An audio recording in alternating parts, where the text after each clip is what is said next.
Well, good morning, everybody. Welcome to Whilton Mill and the final day of racing in the 2020 Motorsport UK Rotax British Championship. The Rotax and Cadet Honda classes are on track for their last day, their championship decider. A big thank you for joining us here on the Alpha live stream. My name is Henry Beaudette, and joining me as always in the commentary box is Anthony Jordan. Anthony, yesterday we had a fantastic day of mixed weather, but great racing today. The sun is shining, the track, as you can see, is still damp, but we're set to go for what will promise to be an excellent finale to the 2020 season. Definitely so. It's been, I think the atmosphere in the paddock overnight was, one of a tense situation, because the championship standings at the moment, they're incredibly close all the way through in every single class. Weather conditions have been playing havoc with the weekend today, or the weekend overall. But like you say, the track at the moment is damp and it's very chilly. It's much colder today than it was yesterday. Yes, but like you see by the weather, there are going to be some sunny intervals. No rain expected, and just look at that winter wonderland here in Daventry, near Northampton, near the motorsport hub of the United Kingdom, Silverstone and Milton Keynes. So no rain expected. I would say it is cold, a little bit blustery, so hopefully our drone will survive the day. Sun out at the moment. It's a glorious winter's morning.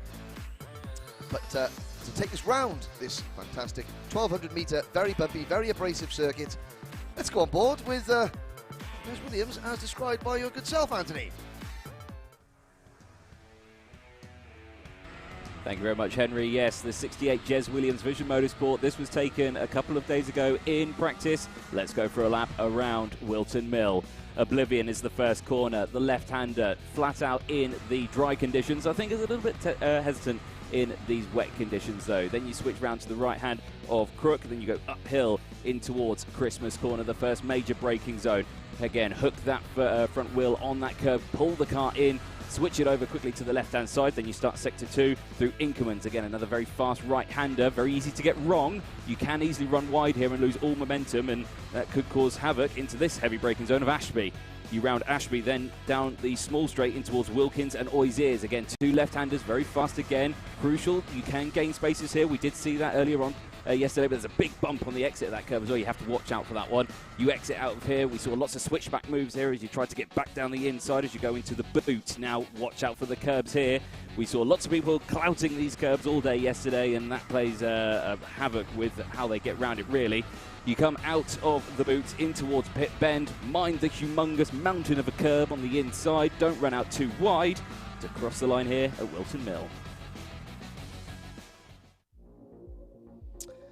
Well, thank you for Anthony, and thank you to Jez Williams, and indeed all the drivers who have agreed to put onboard cameras on their karts this year so that we can give you a guided tour of the circuits that we're racing at. But here is what we have got for you today.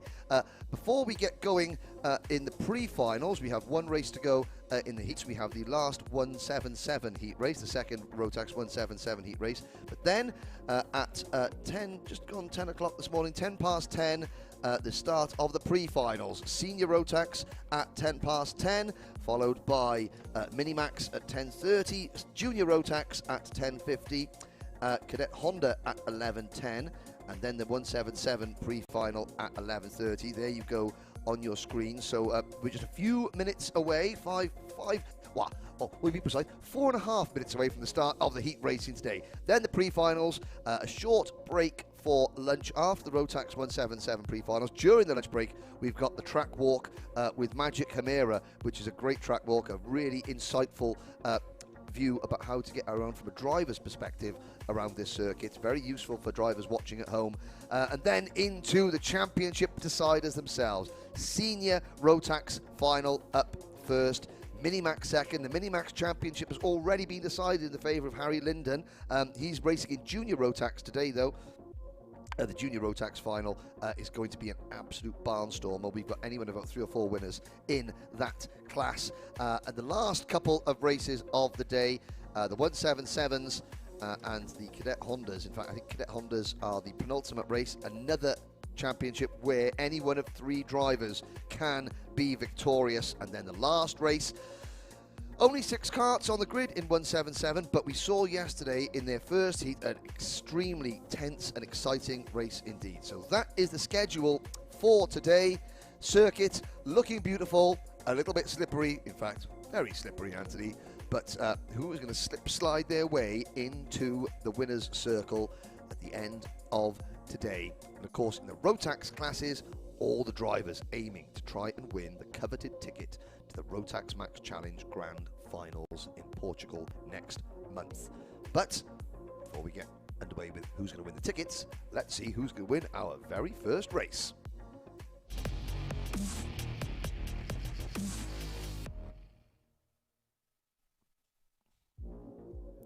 Yep, indeed. Rotax 177 making their way out onto the circuit in just a moment. As you can see, beautiful shots here of the Whilton Mill circuit in this lovely sunshine that we've got, but chilly temperatures itself.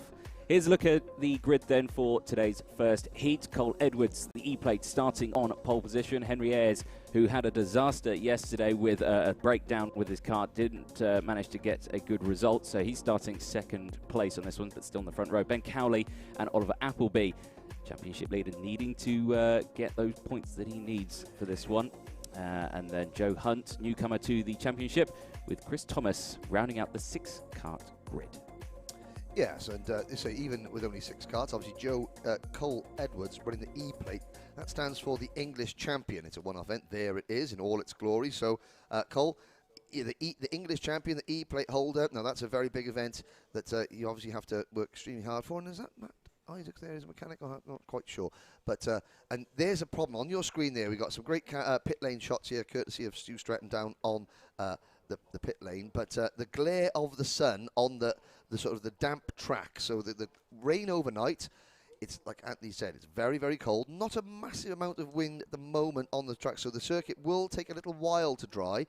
But of course, with the low sun, we're only about 6 days before Christmas. We've got the issue for the drivers that the glare, the sun coming off the moisture on the track is going to make visibility a little bit of a problem. But beautiful, beautiful skies. Cole Edwards yesterday. Edwards and Appleby had a fantastic fight. Edwards' kart was better through the first half of the lap. Appleby's kart was better through the middle part of the lap. There is the O plate of Henry Ayres. Now Henry Ayres is 3rd in the championship, an outside chance at taking the title, but not helped by a problem yesterday. There was speculation he was just trying to save his tyres, but no, we were watching. At the start of the race, he had an issue with either maybe a spark plug cap or something not right, which he managed to fix as the race went on. And Henry will be looking to challenge there. There is your championship leader, Oliver Appleby. Now, the winner of the Rotax 177 Championship gets a ticket to the Grand Finals in the DD2 class. Chris Thomas has been to the Grand Finals representing Team UK. Looking at him there now. With twice, and can confirm it's just a fantastic event. Very, very difficult. 72 of the world's best drivers all qualified. There's Chris, and good to see Chris coming back to karting. Chris took a couple of years away from karting to race saloon cars, and then decided that I think he just had more fun in a kart. He's with the GMS team. And there is the signal to start engine. So for the first time today, on the last day of the season, we have karts on circuit, rolling lap ahead of 10 minutes plus 1 lap for the Rotax 177s.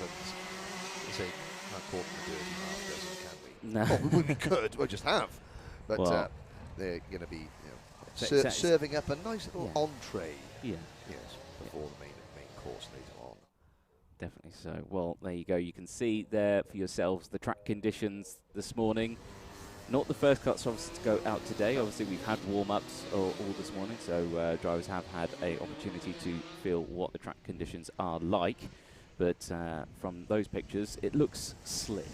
slippery. All on, and of course it's very and bright. greasy. Very greasy. So the wet tyres haven't got enough water on the track to actually like dig into. They're just sliding over. It's like an oily texture almost. Yeah, it's the worst. And a big hello to everybody watching on the Alpha Live YouTube stream, on the British Kart Championship Facebook page. And all those coming in on the socials. We can see the YouTube comments only here in the commentary box. And again, we'll try and get as many of those comments filtered into our spiel today. But here we go. Lights are out. We're off and racing. It's a good start from the E-plate. Cole Edwards, the O-plate of Henry Ayres, running wide. Oh, and over the grass already. He avoids the barriers. But again, another poor getaway for Henry Ayres. You can see him 2, 4, 5. Oh, has he not come back on?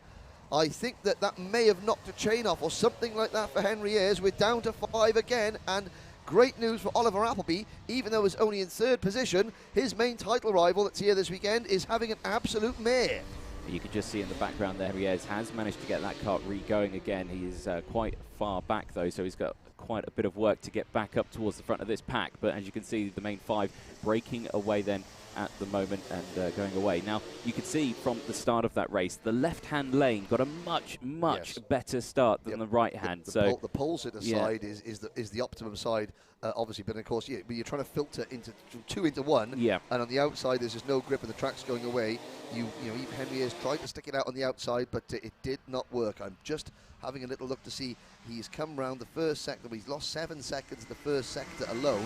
Now, Edwards has got Ben Cowley right behind him in kart number 22. Then it's Appleby. Then it's the newcomer Joe Hunt in kart number 66. And I'm looking back to see where Chris Thomas is. And I can't see the number 56 of Chris Thomas. We may have lost another one. Henry Ayres has come across the line 9 seconds down. There's the top 4. And yeah, Chris Thomas has had a moment at the first corner at Oblivion or Crook. So we're down to 4 at the front, and there's a move for the race lead. First of the day. Yes, indeed. First of the day, and already lost back again. This is what we were talking about yesterday. You go for a move on that first part at Wilkins, you're going to lose it straight away at Always Is, because people can just come straight back at you, and that's going to be the formality of today in terms of the racing. And, you know, this is only one of the smallest grids that we've got out today. The rest of the grids, you know, 20, 30 karts out on circuit. And when you have that many, then, yes, it comes jolly exciting is what I have to say.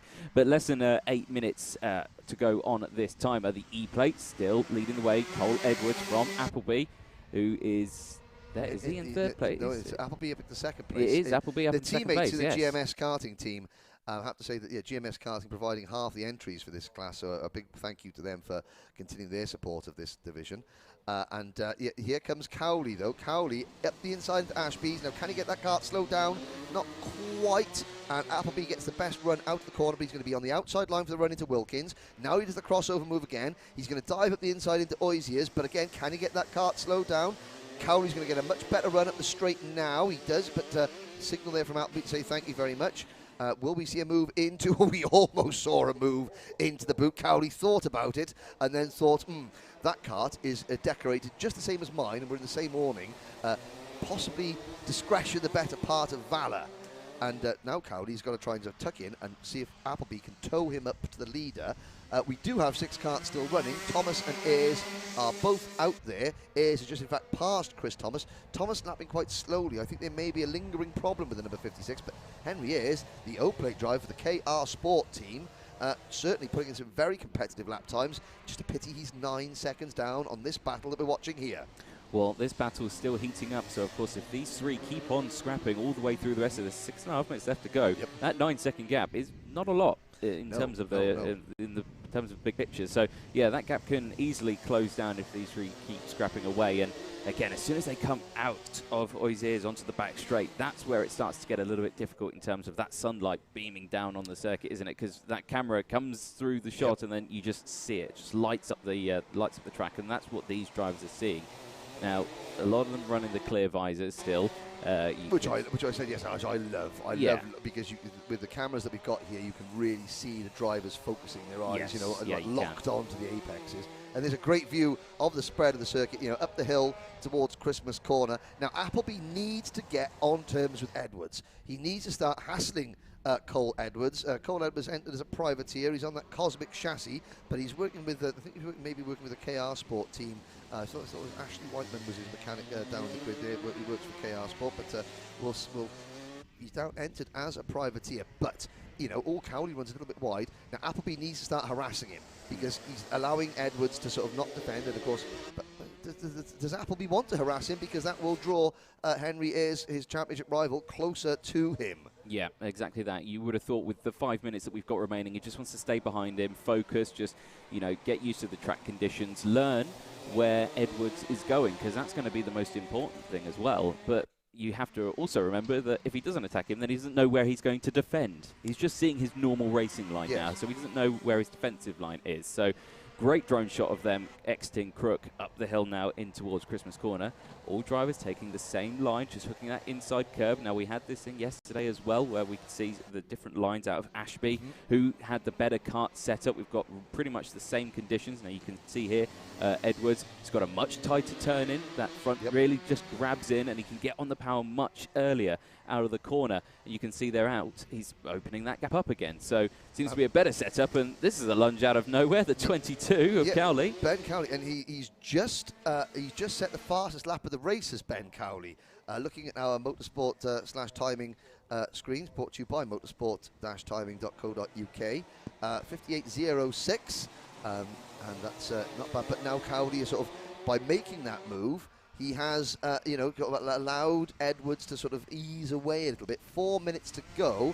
Again, Ben Cowley, very, very different line. I think maybe if the next lap through that first corner at Oblivion and Crook, we get an overhead shot, we'll see just how much slower Cowley is to the middle of the corner, but that gives him such a better exit speed off the track there, and it's really closing in. So Ben Cowley on a bit of a mission. Oh, great kart control.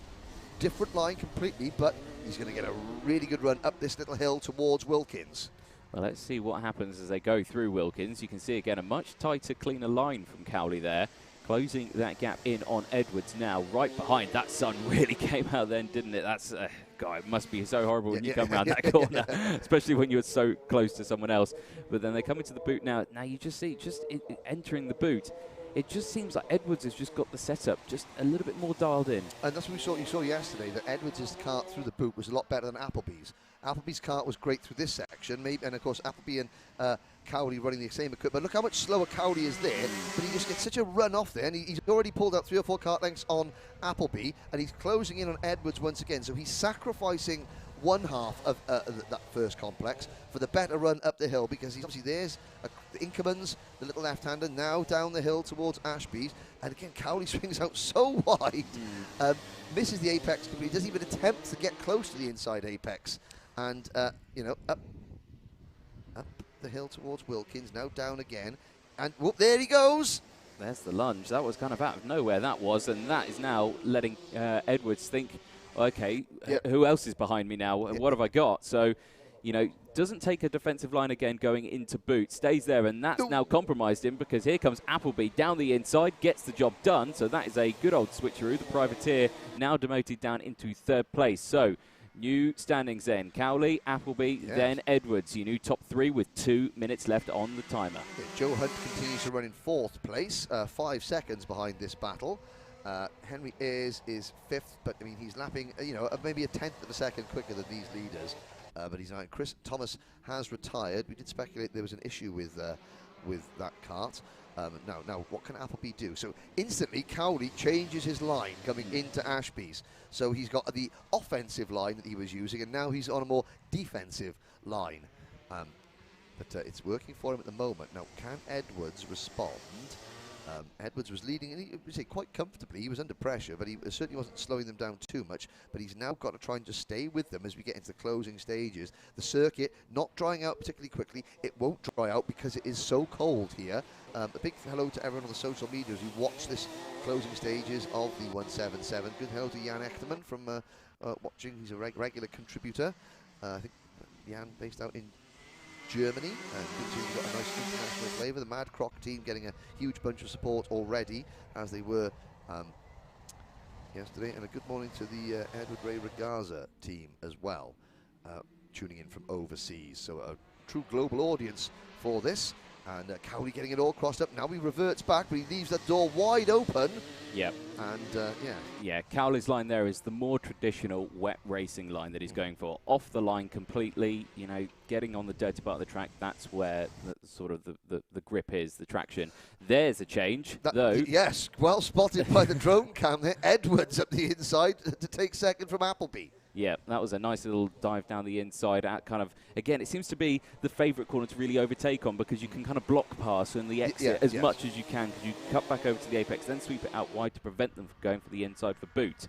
So less than 10 seconds on the timer, so they've still got the rest of this lap, and then they'll see the final lap board out this time around. So there's still some time for Appleby to respond back to that one. Not really going defensive is Edwards this time around, I think, because he wants to try and catch up to Cowley as quickly as possible, because he's managed to break away now. That gap is just under a second, as you can see. So now he's taking his normal line.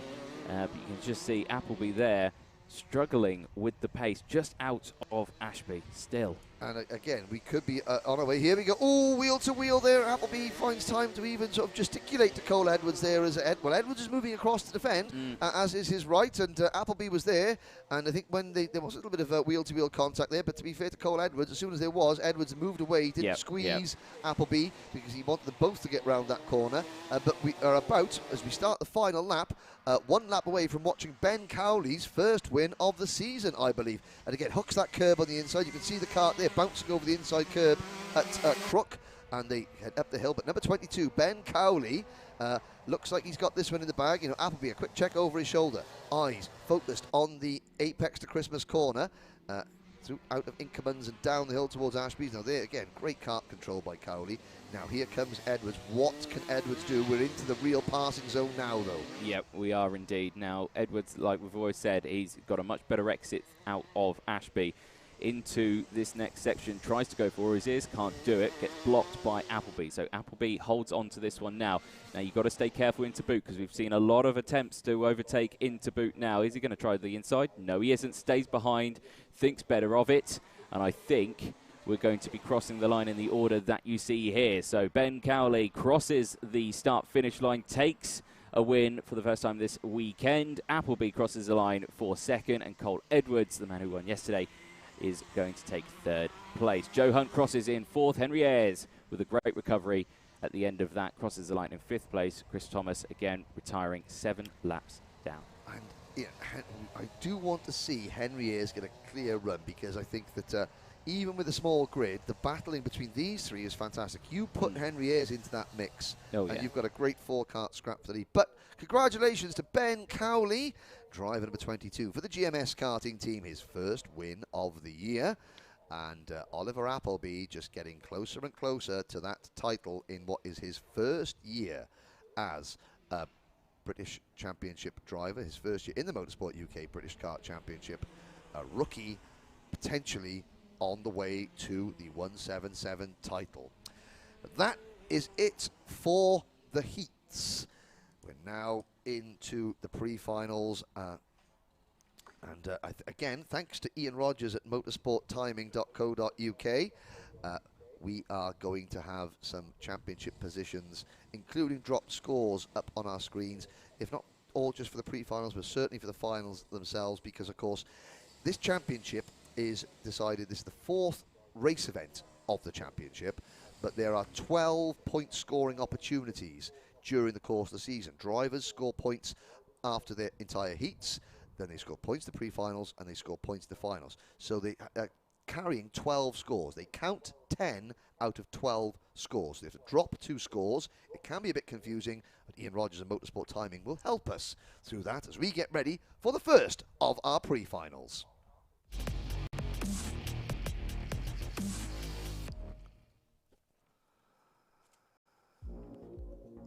That will be senior Rotax, 34 drivers, a capacity grid. Here's a look at the standings at the very present time. Morgan Porter, he has got a 21-point lead, so it's his championship to lose. He's already got a ticket to the grand finals. He won it at the Rotax International Trophy at Portimao last weekend in Portugal. There are 3 tickets available, so 2nd, 3rd and 4th in the championship will get a ticket to the grand finals. Kai Hunter has got that position at the moment, 3 points in front of his teammate Nelson King. Tom Edmonds was 2nd coming into yesterday. He's had a shocking weekend so far, and he's under pressure for that last ticket from Reese Hunter now. Reese Hunter, an outsider yesterday, he has come through and has performed brilliantly during his heats. He goes from the front row of the grid. Can Reese Hunter overhaul Tom Edmonds? And can Tom Edmonds forget about yesterday and go for the win today? Let's find out.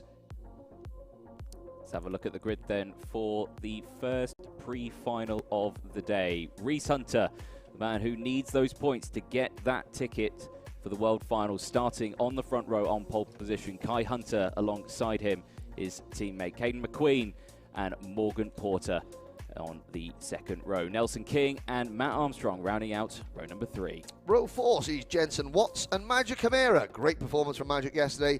He starts 8th. Then it's Tom Adams, former E-Plate champion, and Lewis Malin rounds out the top 10, even though Lewis had an exclusion from qualifying, had to start both his heat races right from the back. Oliver Hodgson and Jack Steadman go from row number 6.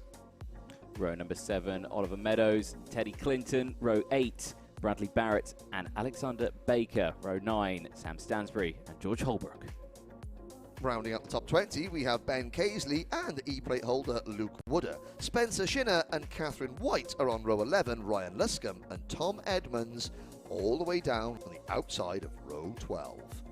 Josh Pullen and Oscar Hall rounding out the 25th and 26th spots on the grid. Brandon Klein-Nangelvort and Kaylee Cole on 27th and 28th. James Tomset and Edward Matthews rounding out the 30th on the grid. The final 2 rows, Ben Burgess, he had a retirement in one of his heat races yesterday. We'll expect the number 13 karts to be making good progress. Chris Simpson starts alongside Ben on the 16th row. The 17th row, Harry Gibson, he had mechanical issues yesterday. And Will Ellswood in kart number 19, well, in the first heat race yesterday, Will cracked his chassis, didn't have a spare chassis here at the circuit, so Dad Stefan pegged it 150 miles up the road to grab the spare chassis from the garage and then came straight back. Will missed his 2nd heat, but he is going on a fresh chassis. He's gone through scrutineering this morning and he will be here on the last spot on the grid. But the 2 Hunter brothers for Dan Holland Racing, the drivers representing the People's Republic of Tyne and Weir. There is the elder of the 2 brothers, Reese Hunter. He is 5th in the championship, looking to overhaul 4th. There is your pole sitter, younger brother Kai. Now Kai sitting pretty 2nd in the standings. Morgan Porter is, I mean, he can still lose it. I've got the championship standing in front of us, but I mean, wait for the drop scores to come into effect, because now is really where there's a good shot of Kai's eyes focused. It's only now, so at the moment, all the drivers are counting their 10 scores they've accumulated so far. Yeah. It's now a case of, you know, I think Reese Hunter has got to drop a 30 points. That's his worst finish, 30 points. There's your champion-elect, Morgan Porter for the Argenti Motorsport team. And again, Morgan, with the tribute to Antoine Hubert on the back of his crash helmet. Morgan, a driver that raced against Antoine earlier in his career. Very experienced driver is Morgan Porter. He starts on the 2nd row, and you've got Caden McQueen. That number 64 kart, the Croc Promotions kart, is been very, very impressive on its debut in the Rotax class. Looking a little bit further back, there's the Coles Racing number 17 of Tom Adams on your screen there. And there's Oliver Hodgson. Oliver Hodgson, driver Mark Litchfield. Those 2 were teammates for the PF International team for many years. And now Hodgson driving for his former teammate and former fierce rival. The Project 1 team, Jack Steadman's been going very well for the Project 1 outfit. Big height, Jared Cox and Everett down at Project 1. There's Lewis Malin for the Howarth Racing team. Phil Howarth on the Comp Kart chassis, that fluorescent yellow chassis. Now we've got... He was charging it through the field, started all his heats right from the back and has made it into the top 10 on the grid for the pre-final. You can see he finished 6th in this championship last year. Hello, Lewis. Morning. Got through an entire section talking about Lewis Malin without making fun of him. I'm proud of myself. No, give yourself a pat on the back. Turned over a new leaf, I have. You have indeed. Well, we haven't seen the race yet. We'll soon see it. Oh, dear. Okay, Can't leave you rolling alone lap. for 5 seconds, can we? 12 minutes plus a lap. Oh, dear. Oh, dear. And this, oh no, Will Ellswood. He's got to get that. I mean, this is an absolute. Now, there's his dad, Stefan, diving in to try and get something fixed, and he has got other mechanics around him to try and help, which is always good to see. And is that Will getting going? Yes. It was, yeah. I'm going to say, poor Stefan. He's lost his hair already. But I mean, whatever hair was left was going to be falling out with the stress of just getting Will into this race. Oh dear. But he's there. He is there at the back of the grid, and he's got time to close back up to the front now as the rest of the field, they start to ease off. And you can just see there, he actually went through one of the shortcuts. So yeah, he's a good eye there. So the rest of the field close up now, and you can see Ellswood at the back of the grid now running the clear visor. I did see another driver going a little bit slowly there as well, I have to say. But it looks like we've got most, if not all, of the drivers, 33 out of 34, coming into Pitts Bend. Great shot there from behind the barriers. Lights are out. We're off and racing in the pre-final here at Senior Rotax. Oh, it looks very, very close going into oblivion, and they're all going to come out, and that's one of the Hunter brothers just spearing wide into Cadet McQueen. They all run a bit wide up the hill. McQueen holds on to second, and it's Reese Hunter who leads the race. Oh, and the number 41 Kart out of it. That's Josh Pullen, who has pulled off at the side, and there's two drivers spun at the top of Christmas Corner. Luckily, that's a very steep bank, and they didn't go over it.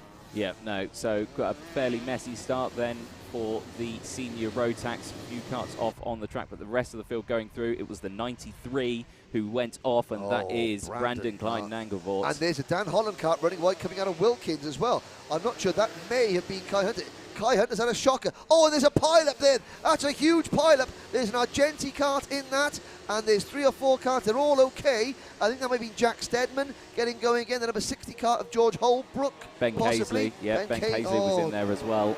But now that's not the lead battle. The leader, Reese Hunter, has got a 3-second lead at the end of the first lap.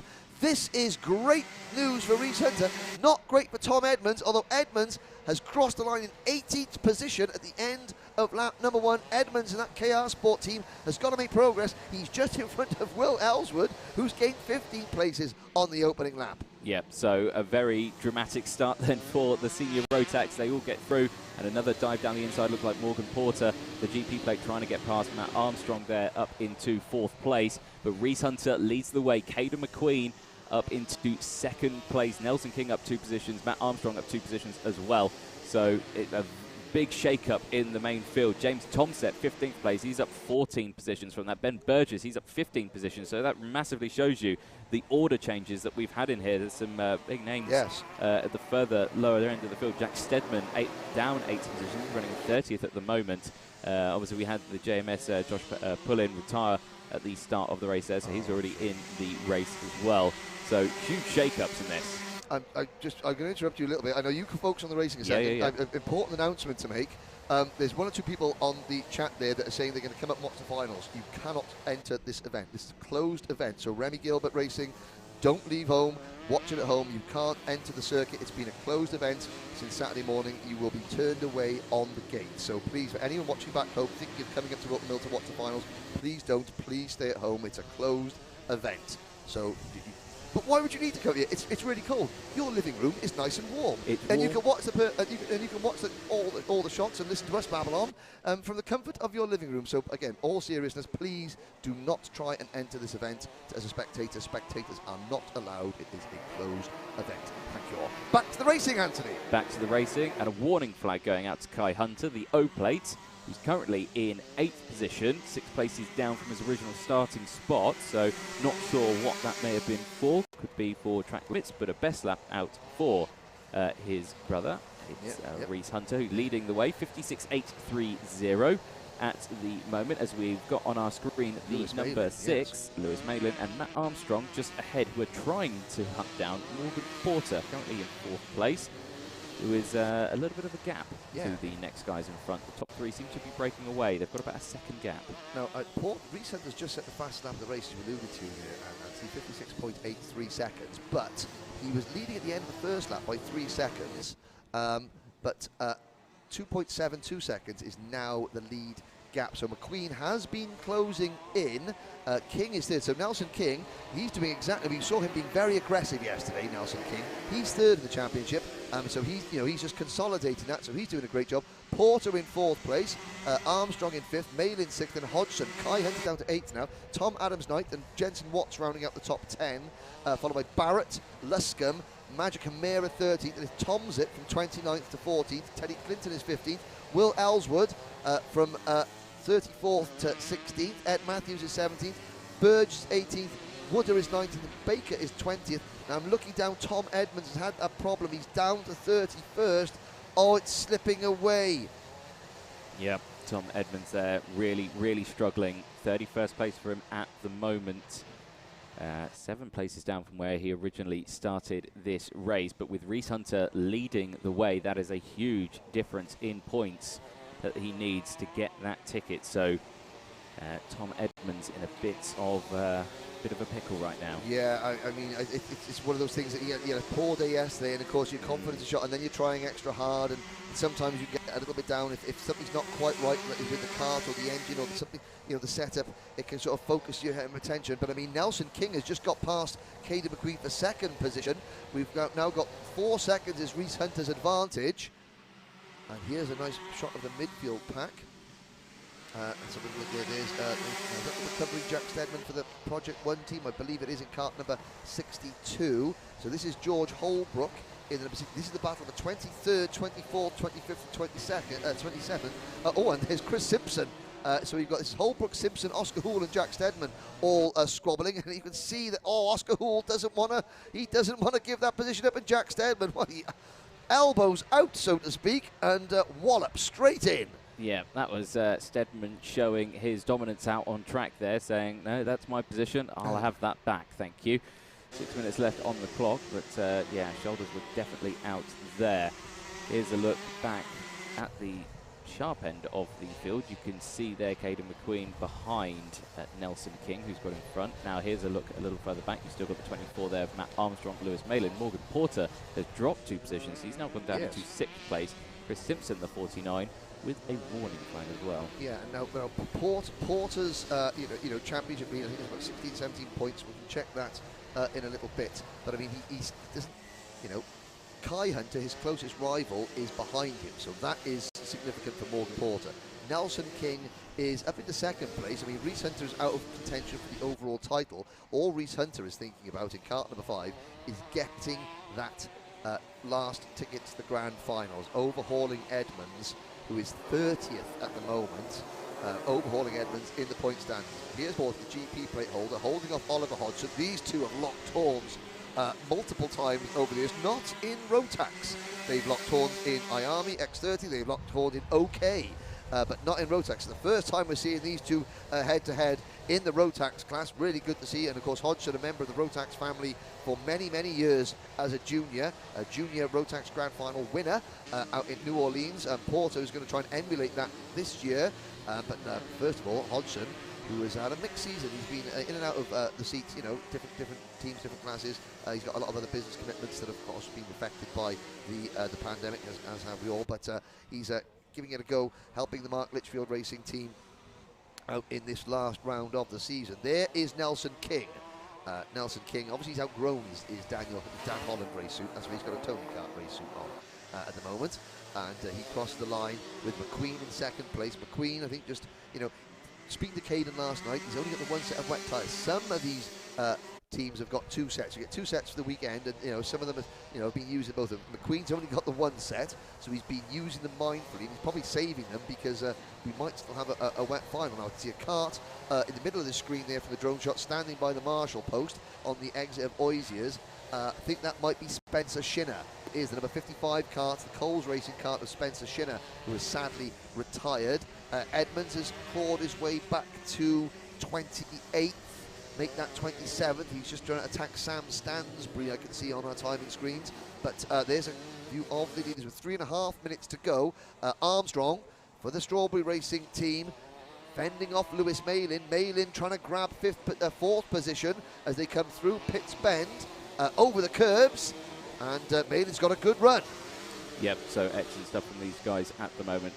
not a lot of time to go. 3 minutes left on the timer. Now, championship standings, they have been changing. They have been fluctuating with what you've got probably updated. If you're keeping an eye on it, you're keeping an eye on the website. You can see there. Goes Lewis. Yeah, Lewis Malin down the inside of Armstrong.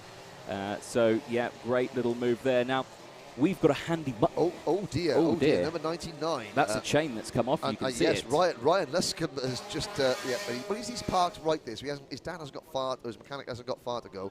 He's having a little sit in his cart and pondering life and everything. Yep. But yes, you were talking about your fancy button, Anthony. Yeah, I've got a fancy button. I love it when you press my buttons. Oh, dear me. But yes, no, fancy button. This shows the virtual championship standing. So by merely pressing this button here, I'm waiting. Ooh. And it's Porter's by 9 points. Is that right? No, it's 11 points. I can't count. Yes. So Porter leads Rhys Hunter. So Rhys Hunter on drops was vaulting into second place. And now the gap between first and second is 11 points. Kai Hunter down to third. Nelson King just 3 points behind Kai Hunter in fourth. And Edmonds, he started the weekend second. He's now down to fifth. And he's got to just try and get up to the... Well, he's still down in 27th position. And great battle as the Litchfield Kart of Hodgson goes past Porter. Now, for the viewers at home, when drivers gain a position, their championship positions, the championship points might not change every time they gain or lose a position, because of course the championship you're looking at is including dropped scores. So if a driver is dropping at 50 points, for example, and he moves to a place that only gains him 49 points, well he's still going to count that 50 points, and this race is going to be their drop score. So you'll just have to bear with us, so don't worry, the system's not broke, it's calculating the driver's drop scores positions as well. But at the moment, it's 10 points, make that 9 points, because Porter has dropped back a place, as Rhys Hunter still leads. So Porter can't relax too much, Anthony. No, he definitely can't. So you can just see there the point system. Everyone's thinking every time they lose a position or they gain a position, yes, like you say, the points don't always change. But if they do, you've got to think the drivers are thinking about that. Oh no, God, that's another point. Oh, I need to get back. The drivers all know where they need to finish to gain a championship point and what they're dropping. That's one thing. And now, well, speaking of dropping, Porter might be dropping out of the top 8, because Tom Adams in the Coles race, number 77, is now having a little sniff around his rear bumper. And Porter looking like he's struggling a little bit. Even drivers as experienced as Morgan Porter can be forgiven for occasionally the nerves just getting to them slightly. Yes, indeed. So you just got to think, though, it's the final round of the championship. It's much later in the year than what it was supposed to be. Everyone was in the mood for stopping now, going home, having a sherry.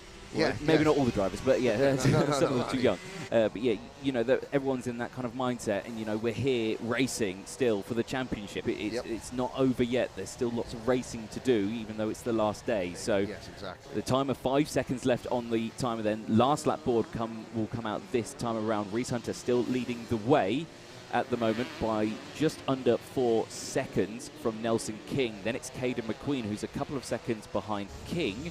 Then it's Malin Armstrong, who we are watching, not right at the moment, because this is Morgan Porter and Tom Adams, who we've got on our screen at the moment. And Tom is trying to get past us. He is. Behind Malin Armstrong is Hodgson and Kai Hunter, 67. This is the battle for 8th. Jensen Watts behind them. As we start the final lap, though, there's McQueen in 3rd, chasing Nelson King. Rhys Hunter, I'm glad that he hasn't got a sponsor to promote, because we haven't really seen it, because he's just cleared off. But Malin has got past Armstrong, so Malin into 4th place, Armstrong 5th. Here's Hodgson in 6th and Kai Hunter in 7th.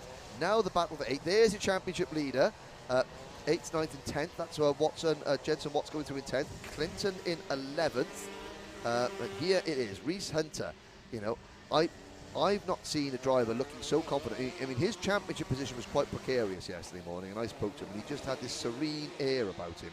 Did Rhys Hunter saying, now, I won't pretend to do, the Tyne-Weir accent, but he said, no, we'll be okay. We're doing all right here. And he is doing more than all right as he comes out of the final corner, stays off the curb, takes the checkered flag, a dominant win in the pre-final for Rhys Hunter ahead of Nelson King, Caden McQueen in 3rd, Lewis Malin having a great weekend in 4th, Armstrong is 5th, then it's Hodgson 6th, Kai Hunter from 7th, Porter just holds on to 8th from Adams and Jensen Watts, Teddy Clinton in 11th, and what a drive, there he goes across the line, number 19, Will Ellswood.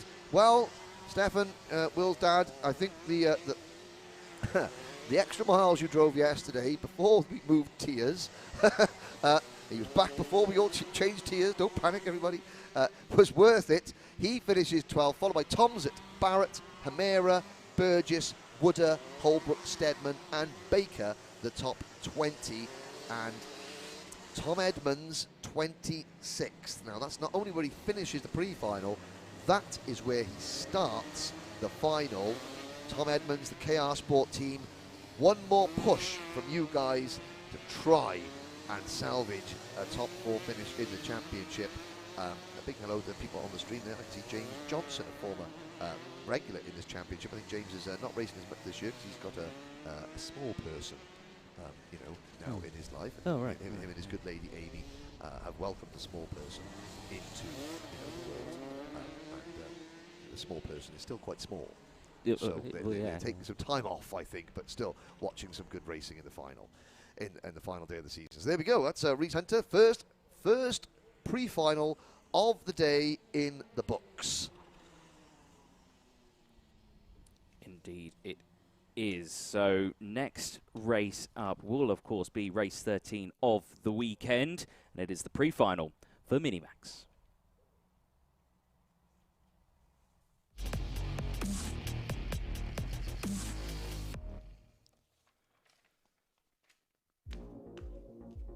So, Minimax, the title was decided yesterday, and it is Harry Linden who is your provisional Motorsport UK 2020 British Kart champion in the Minimax class.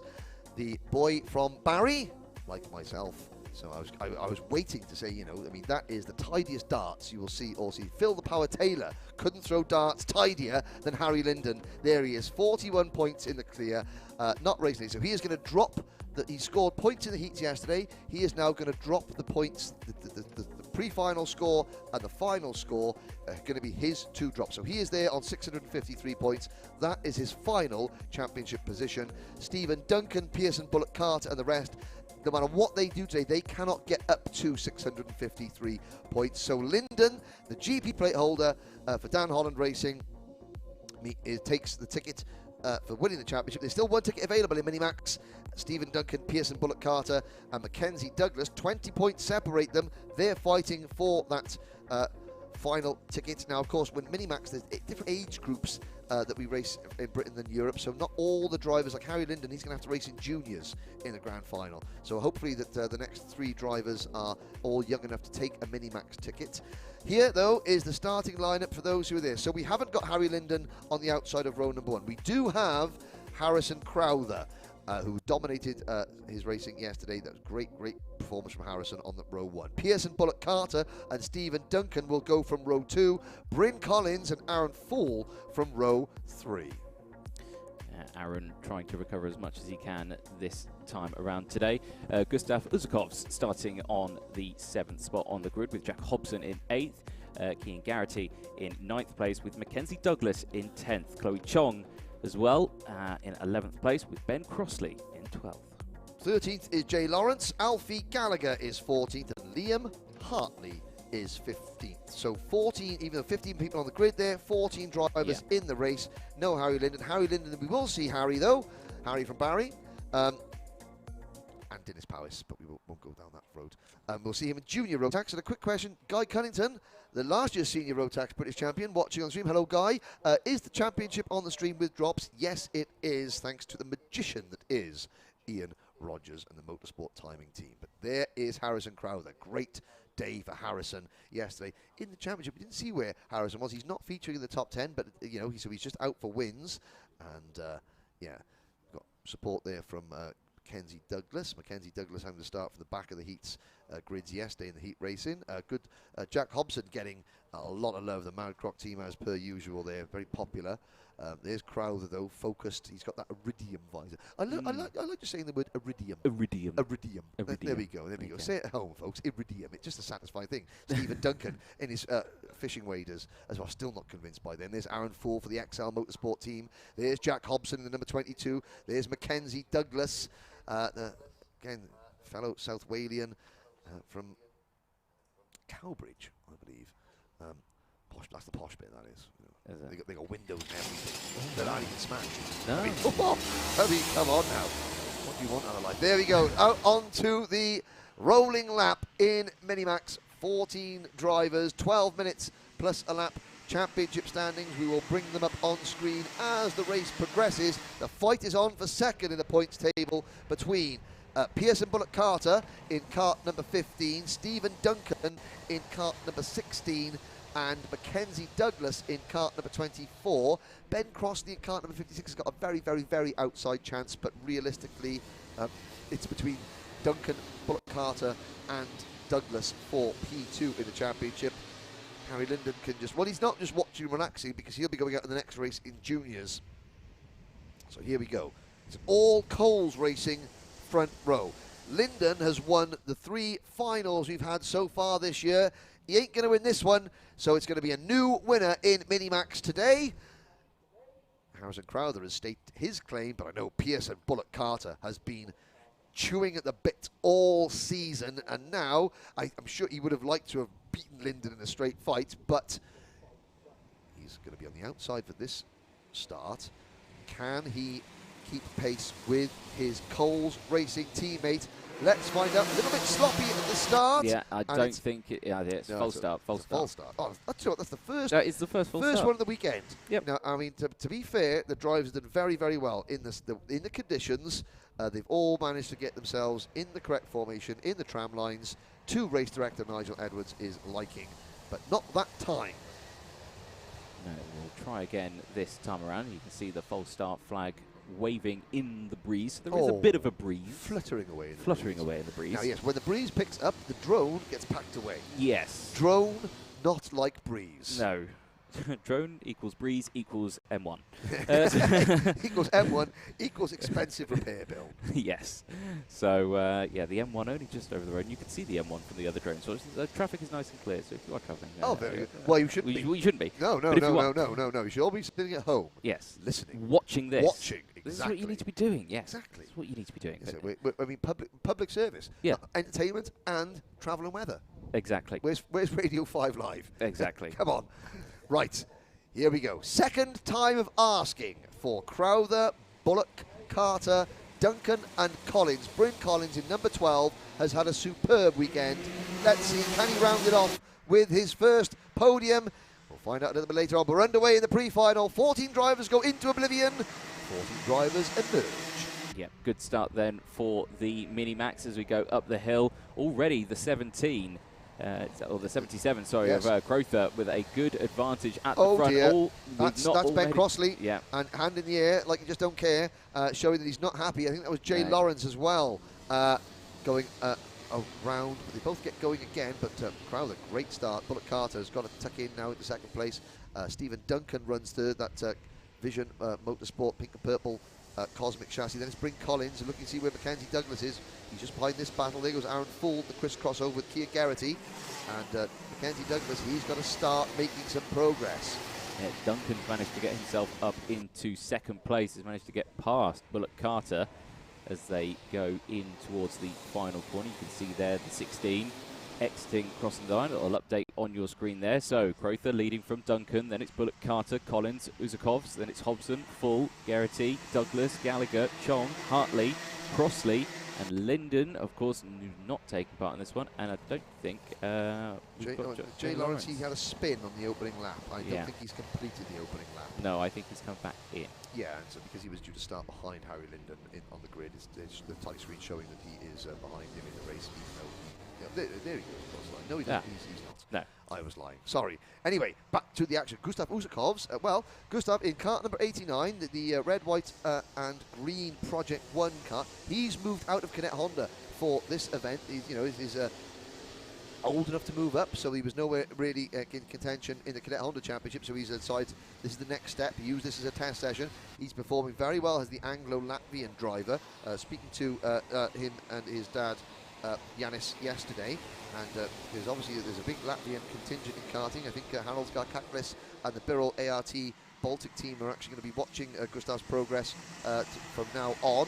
So potentially a very bright future both in the UK and out in the Baltic states for Gustav Usakovs, who's having a little nibble at the inside of Bryn Collins there in their battle for 5th position. But Harrison Crowther has cleared off again, like has been his want all weekend so far. Hobson, Duncan and Bullock Carter left to scrap over the minor placings. They are indeed. You just see them there, the 1, 2, 3 of them in 2nd, 3rd and 4th, just starting to close in on each other. Then we've got another train there. Usakovs down the inside of Bryn Collins, gets that job done, nicely done, and manages to hold that inside line. You can just see there, tucking right over to the left-hand side, then coming back into the middle of the track again to try get some form of decent racing line into the boot, and that can compromise your exit.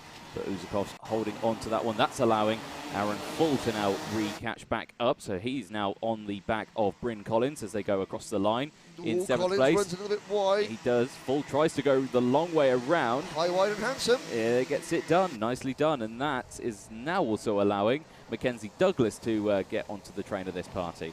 Yeah, now, for those wondering why our champion Harry Linden's not racing, well, of course, if you race and get excluded for either, you know, a mechanical issue, or if you fire somebody else off and you get excluded for contact, you score 0 points. You have to count that 0 point score amongst your the 10 scores. You can't drop a 0, because that would then give drivers, oh, I'm going to go off and I'm going to, you know, I'm going to smash that driver off and get excluded, but I don't care because I can drop that score. So Harry Linden's playing it safe and not racing in this Class A because, you know, he can't be caught. But if he raced and did get an exclusion, he would have to count that 0 point score, and then he could be caught. Yeah. Which would be sub-optimal. Sorry for stealing your line, Anthony. No. It would indeed be sub-optimal. Less than 8 minutes to go then on the timer for the pre-final of the Minimax race, race 13 of the weekend. Crowther still leading, fastest lap of the race, 58.83 on his last time out as well. Rest of the field nipping at the heels, all running around the 59s, the low 1 minutes at the moment, but that gap opening up to just under 4 seconds. The main battle on circuit is the battle for 2nd place, which is on our screen at the moment and heating up. They crisscross over, and Duncan does get the place back, but here comes Bullock Carter again to the inside. That's a commitment, Oh, and that's a little bit of a nudge there. That's going to help the number 22 of Hobson through. And I have to say that, again, speaking to the Croc team last night, the Croc promotion team, they're really pleased with how Jack Hobson has progressed in the second half of the year. They said that, you know, sometimes a driver can have a year where nothing really clicks and, you know, you're thinking, oh, is he going to make it? And then suddenly, bang, in the space of a couple of months, a light bulb goes off and, you know, up the road he goes. Yep. That's what's happened with Hobson. But look at the 4th kart in this battle. Gustav Usakovs in that number 89 kart, closing in on Duncan. 2nd, 3rd, 4th and 5th on your screens now, and Usakovs on the Project 1 kart, just having it's a Project 1 team. I think that's a Tony Kart chassis, and he is just enjoying his outing. It's an Alonso chassis, actually. There he goes. Well, that's a red kart. No, that's not an Alonso. Alonso's blue. I would say that red kart is maybe a Red Speed or something like that, or maybe even a Birol. I know it's not a Birol, but anyway, well, we can't muse on that anymore because we got a change for 3rd position. Duncan and Bullock Carter, they've both been passed by Hobson, and Usakovs all over the back of him. So maybe it's the number 89 kart's turn to Bullock Carter in a bit of a pickle at the moment. I believe it is an Alonso chassis. Well, it says it's an Alonso chassis, but the colour tells me it's not. Alonso chassis are distinctly blue. And that kart is distinctly red. Yes. There we go. And obviously, now last year when we were at Whilton Mill, there was a bit of an issue with track limits. That was a little bit. I think that you know, rather than give out 500 penalties in the slippery conditions, there's a change. So anyway, we're just letting the drivers race, especially in the rain, and it's very tricky. So I don't know the exact wording of the rules, but we're not going to worry about that right now because it's not been an issue so far this weekend. There is Hobson now running a bit wide over the curbs there. Of course, Duncan trying to catch him. This is helping Harrison Crowther loads. Harrison Crowther, 6 seconds, Anthony, at the road, and we've just passed half distance. 5 minutes left on the clock, and as you say, Harrison Crowther miles up the road at the moment, just under 6 seconds of adrift from the rest of this pack. A warning flag going out to Pearson Bullock Carter, who is running in 5th place at the moment. That was the rather rambunctious move into Oisiers a lap or two ago that handed Jack Hobson 2nd place. Yes, it was. So there is the 77 of Crowther. There he is, going around Ashby at the moment. You can just see in control on his own. No traffic in front, no traffic behind, not a care in the world, just cracking on. Yep, exactly. Doing a great job. This is perfect for him.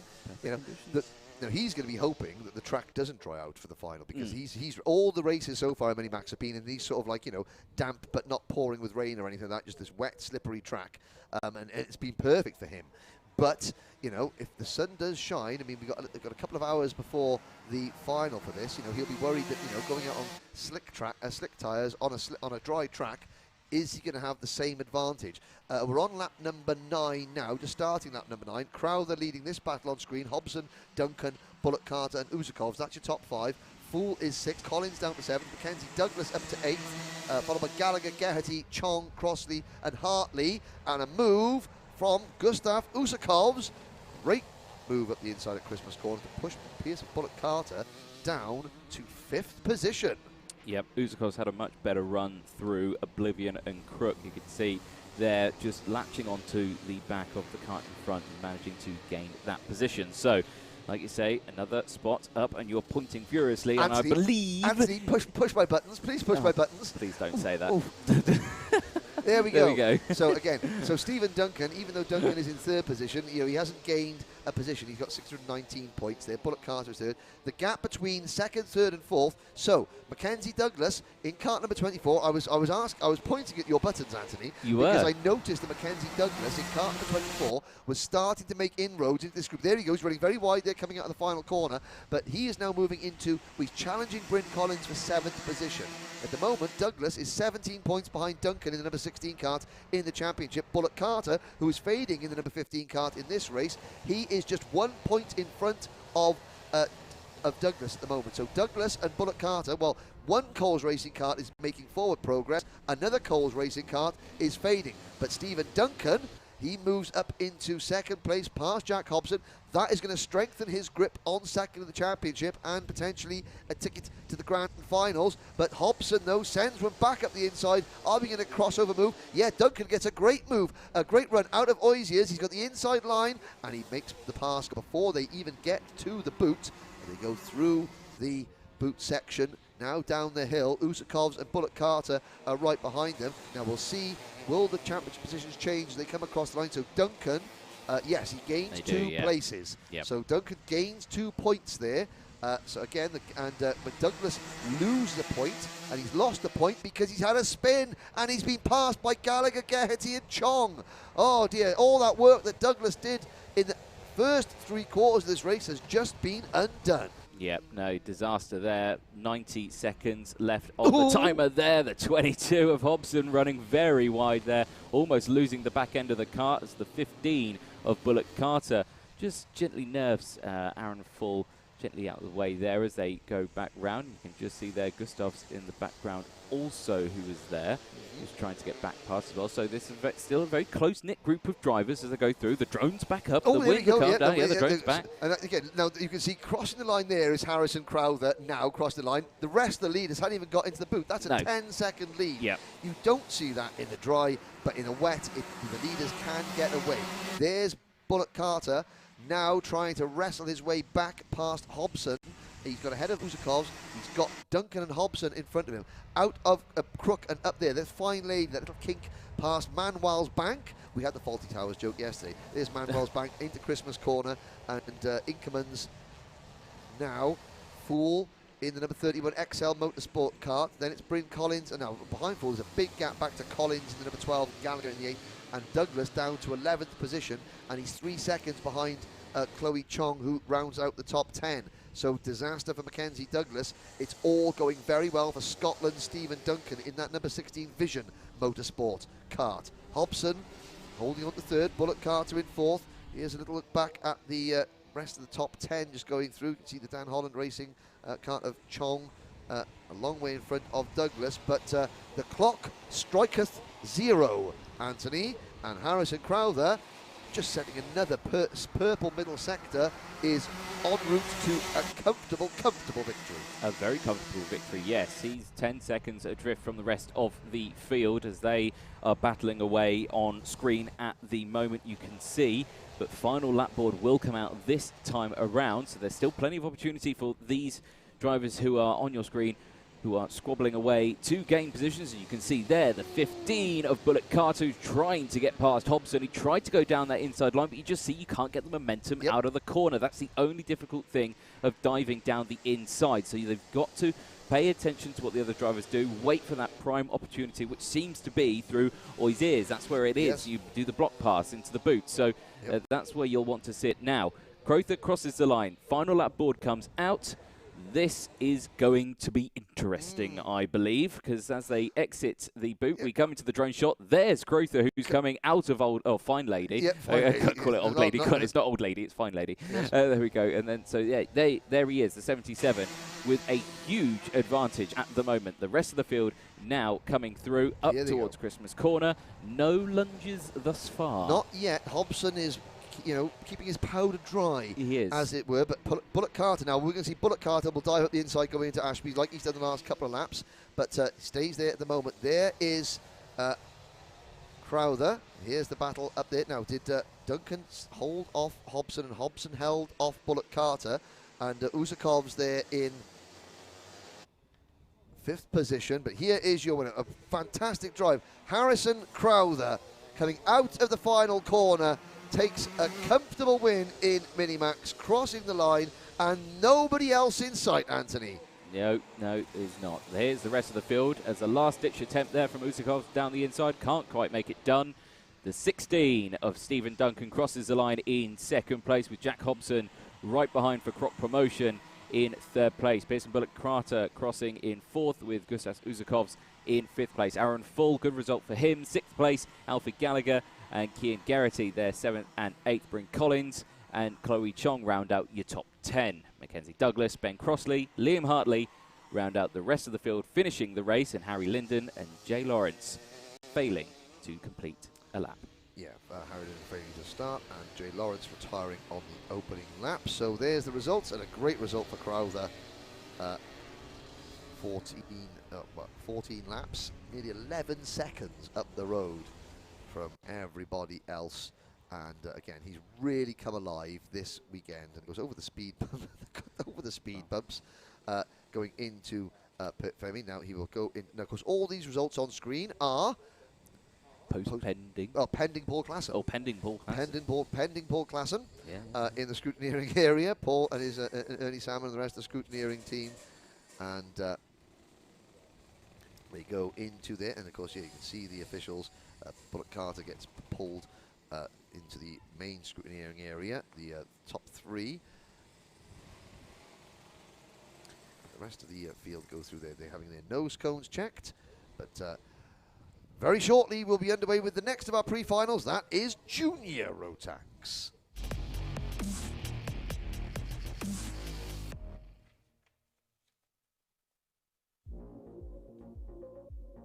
Well, here we go then for the Junior Rotax. They're going to be out next. Yeah. Yes. There's a look at the standings. Oh, and it's just 1 point between Callum Voice and Matty Hingley and Matthew Higgins, the top 3. 5 points separate them, and this is going to be an absolute barn burner. It's going to be anyone of 3 to take the Junior Rotax title. Voicing the Anglo-Swiss driver, the 2 Welshmen, Matty Hingley and Matthew Higgins. Where do they start? Well, here's your answer, Anthony. Well, there you go. Matthew Higgins, the O-Plate, starting on pole position with Daniel Ginchard alongside in 2nd place. Matty Hingley, Callum Voicin, of course, 1 point between the 2 of them. Yep. Oh, yes, that's going to be tight, isn't it? Harrison Collins, Sam Gornell rounding out the top 3 rows. On row 4, it's Archie Walker and Declan Russell, followed by Oliver Martinsky and Daniel Armstrong, with Jamie Perrelly and Louis Weaver completing the top 6 rows on the grid. 13th, Tristan Rennie. Then it's Callum Green, Benjamin Ballou, Kieran Kay, Jez Williams, and Ronnie Mansfield. Row 10, Ryan Willis and Harry Linden making his Junior Rotax debut this weekend. Leo LaCastro and Caitlin May on row 11, William Walker and Jessica White on row 12. Final 2 spots on the grid, Ollie Stevens in 25th and Drew Perry starting at the back of the field on 26th space. Now, Anthony, your button will be getting pressed quite a bit in this race. Oh, and look at that. Oh, look at the glare. That artistic shot there, Stu Stratton will be, he'd be lovely. Oh, he's done it again. Oh, that's what happens when you give a photographer a video camera, moving pictures. Yes, moving pictures. So that is the O plate of Matthew Higgins. So Higgins, again, the age differences are, so Voisin is old enough to race in juniors in the grand finals. Hingley and Higgins are too old to race in juniors. If they win a ticket, they have to use it at the seniors, but only one of them can. So it's going to be very, very interesting to see not only who wins the title, who gets the ticket. The title is the only thing that matters to them at the moment. Oh, hello to everyone in Ohio who's watching. So that's Ohio and Michigan.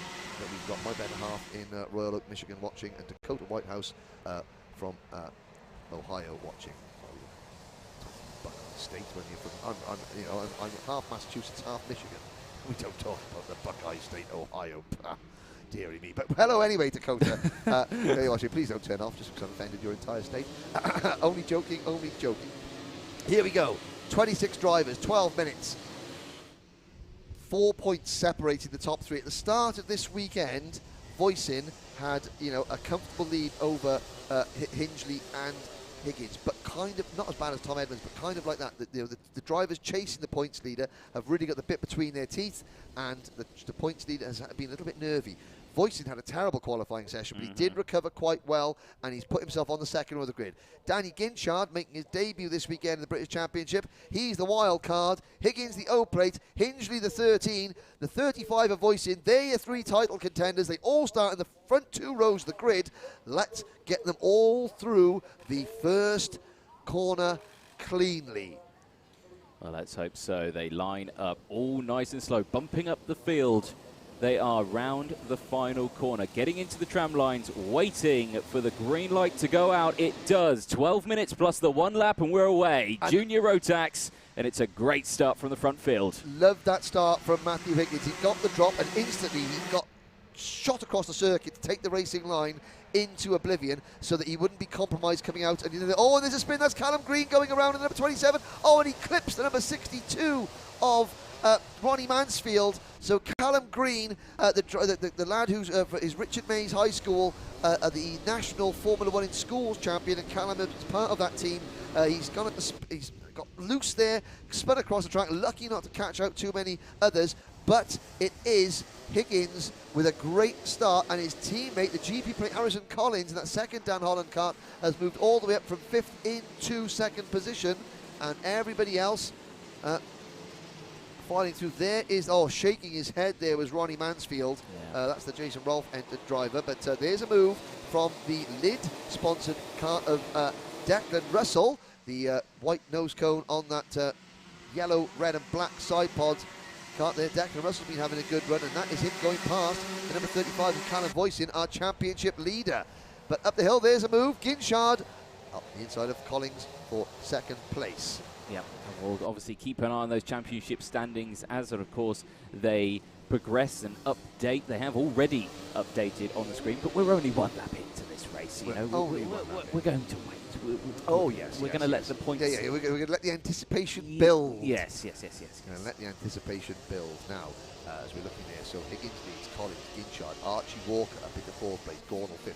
Matty Hingley. Oh, there's contact in the background. 2 of the carts have gone off. Sorry, Henry. It was the 37, I think I can see there in the back of the screen. Jessica White had contact with another cart towards Oisiers. Yeah, and I noticed that, Jessica White there, problem trying to get that kart restart. I think Jessica out of the race, sadly, for the Vision Racing driver. I noticed another Vision Racing kart, number 68 of Jez Williams, bouncing across the grass there. Jez, he's getting some love on our chat line there.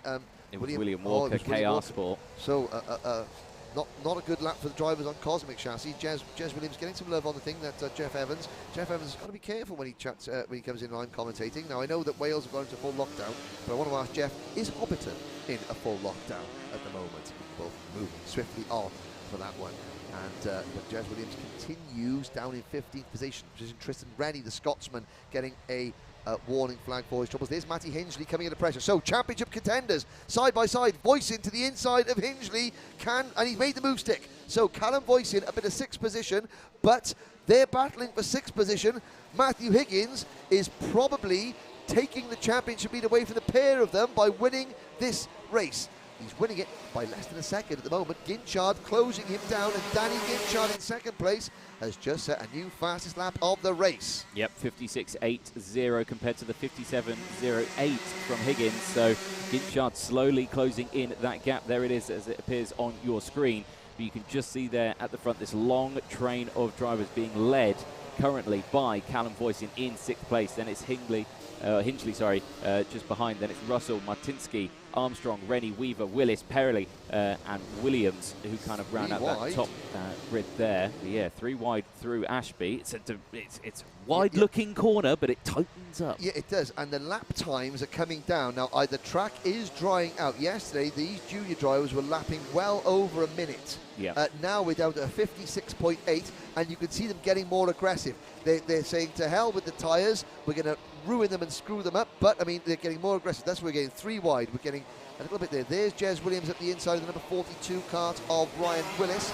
And that is for 12th or 13th. Louis Weaver's in this scrap. Callum Green has recovered really well in the number 27 kart. He's up in the 15th position ahead of Perry, Ballou, Kieran Kay, Drew Perry from last of the grid up into 19th place. Ahead of Caitlin May, the recovering Ronnie Mansfield is next. Then Ollie Stevens, Leo LaCastro, Harry Linden down in 24th position, and William Walker is next. So Linden having a tough introduction rather into junior racing. Matthew Higgins, his lead is shrinking as well.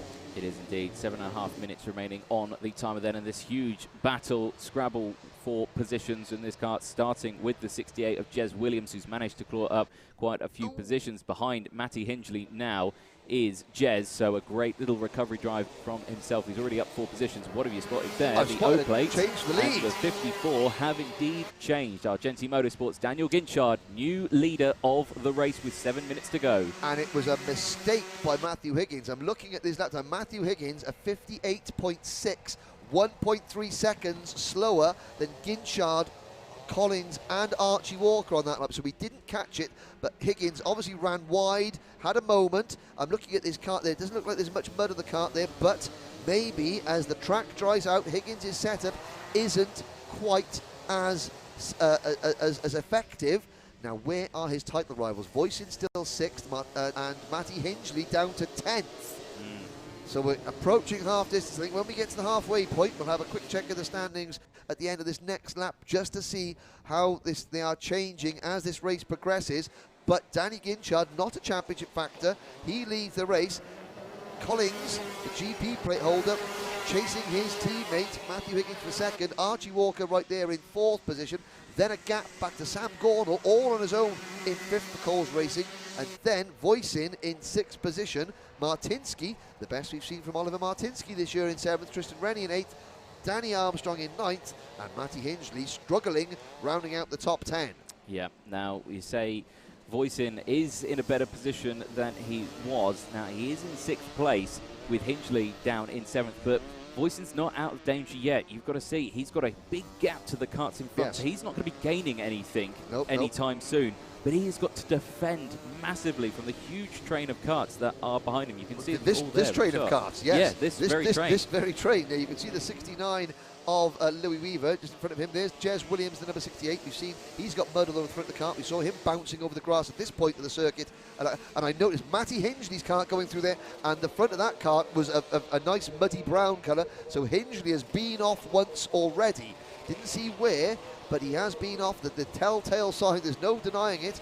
Now he's got Callum Green. The DSM Sport car, number 27, Callum Green, is having a really strong weekend at the moment. And there's Jez Williams, the Rhino Goose sponsored Vision Motorsport driver. Up the hill, there's Hingley under pressure from Green, and now this battle, Declan Russell. Well, that was a nice clean white nose cone, Declan, but you've made a mess of it there in the number 16 kart. That's the scrap for 12th and 13th. We're now in the second half. Shall we have a little look at the point standings as we run? Well, let's have a quick look. If I press this button here, right next to me, we do see the points. Higgins leading still with 10 no, Higgins has gone from 3rd to 1st. Well, yes. Yes, so he is now the new leader. He's gained a lot, and you can see 10 points here, so 14 points separate. Hingley's in trouble. Voisin is there. Could this be the race that swings the championship away from Callum Voisin and into Matty Higgins' favour. A long way to go, but Matty Higgins withdrew from... He was entered to the Rotax International Trophy last weekend to try and win a ticket to the Grand Finals.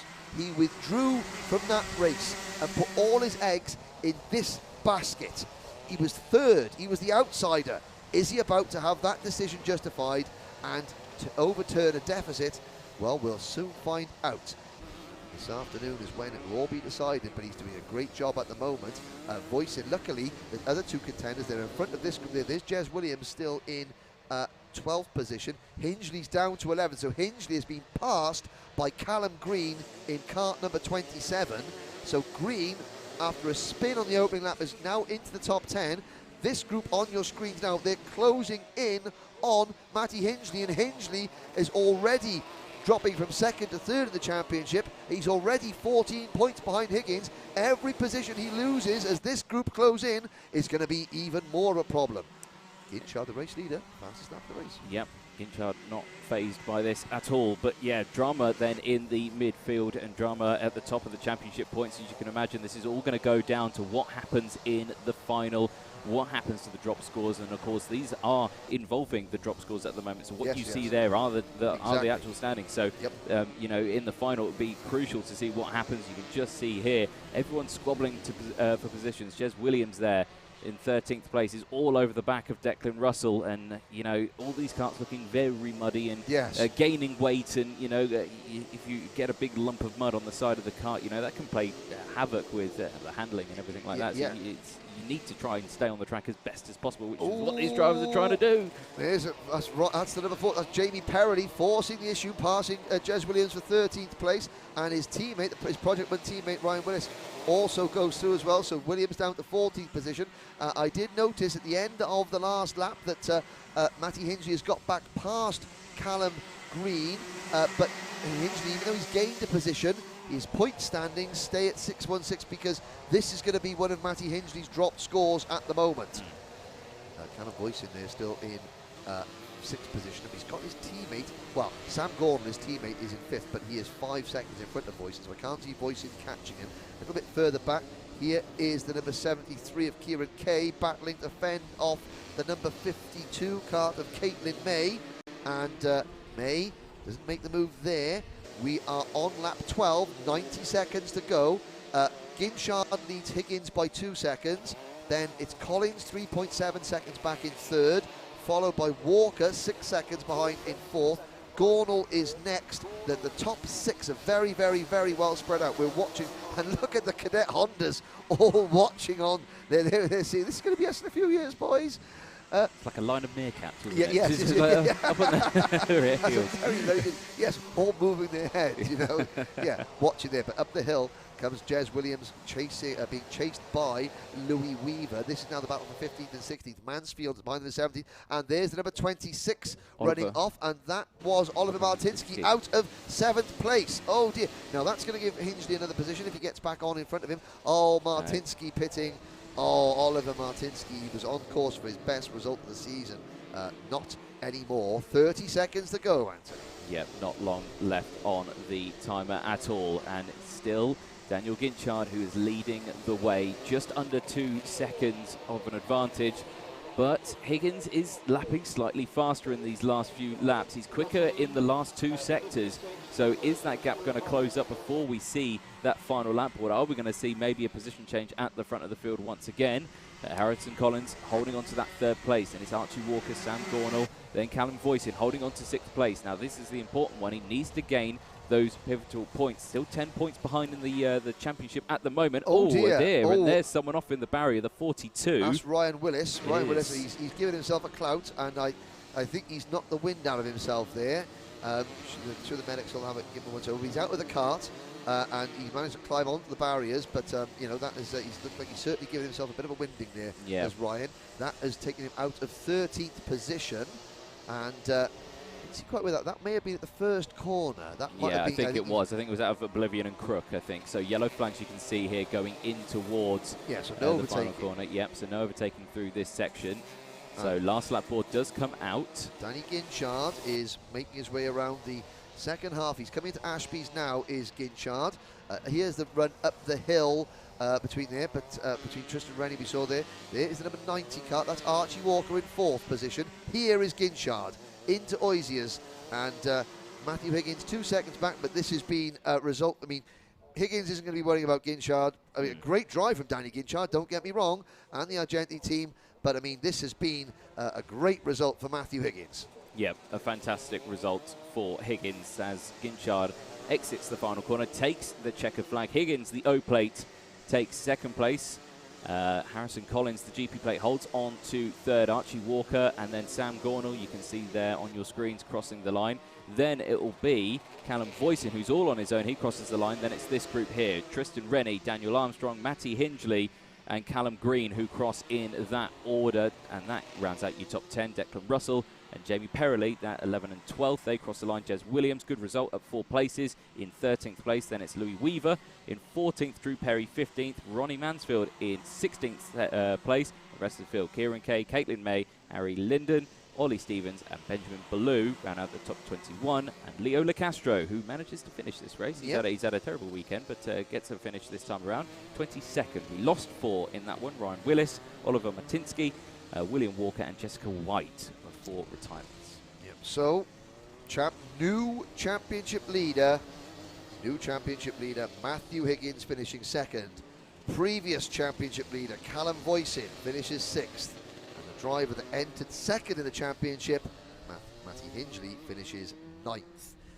Voisin hasn't won a final this year, and he does need to get that statistic changed, I have to say.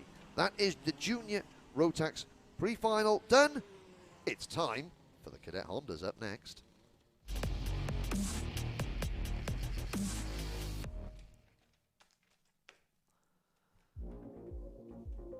Here we go then, another very, very close championship battle. Any one of 3 drivers, maybe even 4 drivers could take the Cadet Honda title. Zach Drummond holds on to a 14-point lead at the moment. That might seem like a lot, Anthony, but as we've seen in these conditions, it isn't much at all. Connor Duncan, the GP plate holder, was very good yesterday, very defensive, but got the job done. He runs in 2nd. The 2 Ambition teammates, Ewan Charman and Joshua Graham, are the other 2 championship contenders. Here is your starting lineup: Duncan and Drummond, Scottish pairing on row 1. Lewis Islin, Harrison Mackie on row 2. Josh Graham and his namesake, no relation, Jensen Graham, on row 3. Row number 4, Blake Ticehurst and Oscar Tumulty. Then it's Owen Neve and Lewis Werrell rounding out row number 5. Aston Sharp and Ewan Charman rounding out row number 6.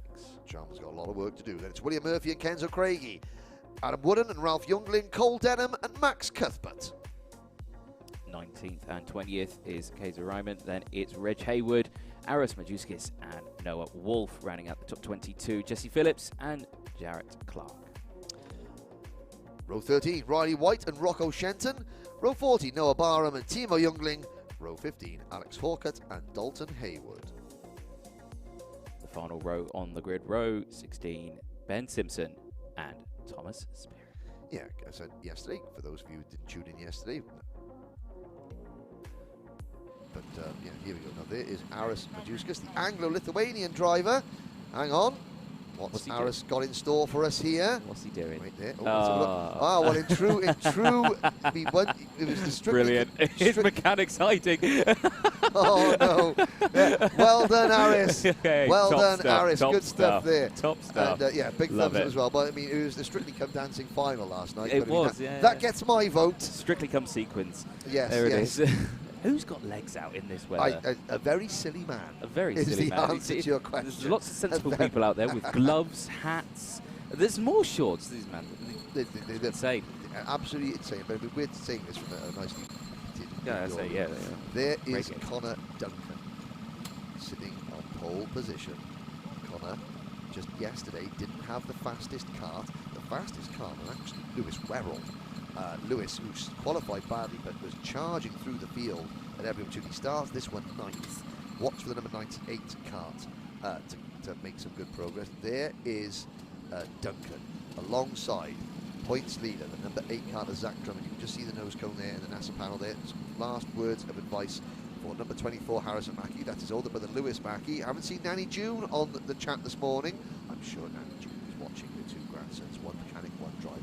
Some real, you know, now only a brother can have those sort of, you know, he's just telling Harrison what to do, giving him the final thing. That's great stuff. You know, we talk about karting as a family sport. You know, that is older brother, you know, just giving all the younger brother, you know, advice. Will younger bro listen? Again, Harris is the Anglo-Lithuanian driver. You can see the, now I was looking yesterday, he's got the Lithuanian colours, but that is an ex-Teo Fabi style crash helmet from the 80s, which I'm very, very pleased to say. I'm an Anorak and I know these things.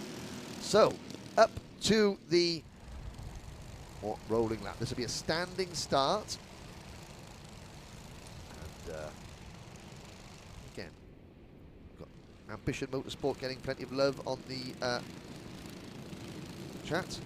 Dalton Haywood getting plenty of support. So are the SFR, the Speed Flooring Racing drivers, of which Connor Duncan is one of them.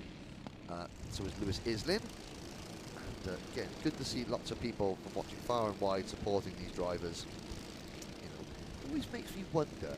You know, I mean, I've never been a keyboard warrior myself, maybe because I'm old and I don't get it, really. But, you know, what's the point of watching something and instead of being positive and enjoying it, just, you know, having a moan and a criticism? Because, you know, when it comes to us commentating, we'll name and shame you.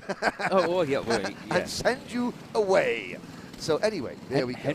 Just for people at home, Henry cannot see any boundary lines. Henry walks straight over them. Well, no, I mean, but basically, this is the sport I love. It's a great sport. Yeah. There's some fantastic, talented drivers here. You know, I love the fact that I'm able to broadcast this and make some 100%. sort of sense and give some people some enjoyment. And you know, I frown upon anybody who wants to, you know, tarnish the achievements these young men and women are putting on for your pleasure, because this is, you know, the British Championship. These drivers are all extremely talented. There is the lighting gantry. Now, the man will walk to the back. When he turns round, the drivers all focus. There's 4 lights, 1 red light, 2 red lights, 3 red lights, 4 red lights, lights out, we're off and racing. Here we go, in Cadet Honda, Duncan, Drummond, Islin and the rest. A good start from number 3, Connor Duncan. Zach Drummond will follow him through, and a nice sedate start there. There's Aston Sharp in kart number 14. Oh, getting it all sideways, Aston. He was the S-plate holder. He's lost the S-plate this year to Jensen Graham. But again, I mean, the amount of really, really fast Scottish drivers we've got here, and there's somebody grass tracking. Well, I mean, should we end the Honda engine lawnmower grass cutting joke? Should we have that now? And yeah, we got through. That was number 37 going across the grass there. Everyone else safely round the first couple of corners, and we have got the 2 Scotsmen, Duncan and Drummond, leading. Good news. Oh, really? Nanny June is here. Oh, hello, Nanny June. Morning. There we go. She's watching Harrison Mackie. Right, there we go. And he's in 4th. We started 4th. Here we go. That's a good shot there. That's Jensen Graham in the S-plate holder. I mean, well done, cameraman, getting nice and close to the action there. Don't get too close, though. No. Lots of paperwork. Yeah, lots of paperwork. and again, cameras are expensive to repair. Cameramen, well, dime a dozen. There we go. End of lap number 1 in the Honda Cadet pre-final here at Whilton Mill, and it is Connor Duncan leading Lewis Islin, his teammate, Zach Drummond, championship leader, down to 3rd, but still right there. Josh Graham is 4th, Harrison Mackie 5th, then it's Blake Ticehurst, Jensen Graham, and Lewis Werrell up to 8th. Ewan Charman down to 13th. So Charman and his teammate Joshua Graham, they're the 2 Ambition drivers chasing down Duncan and Drummond in the point standings. It's not been a great start for them, and the 2 Scotsmen, 1st and 3rd. There is Drummond in the number 8 car chasing Lewis Islin. Yeah, great start from the Honda Cadets then. And you can see from the word go, they go into this sort of trance where they go into a single file line right at the start. They all hug the inside line, and you'll see they'll all hold that line. In the Honda Cadets, it's all about momentum, slipstream, latching onto the back of the driver in front and just sticking with them. And that's the sort of style that you see from here. So overtaking in this class is actually rather difficult, and that just shows the skill level that these drivers has got. Now, we cross the line. Duncan leads the way. Islin is up into 2nd place at the moment. Then it's Drummond, who has gone down into 3rd. Then it's Graham. Harrison Mackie, and Anna June's watching. Yep. Then it's Blake Ticehurst, Lewis Werrell, Owen Neve, Kenzo Craigie. Then it's Jensen Graham, Ewan Charman, running in 11th place at the moment. Will Murphy. Then it's Oscar Tumulty. Then it's Adam Wooden, Max Cuthbert, Timo Youngling, Ralph Youngling. The two brothers nose to tail with each other at the moment. 16th and 17th place. Then it's Aston Sharp, Noah Barham, and Aris Majuskas at the top 20. Then it's Denham, Shedden, Shenton, Ryman. What have you spotted? Well, no, that was Zach Drummond coming under a lot of pressure there from Joshua Graham, and he just moved across on Graham as Graham was making a move. Graham backed out of it. What do you say about momentum? In Cadet Hondas, the fact that it's the torque engine, the low power, the low power, they're about the same speed overall as an iArmy, but the power delivery is so different. Now, I mean, the 88 there of Josh Graham, he backed out of it, but of course that's cost him as Harrison Mackie's gone through there, because again, that it just takes a little bit longer for the grunt to come in and for him to get power back down. That's why it's so smooth.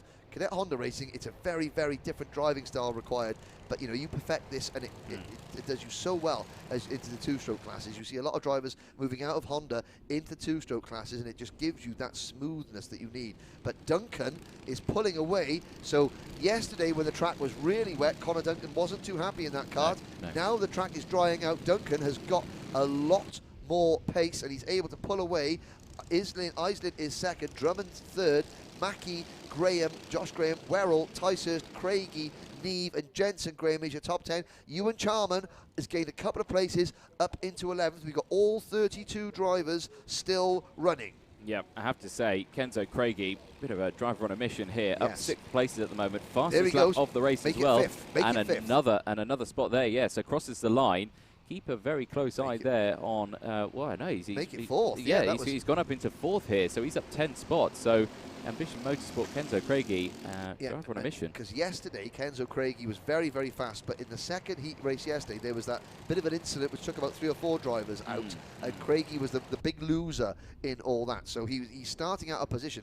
His pace warrants, and again, he's just signaling there, right, come on, push, let's go. He doesn't realise he's already pulled a gap on those. He's got no one pushing him from behind. No, so he's running well out there at the moment. Now, points have updated. We won't show them just yet. Ooh, we're going to give you a few. Yeah, just keep it out there. Teasing you with it. There's Werrell making a move, passing the number 24 of Harrison Mackie up into 6th and 7th. Into the boot goes the number 88 Kart of Graham. Now he is dropped another place behind Mackie, so this is now 5th and 6th on your screens. The 88 of Graham leading Lewis Werrell. Well, no, actually, Lewis Werrell's got past them both. It's Blake Ticehurst. His dad Mark was a meat saloon car racer back in the day.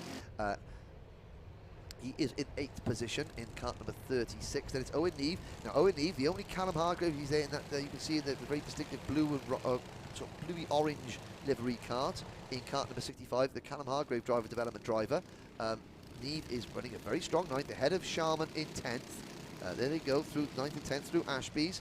There's one of our hard-working cameramen. So there's a bit of camera reception there. That was a cameraman filming the racing that was filming a cameraman who was also filming the racing. Ooh. Good camception. And Morgan Cole is on the thing there. He's watching. I'm sure he's cheering on the Hunter brothers from the People's Republic of Thailand. We're up there. Good to see Morgan. Lots of drivers, not just from this championship, but from Morgan racing the Daniel Ricciardo series. There is Owen Neve. Going through in kart number 65. We're on lap number 6 now, and a new fastest lap for Lewis Werrell. Said at the start of this race that Werrell in kart number 98, one of the Synergy race team drivers, he's very, very quick. He's come over from the Cadet iArmy class into Honda. There he is looking over his shoulder, and Werrell, 60.04 seconds. He's pulled away from Mackie and Josh Graham. Then it's Ticehurst, Neve, Charman, and Max Cuthbert. William Murphy running in 12th. Jensen Graham 13th, the Youngling brothers 14th and 15th. Ralph ahead of Timo at the moment. Tumulty is next, followed by Wooden. The dancing Aris Majuskas, followed by Noah Wolf, Noah Barham. The top 20, Rocco Shenton for the Zip Kart team. Great to see the Zip Kart team back in the British Championship. Oh, and there's a move, and there's an elbows out. And number 88, Josh Graham, goes past Harrison Mackie. Yep, gets that job done through Oi's ears. And as they go into the boot now, less than half. Oh, well, there's 5 minutes left on the clock, I should say, because races are 12 minutes, aren't they? Yeah. So we're way past the half race mark here. as they feel cross the line. Now, are we ready for some championship points? Would you like them? I'm ready. You're ready. Would you like them? I'd love some. Folks Absolutely at home, love some. prepare for brilliance. Ready? Oh, look at that. There it is. But I mean, what that tells you initially is that for all Connor Duncan's work, leading this race by 2 seconds, and Zach Drummond only in third, the points haven't changed in terms of the positions. 10 points is the gap between Drummond and Duncan. So we're not going to see Duncan really gain any ground on Zach Drummond unless Drummond starts falling back. When Drummond starts falling back, that means he's going to start losing points because he's going to have to start dropping scores. But Duncan is, Drummond at the moment, sitting in third place. That's all he needs to do. Well, Drummond is now sitting in fourth place because Kenzo Craigie has just gone past him through Oisiers. Yes. And has moved up into third place now. There we go. Good, well spotted. And he's passed him with the fastest lap of the race. Yes. Josh Graham in the third place in the standings. He is gained a position over his teammate. He's now level on points with Ewan Charman, although Charman fights back. But they are now beginning to they're beginning to fade a little bit now in the championship standings. It's going to be between Drummond and Duncan, and there is, so Drummond drops a position, but here's the strange thing. So Drummond drops a position, but only loses 1 point because, you know, of the drop score situation. The gap is 9 points. So Drummond is safe. He doesn't have to fight at the moment. Connor Duncan, he can't do anything more. He is there in the race lead, 2 seconds in front of his teammate Lewis Islin, and Islin is moving up into 6th position in the championship at the expense of Jensen Graham, Oscar Tumulty and Ralph Younglin. But you know, Duncan can't do any more. Drummond, he just knows where he needs to be. Now, he can even let Lewis Werrell, although Werrell, his teammate, you know, isn't going to want to try and get involved in the championship situation. So, again, Drummond has got a little bit of breathing space. We've got less than 3 minutes to go. Yeah, so not much time left on the timer. Championship points you can see in the bottom right-hand corner of your screen at the moment. Lewis Werrell with the fastest lap of the race, a 59.310, currently in 5th place. As we are watching here, the number 8 of Zach Drummond in 4th, under pressure from Werrell. Of course, with that fastest lap of the race, but also these guys have caught right onto the back of Kenzo Craigie again. So Craigie's not managed to pull away this time, and down the inside goes Drummond. He said he didn't need to fight, but he is fighting. Oh, and Kenzo Craigie is fighting right back, but that has not worked out well for Craigie. So he's jumped back now. So he's now down into 6th place, or no, sorry, 5th place, as Zach Drummond and Lewis Well move up 2 positions. What does that do for the Virtual Championship points? Does that help it get back to 10 points? Yes, it does. So yes, 10 points now does Drummond. So even though he's got a good advantage, it's still in his mind. He still wants to get those extra points. It's very hard for a driver to suddenly switch off and only drive at 90%. You know, when a driver switches off and races at 90%, they can make more mistakes because, you know, it's the concentration of driving at the limit that helps a lot of these drivers. You know, being inch perfect. Here's a little good. That's Kaiser Raymond in the very distinctive black and silver liveried Kart there. Oh, and one of these Synergy drivers running off. That was the number 27 driver running white, Noah Barham. So this is the battle for 20th, 21st, 22nd, 23rd, 24th, and 25th.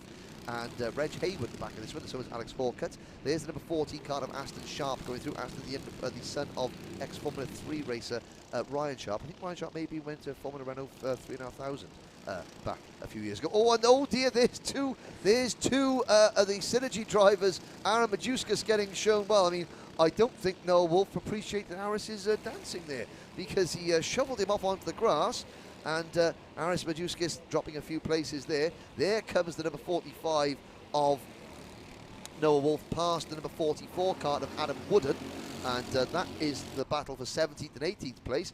There is and it's good to see a lot of these drivers getting plenty of coverage further down, battling in the pack, because often, you know, when the racing at the front is so intense, generally, then you have to focus on the front runners. But when, I mean, we've got a 2-second gap between Connor Duncan and Lewis Islin. There's no one battling in the top 3 or 4 at the moment, so it gives a great opportunity because the racing for 20th place is just as chaotic and as hard fought as the racing for first place, sometimes more so. And there's a move. Owen Neve goes for a move on Ewan Charman, for 7th place going into the into Oisiers under the watchful eye of the race directors Nigel Edwards and Ken Potter.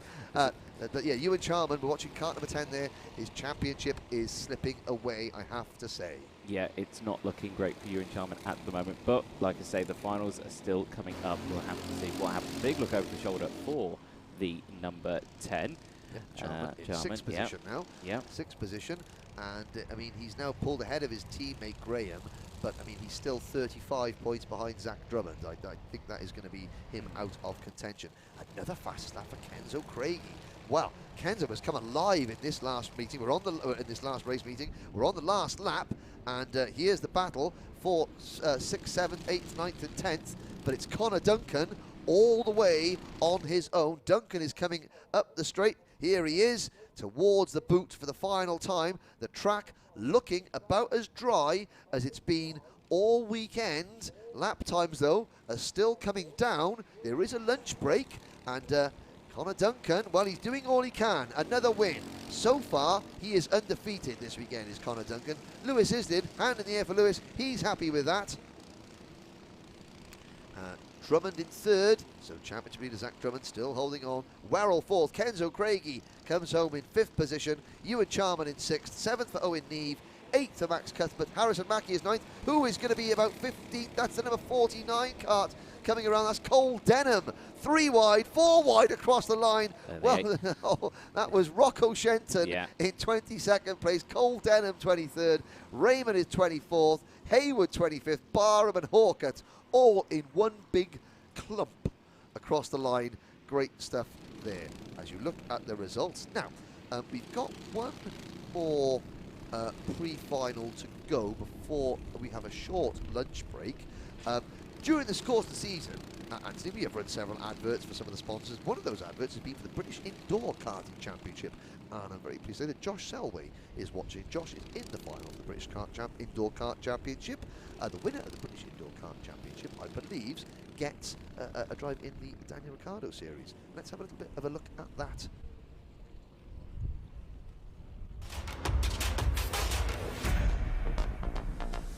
The karting industry in this country needs to have a revolution. We need to fully embrace the indoor karting industry, which represents the touch point for most people, their first taste of motorsport.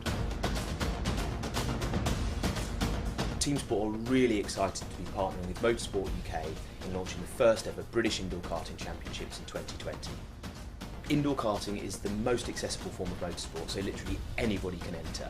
It's going to be a fantastic championships run exclusively at Team Sport tracks across the whole of the UK.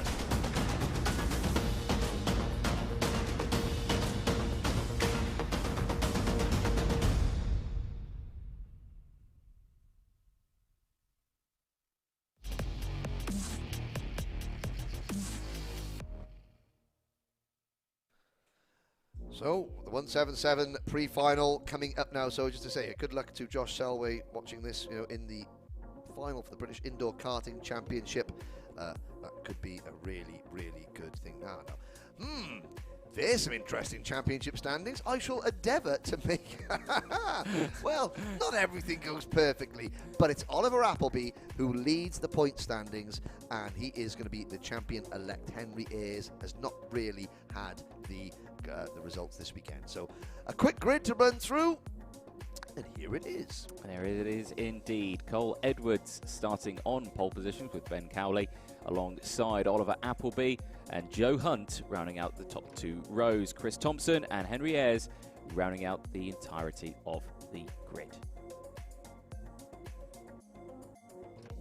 I have to say, Anthony, thank you for producing the Haribo mix. You're very, very welcome. I mean, we're not ever trying to... There's a good view of number 22, Ben Cowley, due to try and get... Well, he had his first win of the season in the previous heat race this morning.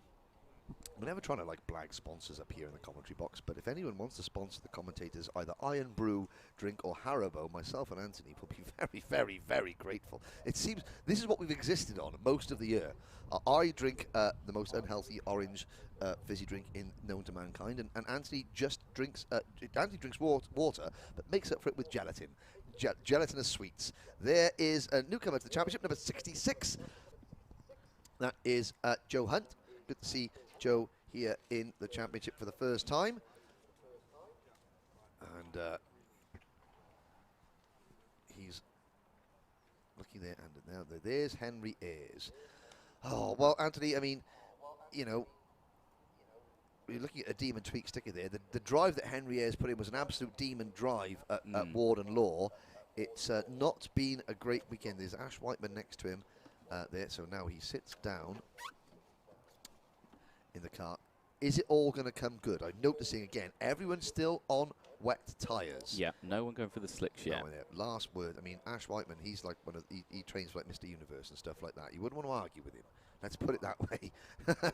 I mean, his quads are about as big as, you know, my head.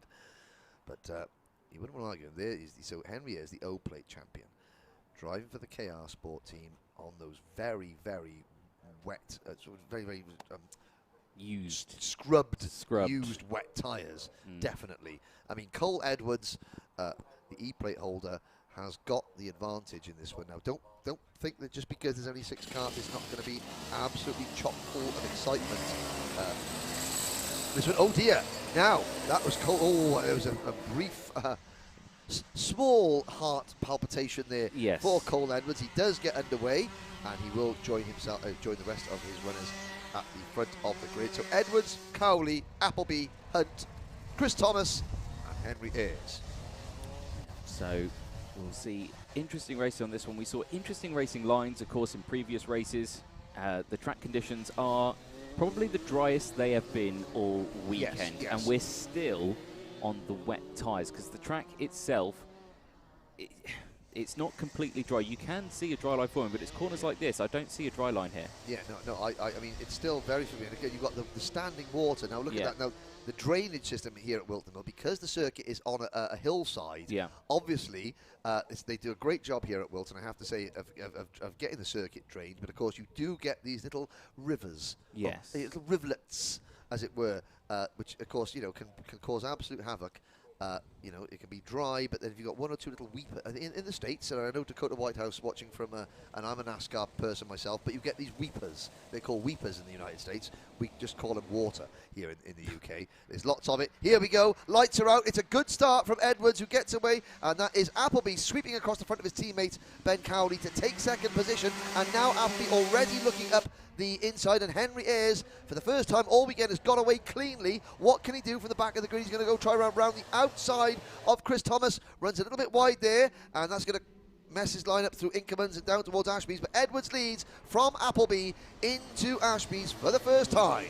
Yep, so 2 very different racing lines you saw there at the start of that race. Ayres the only one to take that wider line to try and get the switch back. It didn't quite work out. There is a move, though, from Cowley, the 20, oh no, sorry, that's the 34 of Appleby, sorry. Yep. The 34 of Appleby getting past Edwards. So that is a position change, so that is good for Appleby. He needs that to try and maintain his lead. It's looking comfortable, though, still at the moment in terms of the championship points. Yep. And the 22 of Cowley also goes through. Pole sitter, almost dropping to third there. Very briefly, he dropped to third. He's fought back, though.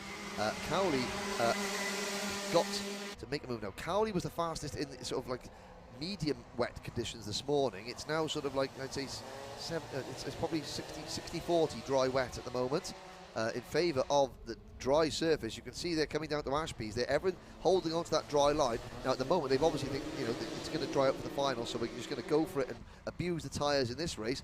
Edwards there under pressure, and here comes Chris Thomas, the number 56 cart. First time we've seen Chris getting really, really aggressive, and Henry Ayres as well. The pole man goes from 1st to 5th. Joe Hunt is there as well. The privateer driving cart number 66 right behind them, but Appleby leads in cart number 34, and everyone else fighting over 2nd. Cowley, then Edwards, the GMS karting 1, 2, 3, and Edwards is in trouble, and he is down to 5th. So the driver that has won, he won the first heat yesterday, poled it for the pre-final. Now, when the track dries out, the kart not really in tune with this type of track conditions, and he's going backwards. Yep, he had a mistake out of Ashby as well. He ran very, very wide, much wider than anyone else that we'd seen most of the weekend. And yeah, you can just see there how close his field is. Wide on one corner, 4 places lost. So Appleby leads the way from Cowley, Thomas, Ayres, Edwards and Hunt. who round out the top 6. And, you know, I have to say, this is the first time we've had all 6 actually really close. Competitively. And there goes Chris Thomas. He's had a torrid season so far, I have to say, from Chris Thomas. One of the early season, pre-season title favourites. It's not gone right for him. Can he salvage it? He goes past Ben Cowley. Now, Oliver Appleby's lead at the end of lap number 2 was set 3/4 of a second. Thomas is closing in, and he's just set a new fastest lap of the race, 53.39. Now we're getting close to dry weather conditions. We've got a lunch break after this, only about 25 minutes, half an hour. I think there's going to be some slick tyres in the finals. Here comes Ayres, back at Cowley. So the race winner this morning, the two drivers that have, the race winner this morning, Ben Cowley, now in strife as well. And look at Joe Hunt, championship debut. In 6th place, okay, he's at the back of the field, but he's watching this and he's staying with them. The race leader, Oliver Appleby, is Cowley fights back, and Edwards to 4th, 5th and 6th together. But Chris Thomas is closing in on the race leader. We're going to have a battle for the lead before very long, Anthony. Oh yeah, we definitely are. 8.5 minutes left on the time, but then Appleby still leading, but only by just over half a second from Chris Thomas, who last lap round, as you said, set the fastest lap of the race. This time around, he is slightly slower than Appleby, had a faster first sector, but struggled in the last 2 sectors as well. Henry Ayres has had a better second sector and was faster than Thomas that time around as well. So the O plate is gaining time on 1st and 2nd at the moment. So it's Appleby from Thomas, Ayres, Edwards, Cowley and Hunt. Absolutely nose to tail. 3 seconds separate the entirety of the 177 grid as they exit Ashby. You can just see there the dry line starting to form. I think we are going to be on slicks at the end of the lunch break. It's a given, which will make the racing a little bit later. Very exciting. Yes, that's the best way to describe it. But I mean, even if we have no rain, there are still going to be rivulets of water across the circuit, because again, there's standing water in certain places can be very, very, very tricky indeed. Now, Appleby comes out of Pitts Bend to start lap number 6, and it's now Henry Ayres in 3rd place, setting a new fastest lap, 52.87. So 53.4 for the race leader, a 53.0 for Chris Thomas in 2nd, and a 52.8 for Ayres. So the leader is now the slowest of the top 3 karts, and like an accordion, it all starts closing back in together. Who is going to be the first to play a tune and take the lead? Well, you can see Thomas's hand actions out of Crook Corner up the hill towards Christmas. He had his hand off, signalling to Ayres behind. Come on, let's work together, let's push, let's catch him. They have managed to catch. He tried to go for a move there. Now, Appleby knows he's got the pressure behind him. He goes defensive in towards the boot, stays there in front. And now you've got Ayres and Thomas nose to tail now. So the top 3, nothing between them as they round the final corner. 6.5 minutes to go in this Rotax 177 pre-final. In the championship positions, we haven't got them on screen at the moment, but there's only 15 points between Appleby and Ayres. The problem that Ayres is with only 6 drivers, the worst Oliver Appleby can finish is 6th position. Now, 6th position gives you 57 championship points. Yeah. The win gives you 65. Yeah. So with 2 races to go, you can't see enough of a change, you know, between, even if Oliver Appleby finishes 6th in both this race and the next race, and Henry Ayres wins the pair of them. There's a move, and that's Chris Thomas into the lead, and Ayres goes through into 2nd position. Now we'll see if there's a little change. Maybe we'll bring the points up at the end of this lap just to see if that is making a difference, because Henry Ayres, I can't see Oliver Appleby losing enough points, because I mean, if there was a grid of 15, then yeah, you would say game on. But we'll see as they cross the line now. Oh, and it's a little bit closer. A little bit closer. Appleby on 632 points. Ayres on 623. Well, maybe I spoke too soon, Henry. Maybe Henry Ayres knows something that we don't, Anthony. Well, he's got his best results so far, or his best performance so far this weekend. He's had a bit of a terrible one so far, but he's working hard in this one to try and get to the front. Thomas runs wide. He does indeed, and gifts the position. So Henry Ayres, I think for the first time, this weekend, he's leading a lap. Race. Yeah. And he's, I mean, you know, he did have mechanical problems in the first heat, but of course he then, when he was at the back, he didn't push his tyres. So his tyres are, I mean, they might only be on for this race, because we might be on slicks for the next race, but if he's got the best tyres, so he's going to throw caution to the wind. Now, Appleby 3rd. Ayres leads for the first time, and Ayres moves to within 6 points of Oliver Appleby. So, maybe championship not over yet. Anthony. No. They're still very, very close for the folks at home as well. If you want to confirm our maths, Yes. there it is. There it is. So that is the virtual championship standings as it stands at the moment in terms of the positions of where they are in. So yeah, not many points between them at all. And 4 minutes to go. And it will be very interesting to see what happens to Oliver Appleby if the recovering Cole Edwards can close it, because Edwards is in 4th place. He is lapping 0.3 of a second quicker than Oliver Appleby in 3rd. So Edwards, the E-plate holder, there he is on screen. And now if he moves past Oliver Appleby, what does that do to Appleby's points tally? Let's see as they come around Pitts Bend. 4 minutes to go. We start lap number 10. Edwards sets a new fastest lap. 52.48 seconds, and he's crawling all over the back of Appleby's kart there. So like a moth attracted to a light. You know, like a light bulb, he is, you know, sort of magnetically coming towards the rear bumper of Appleby's kart, down the hill towards Ashby's. And now Ben Cowley in 5th position puts in a purple first sector. It seems to be, though, 5 out of these 6 drivers, they've all had moments where they've been the fastest kart on the track. Here comes Edwards. Appleby can't hold a candle to him. Appleby down to 4th place. Now, with Ayres still leading, the gap was 6 points. Is it going to shrink by another digit at the end of this lap? We're going to complete lap number 10. Edwards 3rd, Appleby now 4th. They cross the line, and it's down to 5 points. Henry Ayres is, and look at Chris Thomas looking over his shoulder. Right, where is everybody? I want someone to play with. And the answer is, oh no, maybe not. See where Appleby is. You know, having a long, that's the longest, most relaxed look over a shoulder I've ever seen in a kart. Fair play. I know it's a long straight, but Christmas Corner is still a heavy braking zone. Pay attention, please. Eyes forward, heads up. So it's Ayres by 0.9 of a second over Thomas. A further 1 second back in 3rd place is now Edwards. Appleby 5 points up in the championship only now in 4th. Cowley 5th and Hunt in 6th.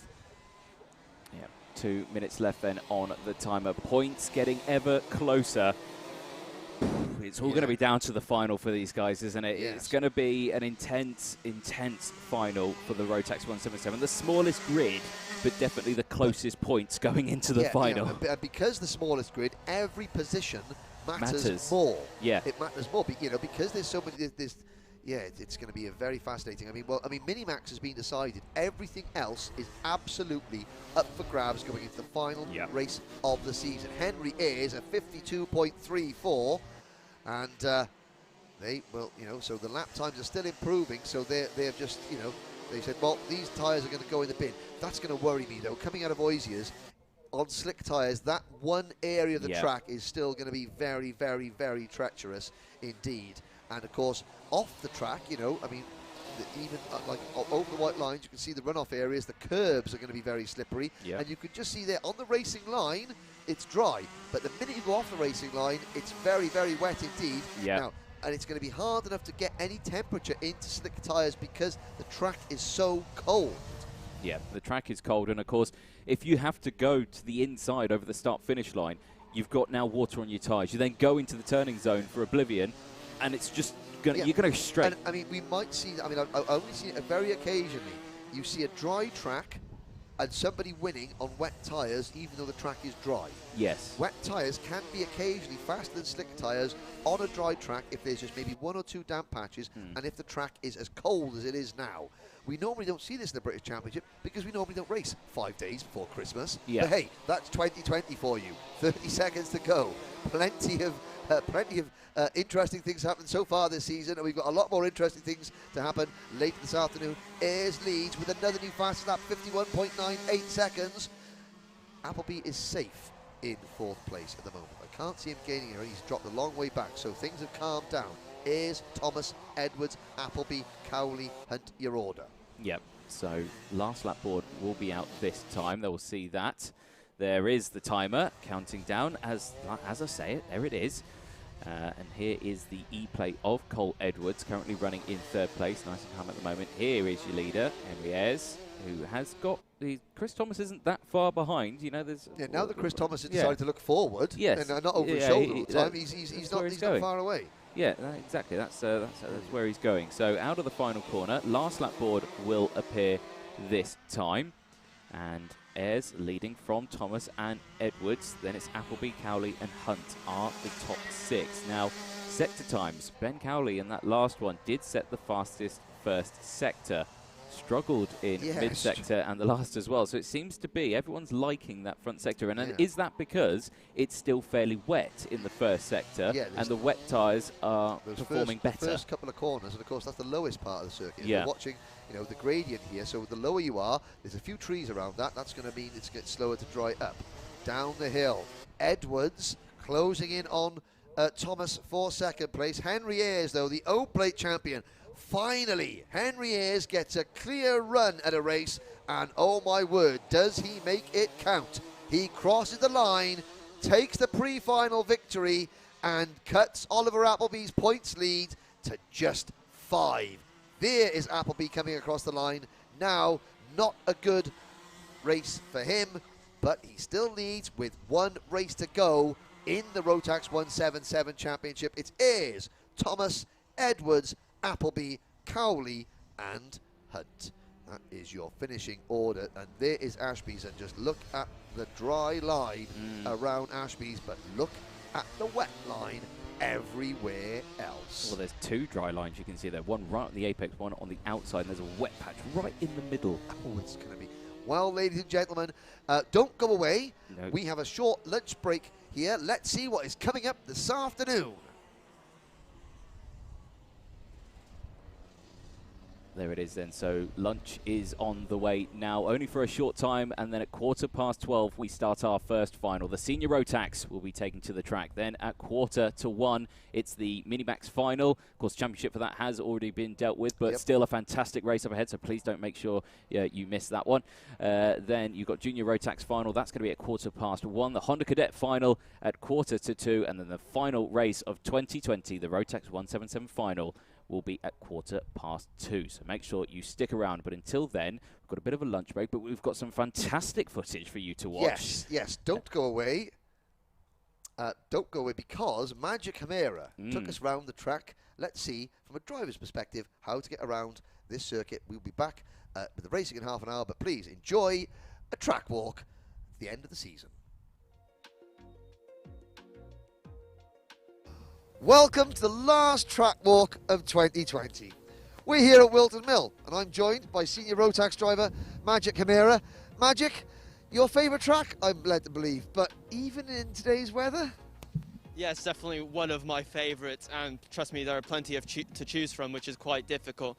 But even in this rain, I think this is probably the nicest circuit to drive, especially in these conditions, because you can really get a car to handle around this circuit. You don't need to be playing with the throttle or anything like that to be really on the edge of adhesion. Here you can just get a car quickly dialed in to really perform.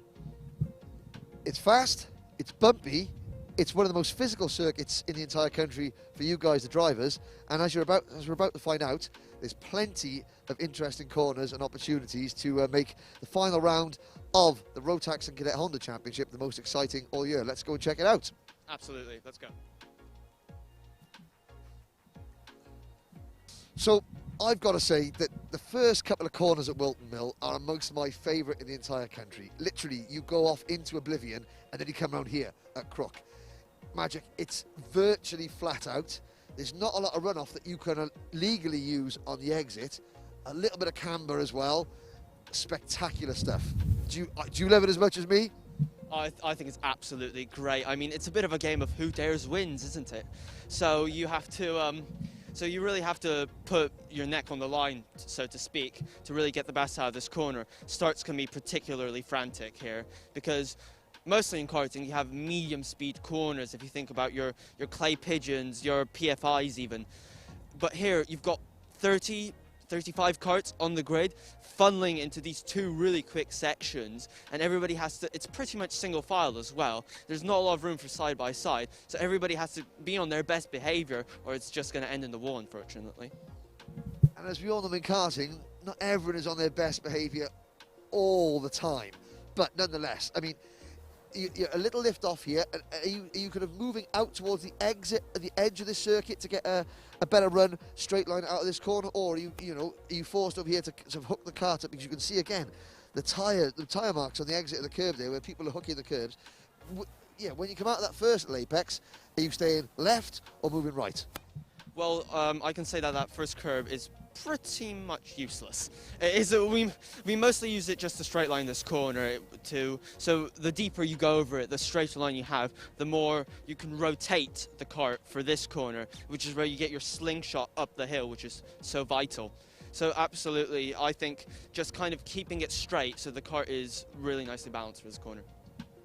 Well, it's nicely balanced, but I hope you've got your hiking boots on, because we're about to walk up one of the steepest hills in British karting, all the way up to Christmas. Let's go.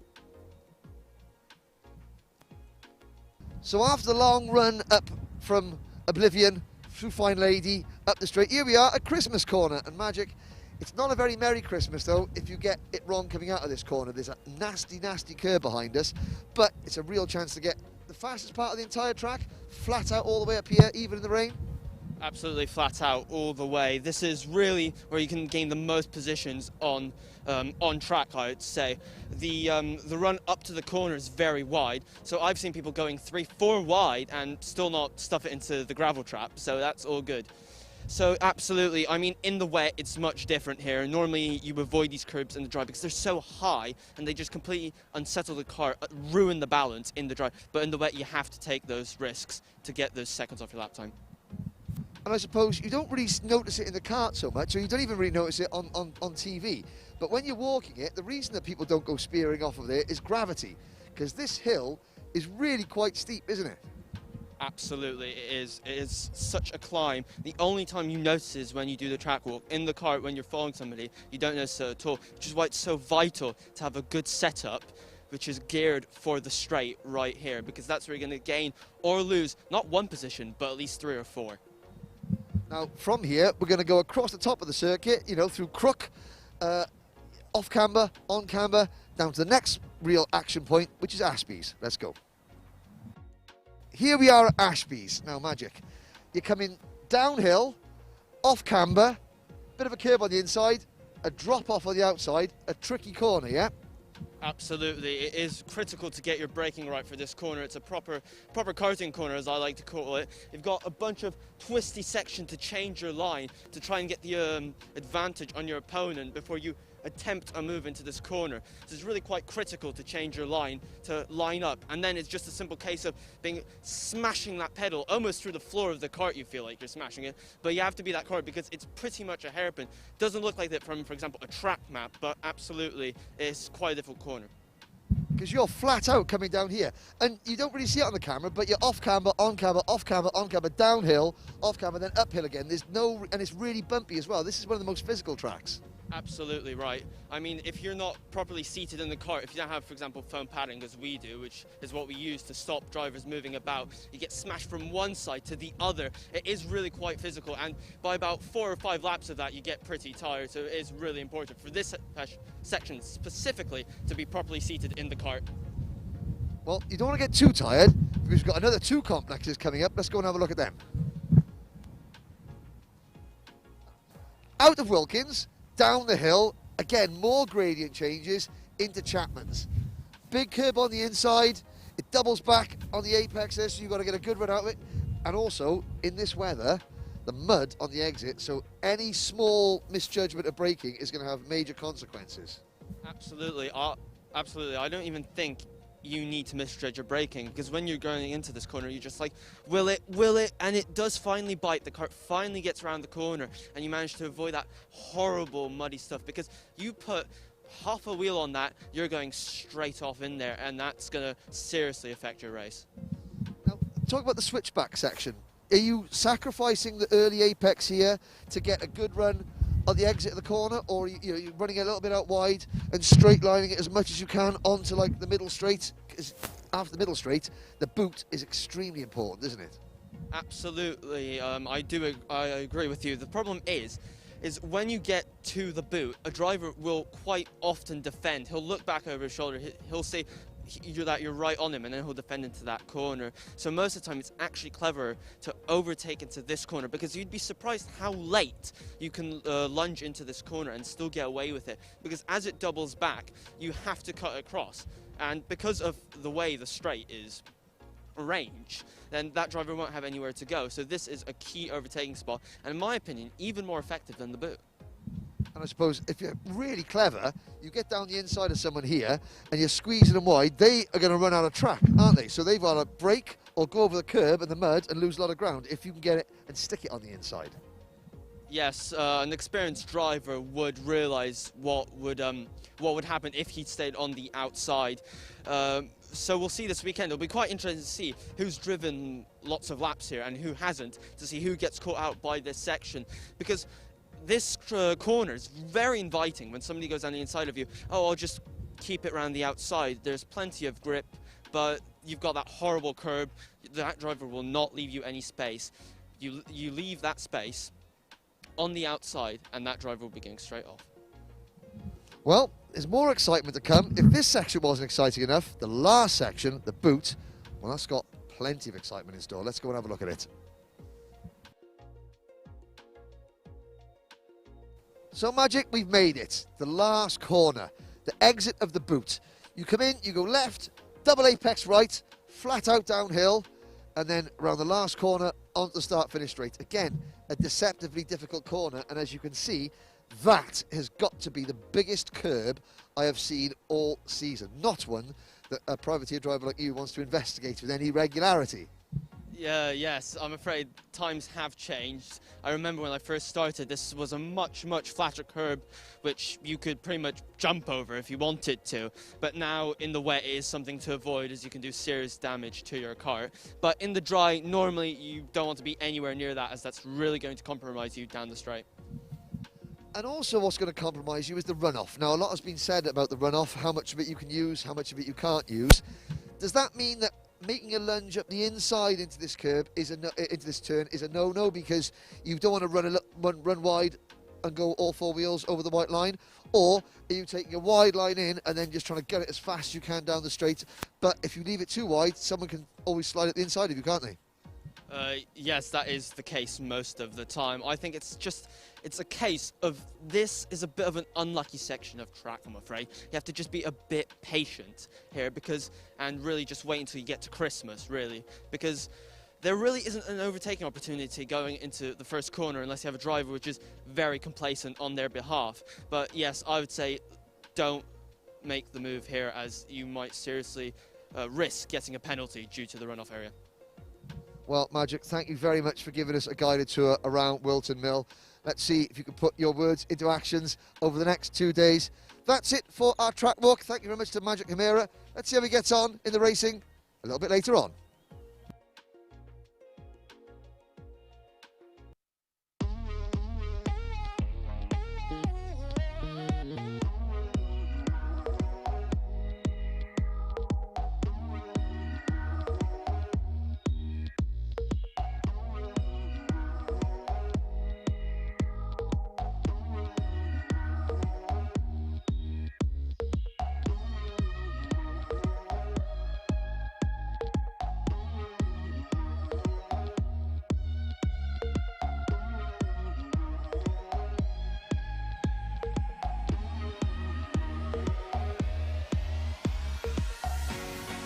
Yeah, the UK karting for me is one of the best. I mean, you've got quality drivers all round.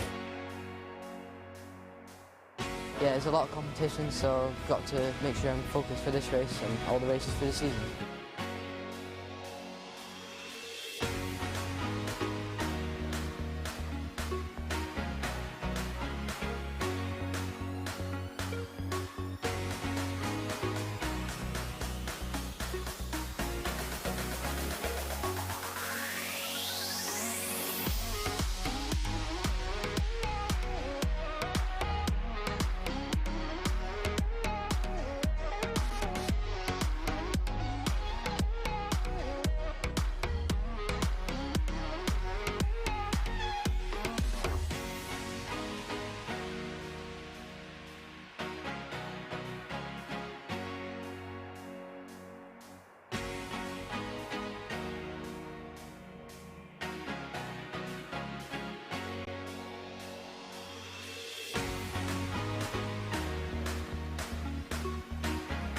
The British Championship's really one of the hardest I've ever raced in. For anyone, it really is a good learning experience, and although it's a bit emotional sometimes, it's good for the driver.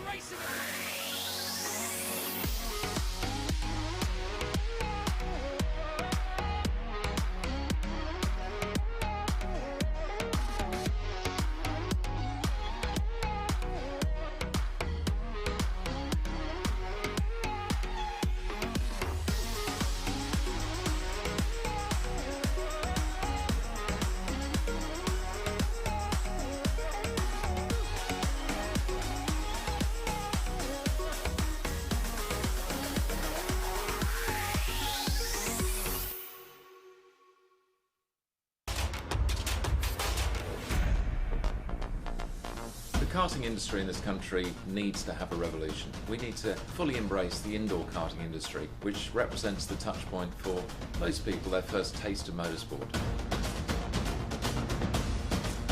Team Sport are really excited to be partnering with Motorsport UK in launching the first ever British Indoor Karting Championships in 2020. Indoor karting is the most accessible form of motorsport, so literally anybody can enter.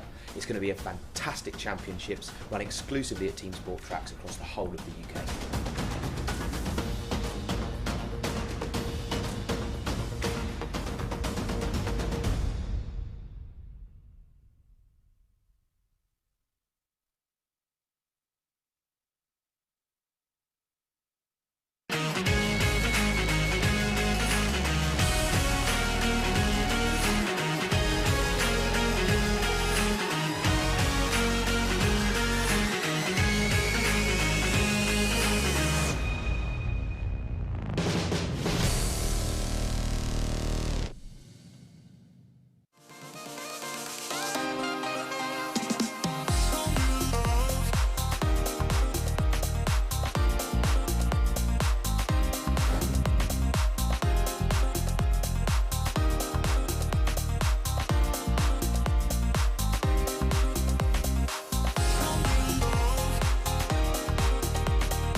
So the British Karting Championships were very important. You know, it's the place where all of the best drivers were. It was the chance to, or for me to prove, or for any driver to prove that they're the best or that they're capable of winning. There's a lot of good drivers, and you got a lot of different championships here and there, but the British Championships are the main one, or is the main one, and there's something which I actually never won. In Cadets, but I won in Formula Kart Stars in 2012 or something. And I know it's something you always remember.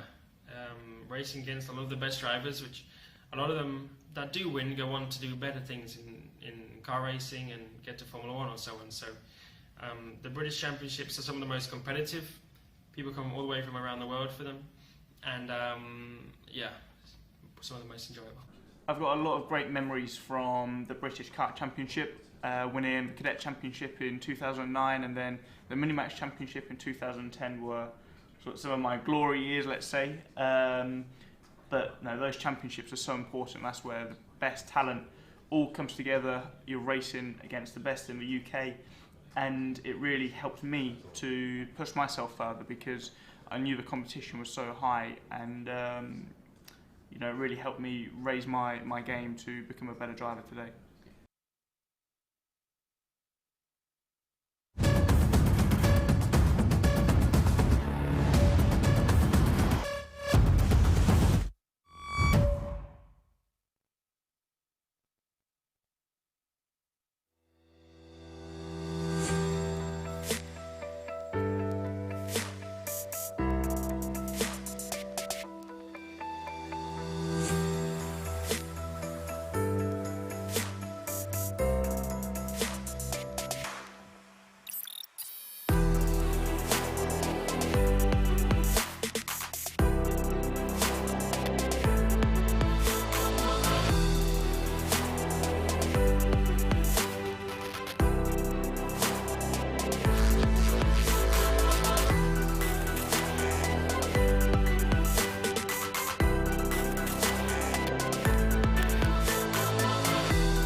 The 2020 Motorsport UK British Kart Championship is sponsored by Demon Tweeks, and everybody here at the British Kart Championship wants to extend their thanks for Demon Tweeks' support during this extremely trying and testing year.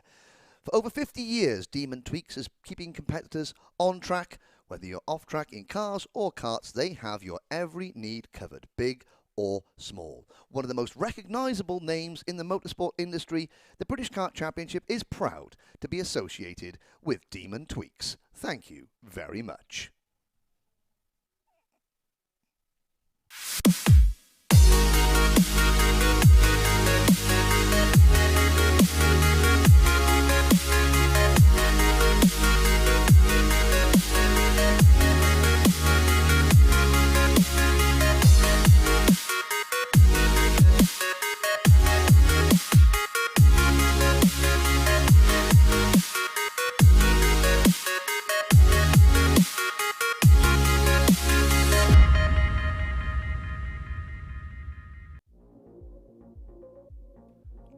Welcome back, ladies and gentlemen, to the final part of the final round, the final day of the British Kart Championship for 2020. 5 races to go, 4 champions to decide. Starting us off this afternoon will be Senior Rotax, 34 drivers.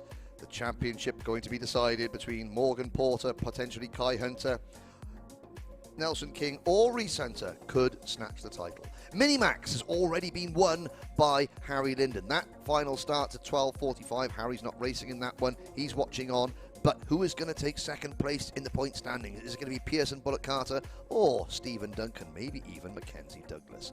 The third race we have for you this afternoon at 1:15 is the Junior Rotax final, and that could not be more finely poised between new championship leader Matthew Higgins, former championship leader Callum Voisin, and the ever-present Matty Hinchley.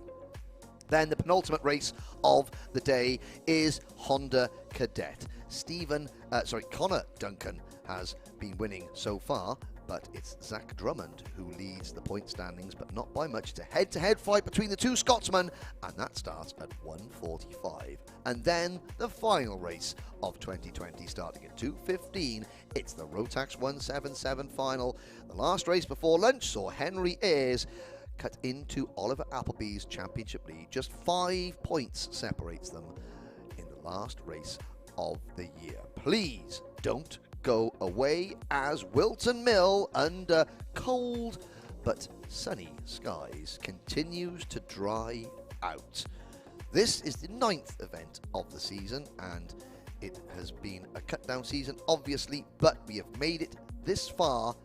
Thank you to the competitors. Once again, a look at this 1,200-metre Whilton Mill circuit. The first sector, very, very fast, through Oblivion, Crook, up the hill to Christmas Corner. The middle sector, the most technical sector of the entire circuit. Inkermans, Ashby's, Wilkins, Oisiers. And then the final sector, the run round the legendary boot here at Whilton Mill. That is your circuit. The rain is not a factor. No rain forecast. Few gusts of wind. The drone able to go up and give you some fantastic pictures when the wind speed allows, but it is sunny, a wintry sunshine here in Daventry, the heart of England, not far from Northampton, which is the hub of the UK's motorsport industry.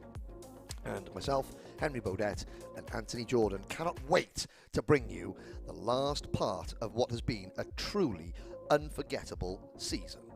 No, we can't indeed, and it's been a fantastic season. I've thoroughly enjoyed it. It's been a great experience to be a part of it, and to go into the finals in just a moment is going to be, yeah, I'm very much looking forward to it.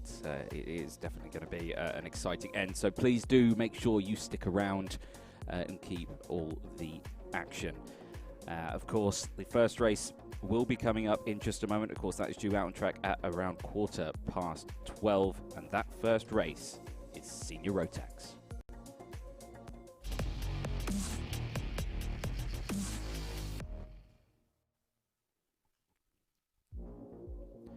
Senior Rotax final will be coming out onto the track in just a moment. Here's a look then at the championship standings as they stand after the pre-finals. So Morgan Porter still on top with 627 points. Only 10 points separate themselves from Kai Hunter. Now you have to remember Morgan Porter, he's already won his ticket to go to the World Finals. He won that last week at in Portugal, so he's comfortable, he's happy, he's gone through. There's still 3 tickets remaining out there, and they are going, of course, to 2nd, 3rd, and 4th in the championship. And I've just spotted Nelson King and Reese Hunter are joint on 12 points. So yes, I just spotted that out the corner of my eye. So it's very close within the Senior Rotax. Yes, it is. You have to feel sorry for Tom Edmonds there. You saw him 5th in the championship. He started the weekend 2nd. He has fallen out of contention. But where will we line up? Porter did not have a great pre-final. His lead is down to 10 points. Here's the grid. So it is Nelson King and Reese Hunter on the front row of the grid. Caden McQueen and Matt Armstrong on row 2. Oliver Hodgson and Kai Hunter on row 3.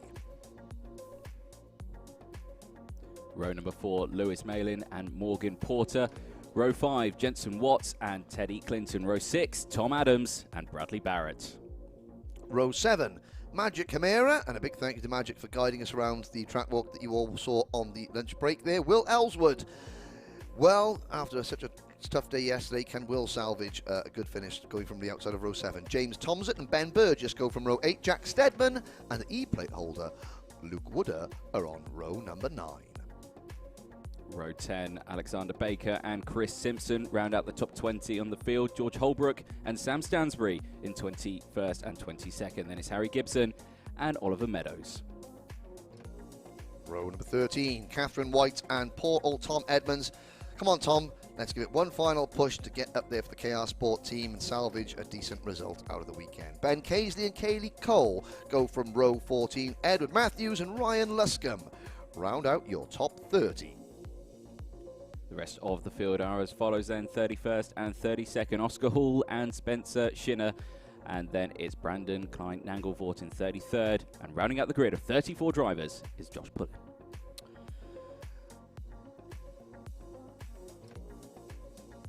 So we look down at the starting lineup, and there is Catherine White in kart number 33 on wet tyres. Now, Anthony, that normally wouldn't be a problem, but as you look behind you, she's the only one on wet tyres, everybody else on slicks. So this is going to be absolutely dramatic from start to finish. That is the number 33 kart, Catherine White for Vision Motorsport. She's got Scott Cheney mechanicking with her. You can see Scott with his Ricky Flynn Motorsport outfit on there. Good to see Scott back in a British paddock. Well, Catherine is starting down on the 13th row of the grid, but look at that, brand new Slick Mojo tyres for Tom Edmonds and everybody else. There is a look. What is Tom going to be going through his mind? It's just got to focus. This weekend has gone badly. There's no two ways about it. It has been a nightmare for Tom, but he has to put that out of his mind now. Focus on this next race and just going out on the high. There is William Ellswood in kart number 19. You can see his dad standing at the side of the kart while his dad did the mad 200-mile dash round trip to get a new chassis for Will yesterday. He's starting just behind Bradley Barrett, and again, so that chassis there, the cracked chassis that he damaged in the first heat yesterday, Will is going again. And again, look at those shiny, shiny, slick tyres. Bradley Barrett on his Sodi Vitesse Sodi kart, and up at the front there, well, there's one of the Hunter brothers, the Dan Holland Racing team. Reese Hunter came into this event about 30 points out of the top 4, and he has driven so well. That's Kai Hunter looking at there, the younger of the two Hunter brothers, just getting a couple final words of advice from his mechanic. What can Kai do? Kai only 10 points behind Morgan Porter. There is Reese Hunter. Reese just now level on points with Nelson King as well. So really, 4 drivers could win this. It's still Morgan Porter's to lose. We'll keep you up to date with the championship standings as this race progresses.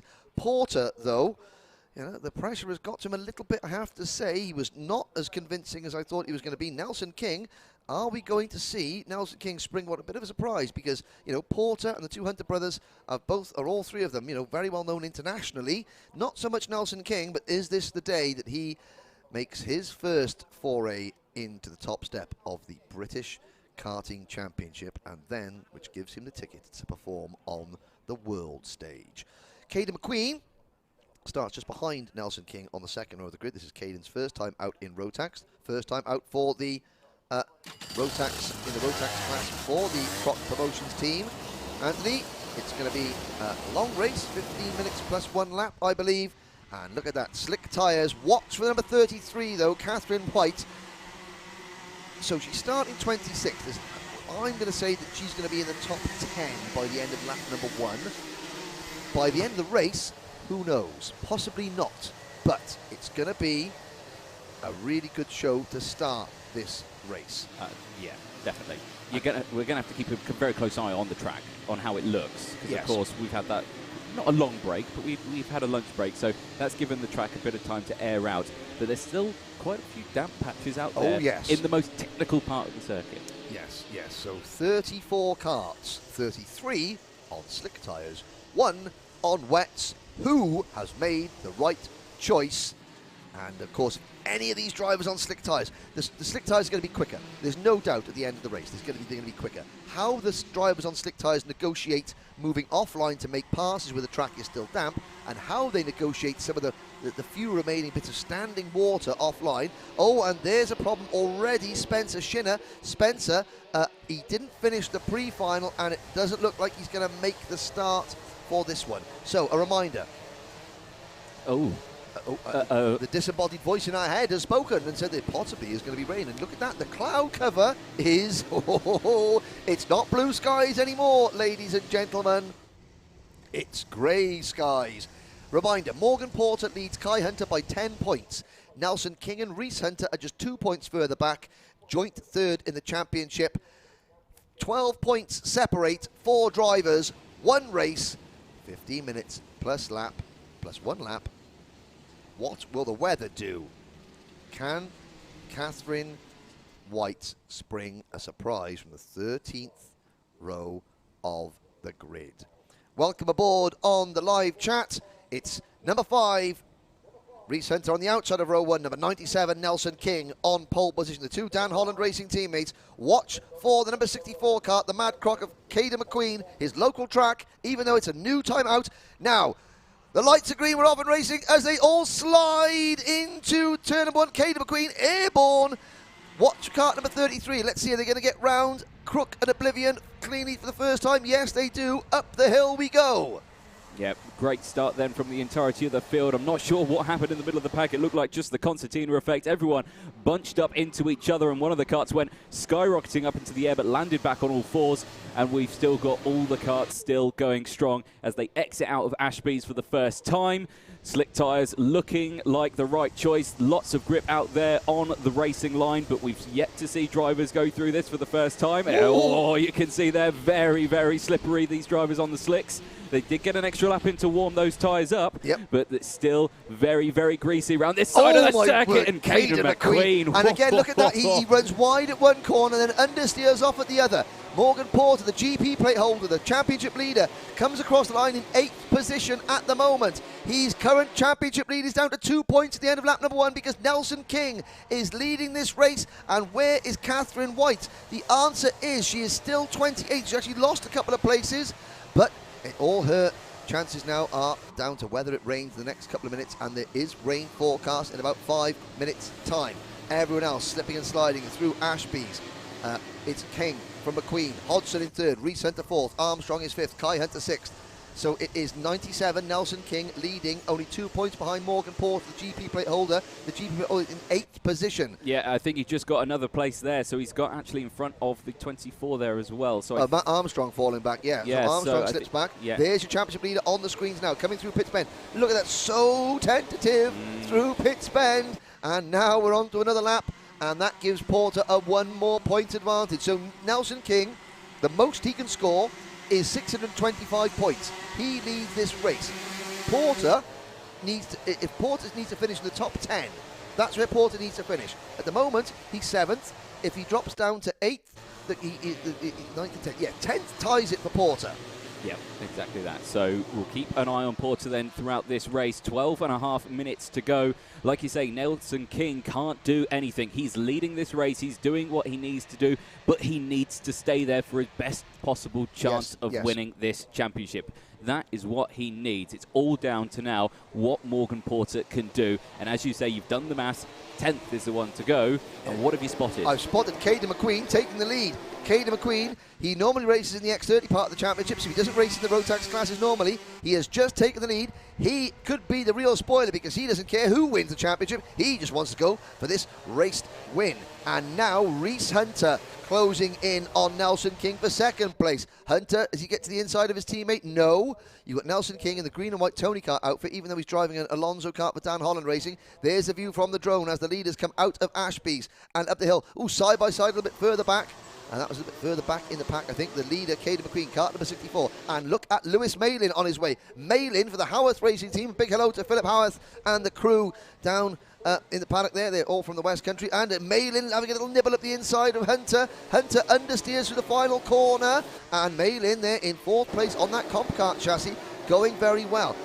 Looking back there, Porter up into 6th position. Porter to 6, he's now got a 5-point advantage in the championship. And there it is, rain. Oh, no. Oh my word, where's Catherine White? No. Catherine White is already, let's have a little look. 26th. 26th. Okay, we can't see her. She's in the Vision Motorsport kart, which is a pink and purple liveried machine, kart number 33. And she is on wet tyres, and everyone else on 6. And you can see coming into Christmas corner, they're already starting to understeer wide. And Catherine White is on it, on her way. Oh, dear me. This is 11 minutes to go in the final. We did not want this. That's way too long. Slippery surface flags are out. Everyone's on slick tyres. The drivers are thinking, really? Oh, I didn't no. notice that. Thanks, marshals. There's Spencer Shinner just still having a chat with the marshal. He didn't start the race. So, the lap times. Well, Caden McQueen did a 49.40 lap last time around. This time, at the completion of lap number 5, let's see how much time it's costing them. And the answer is a lot. It's 57 seconds. So the drivers on slick tyres are now losing 10 seconds. There goes Malin, all running wide. It's going to be an absolute lottery. Hodgson has got a technical flag. Oliver Hodgson's exhaust has come loose. Oh, so Oliver Hodgson is going to be out of this one. Porter is 7th. There's Porter in the silver, black and blue Argenti Motorsport, the GP plate kart. This is to decide a British Championship, and it's a lottery. Catherine White has just done a 58.4. She is already up in the 23rd place, and she's lapping 5 seconds a lap quicker than the kart directly in front of her. So watch. We can't see her yet, but you will see her before long. Oh, Armstrong sliding. This is slick tyres. Nelson King in 2nd place. Ultimate test of a driver's skill, Anthony. This is going to be the ultimate test. I'm just keeping an eye on where Morgan Porter is, of course, in all of this mayhem that we're seeing right now. He's still there in 7th place. He's still doing fairly quick lap times as well. There's the 13 that you can see. That's Ben Burgess, and they're just in front. Oh, my word, look at him. Oh, crikey. They're just scrambling for position, trying to hold on to this car. There's Catherine White. Now look at this. Over the curb she goes. She's got 2 in one corner. She's got so much more grip, so much more confidence. She's up at the 4th. Oh, here we go. Okay, it's game on at the front. Now the question is, Caden McQueen leads by 5.5 seconds. That's going to be the tricky bit. Getting through the traffic without losing too much time and not getting forced off by some of these understeering karts. McQueen is just fleeing. They say, make hay while the sun shines. Make hay before it pours down too much, Caden. And there's the 53 off track. That is Ben Casely out of the ring. We're going to try and push that KR Sport machine off onto the line. Now, of course, good point being made there on the chat. How much wear did Catherine White put on her wet tyres while it was still dry? I think the rain came early enough for her to still have plenty of life left in those wets. They looked like they had a lot of life left when the kart was being pushed into the dummy grid. So I think she's in a good position here. There she is. She's on the outside here going into boot. Oh. Now she just swatches to the inside. There's just no grip out on track. And that was Porter running by. It was. But Barrett across the grass. Porter has also gone off. McQueen still leads. And here comes Catherine White again over the curve. There she goes. Number 33, Hodgson's getting black flagged. Catherine White up into 8th place. The order is McQueen leading by 7 seconds from King. Armstrong 3rd, Reese Hunter 4th. Hodgson is going to be excluded from 5th, so it's Kai Hunter in 5th. Malin in 6th, White 7th, Burgess 8th. 9th Adams, 10th is Porter. Porter leads by 4 points in the championship now over Kai Hunter.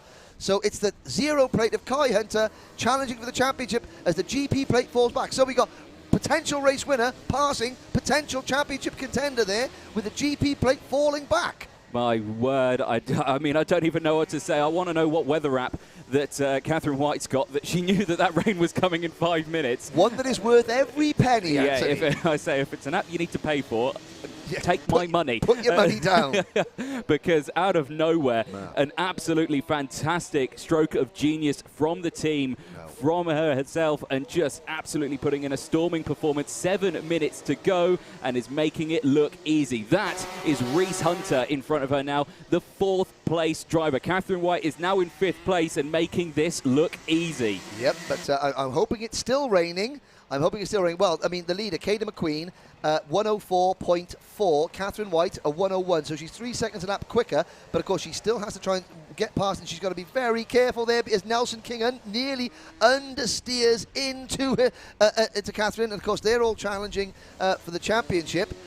Armstrong is second. There's Armstrong. So this is 3rd place now for Catherine White. She's going to get past the 24 Strawberry racing car of Armstrong. The rain looks like it's still falling, but not too hard. It doesn't matter for Armstrong. Armstrong just understeers wide. And here comes Catherine White now. She's going to pass on the out. Don't go to the outside, Catherine, because that's where Armstrong is going to understeer too. Yep. Wait.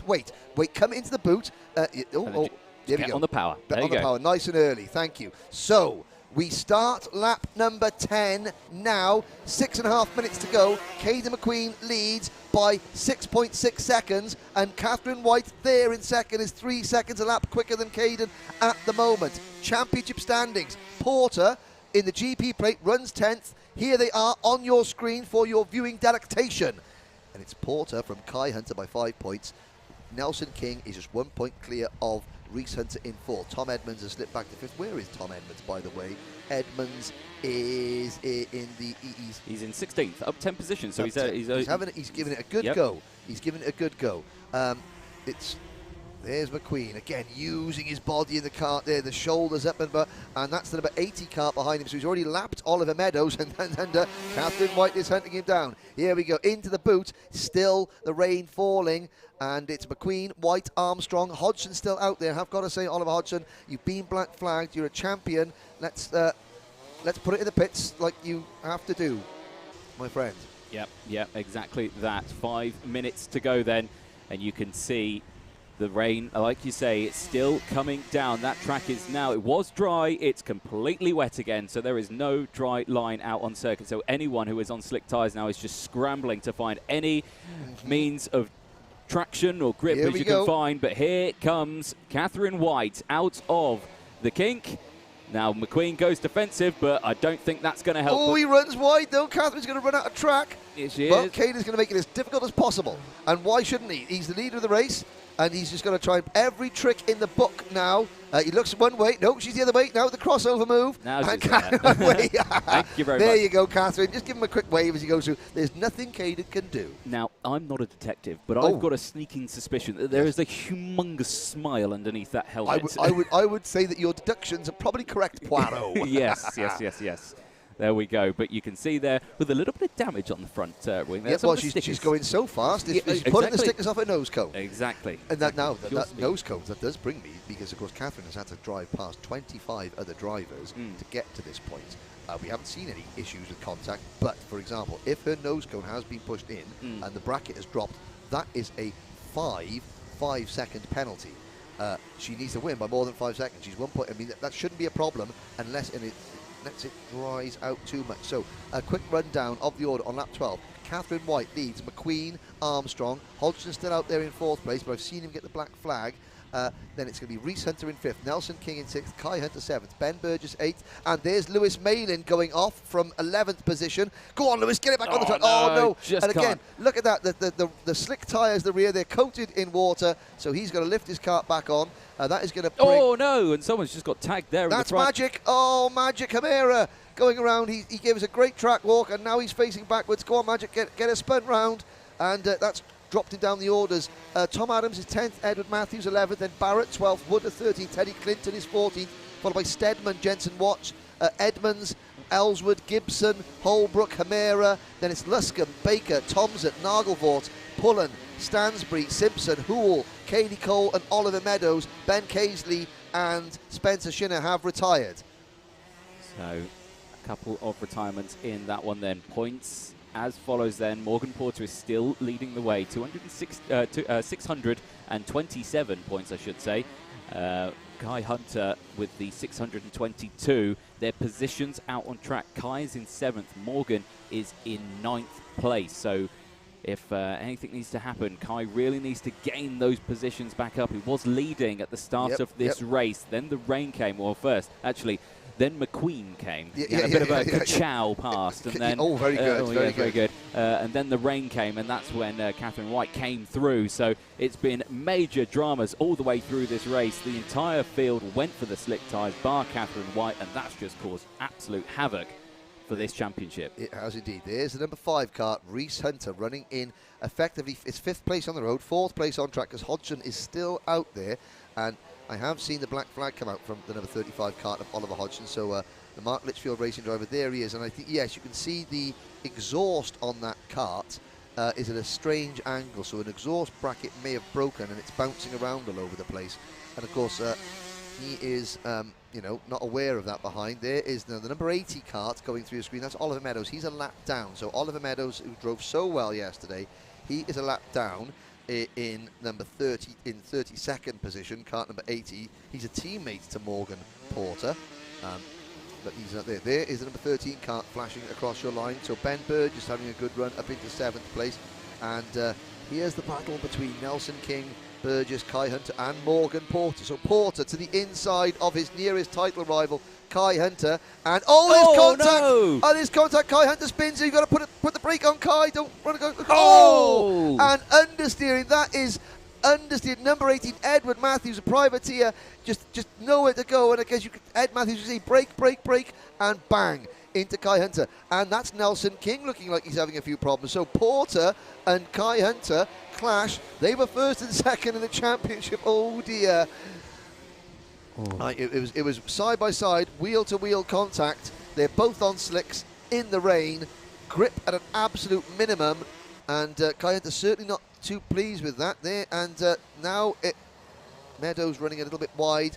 Here's Reese Hunter now in kart number 5. We've got 20 seconds to go. Catherine White leads by 15 seconds, ladies and gentlemen. Brilliant stuff. McQueen 2nd. Armstrong is 3rd, Reese Hunter is 4th, then it's Burgess 5th, Nelson King 6th, Porter 7th. The title looks safe. That driver there, number 35, you can see the exhaust going on. He's been black flagged, but he's staying out there. He'll be excluded from the race. Oliver Hodgson, a real shame to see Oliver not seeing or not obeying the black flags, has to be said. Expect more from Oliver. I know him very well, so I can say that. And but there we go. Out of the boot they come, and you can see the number 35 Mark Litchfield racing kart of Hodgson going into Pitts Bend. The exhaust has broken on that kart, which is why he's had the technical flag. Then it is Hunter behind him. Now, I mean, Reese Hunter behind him. Burgess. The clock has struck 0, Anthony. That means that the next time Catherine White comes across the start-finish line, she will see the last lap board. There goes the 13 kart of Burgess at the inside of Nelson King. So Nelson King has fallen back to 4th in the championship. But here we go.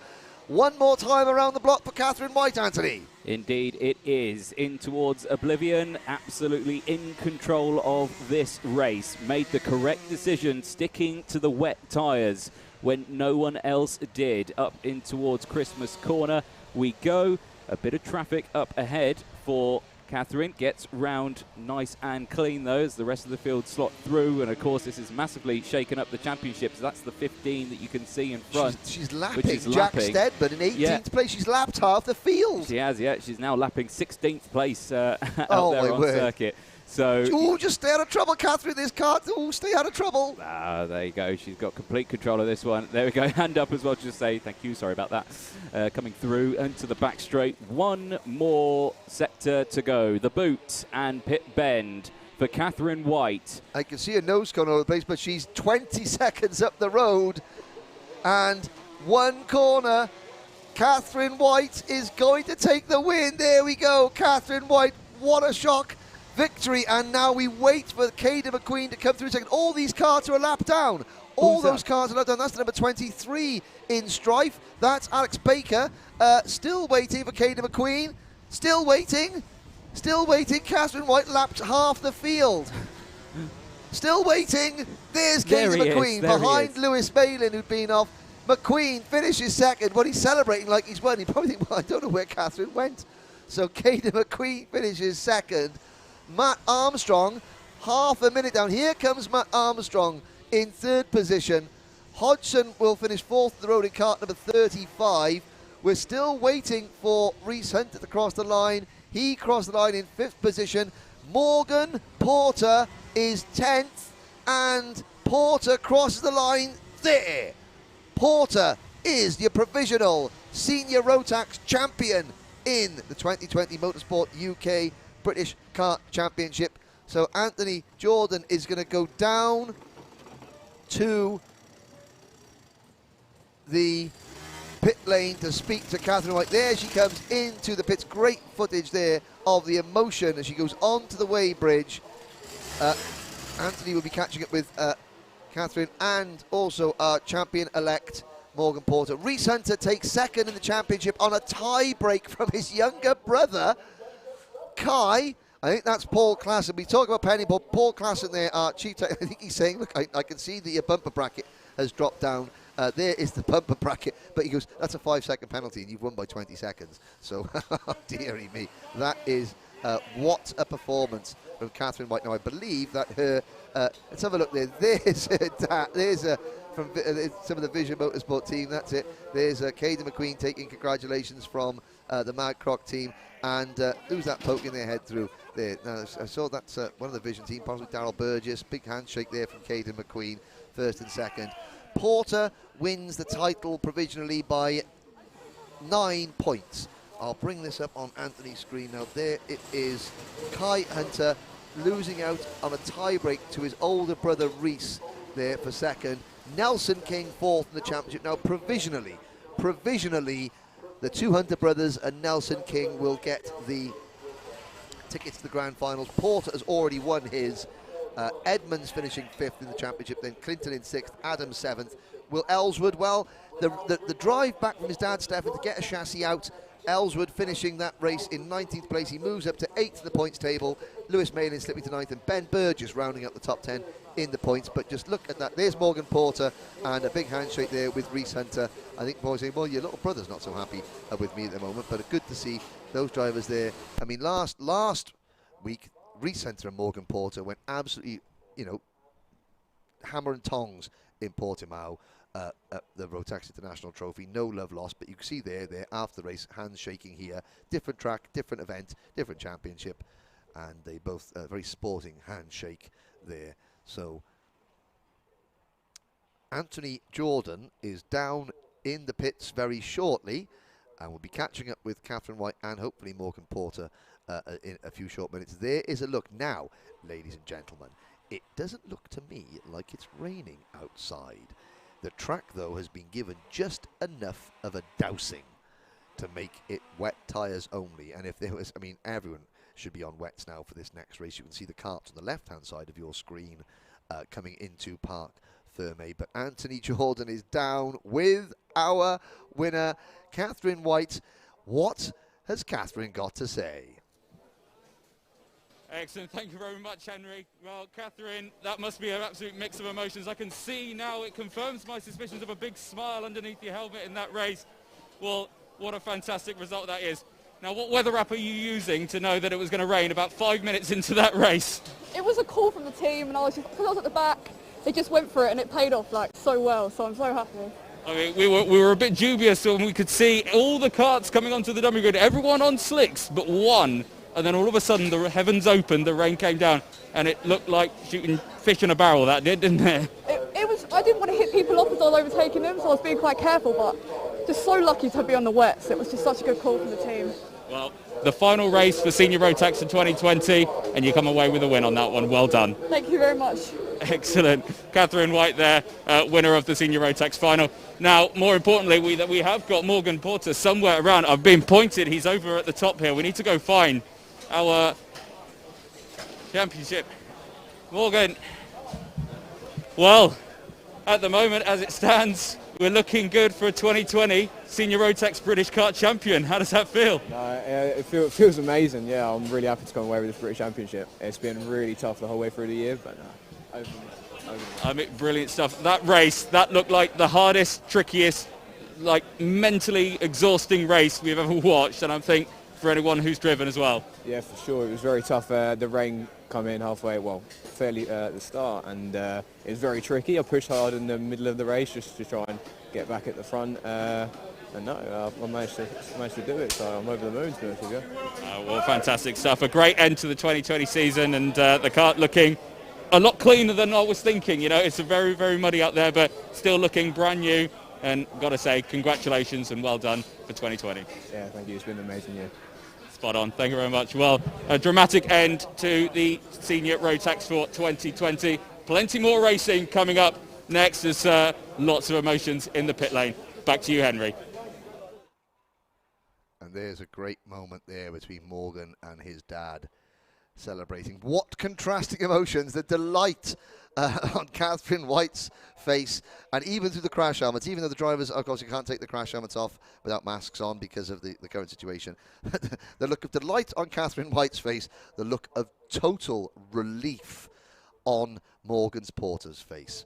Next race, what drama has that got in store for us? Coming up next.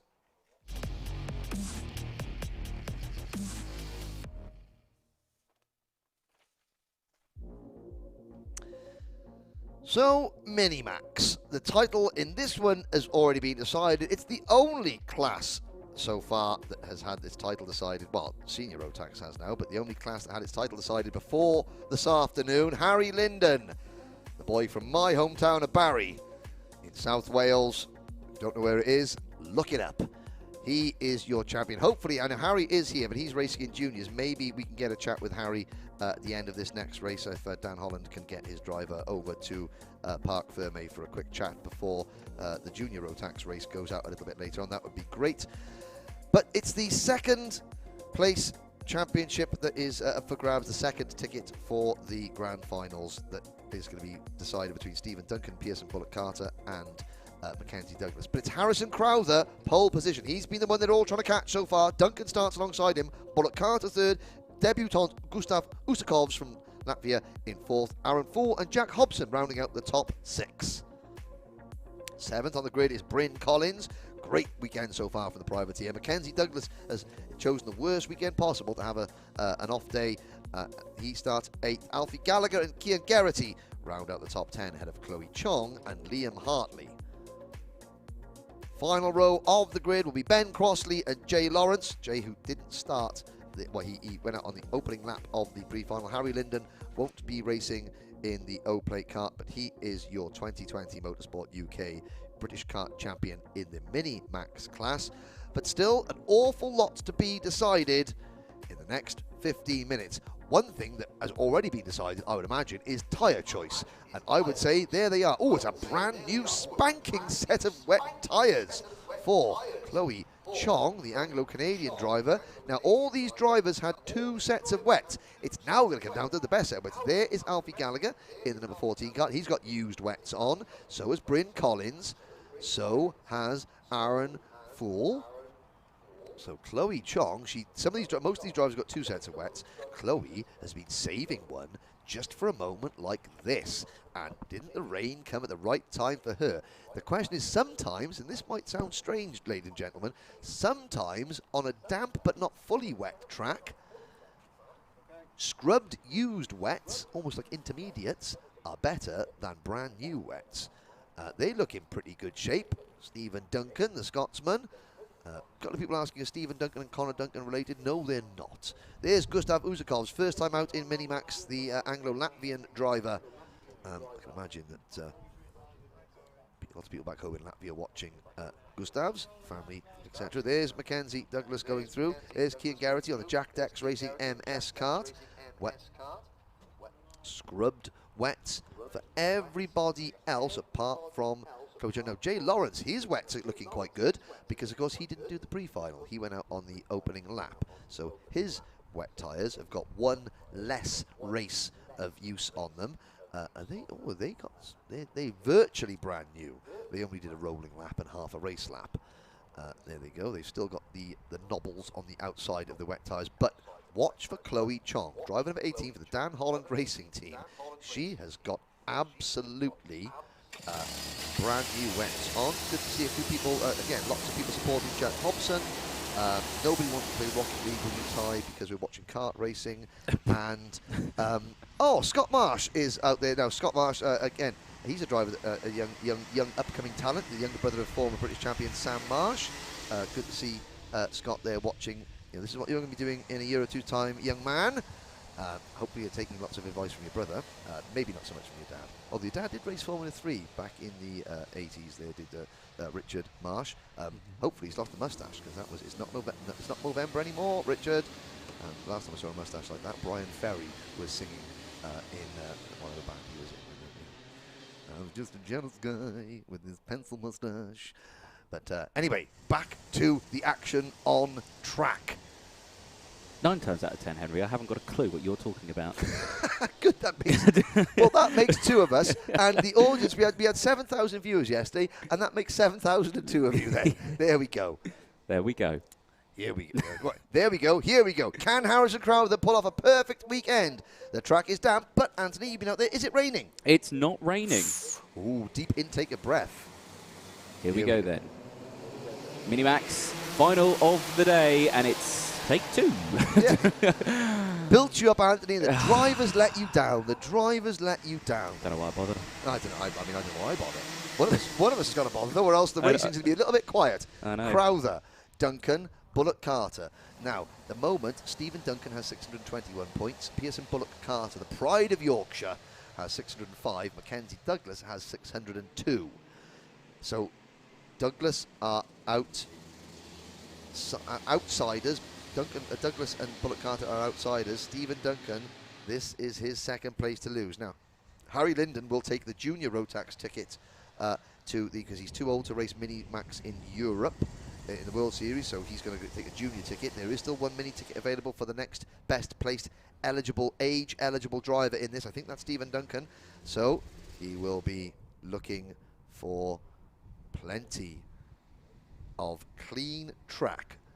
Again, can Chloe Chong make those brand new wet tyres? She's kart number 18 to the top of your screen there, that light blue and yellow Dan Holland kart. Can she make those wet tyres, brand new wet tyres, work on this intermediate track surface? Now lights are out, now we're off and racing. There we go, they'll go for you, won't they, Henry? 15 minutes plus 1 additional lap. Here we go then. Again, fresh, wet tyres on most of these karts, some with the scrub tyres. Let's see what works best. The first time into Christmas corner, heavy braking. A lot of people going for that variable inside line. 3 wide at the back, the 22 and the 73. They're going side there. That was Kieran Garrity, who's trying to get the long way round. Can't quite do it. Then the 15 going the long way and the 16 going the short way. So Stephen Duncan taking the long way, Bullock Carter taking the short way. There's someone off the track there. And it looks like Chloe Chong. And dear. And again, I'm there talking about the pride of Yorkshire. It's the pride of Lancashire is Pearson Bullock Carter. Oh dear, I think I almost started War of the Roses there. Sorry about that. But Pearson Bullock Carter in 3rd place. Now Chloe Chong, I saw her going around the outside of a move, making an outside move at Inkermans. She gained a place, then she overcooked it a little bit. There's Gustav Uzakovs ahead of Aaron Fool. Aaron Fool getting some support there from Jonathan Thompson online. Good to see Aaron staying with the championship. And there's Jack Hobson behind him. Now let's have a look at the end of lap number 1. Crowther leads by half a second, only half a second from his teammate Bullock Carter. Then it's Duncan, Usakovs, Fool, Hobson, Collins, Geraghty, Douglas, Gallagher, Lawrence, Chong. After that, despite that off-track moment, Usakovs goes for a spin, and as he turns around, well done Mackenzie Douglas and Alfie Gallagher for avoiding Usakovs' rotating kart there. They had to squeeze to the outside, but it's Crowther leading, but in his wheel tracks is Cole's racing teammate Pearson Bullock Carter and Stephen Duncan for the Vision Motorsport team. Vision already on, oh dear, that was a move from Hobson there, and he managed to make it stick. Well, Vision are already going to be on cloud 9 after that last race. Can Stephen Duncan improve their fortunes even more? Well, let's see, 13 minutes remaining of this race, so still plenty of time to gain. Now you can see there the sun has reappeared out from behind the clouds, and with everyone on the wet tyres, again, another dry line forming. This is going to make the rest of today, I think, a little bit interesting. Hopefully, I'm not sure how quick the track will dry out. As you can see there, Hobson lifting the cover on the radiator. Now he's got past. He's cooling that engine down. He's slowing it down slightly as well, just to relieve that engine a little bit of that heat. And nice shot there, zoomed in, close up on the driver's eyes. Yeah, brilliant. I mean, Bryn Collins is doing extremely well indeed. I mean, he's a driver that started out at Landau International Raceway, the global home of World Motorsport, birthplace of champions. Yes. He started their IKR series and has moved in. So just to show how well Bryn is doing. Still a very inexperienced driver at this level, coping very well. Privateer driver on that number 12 Tony Kart.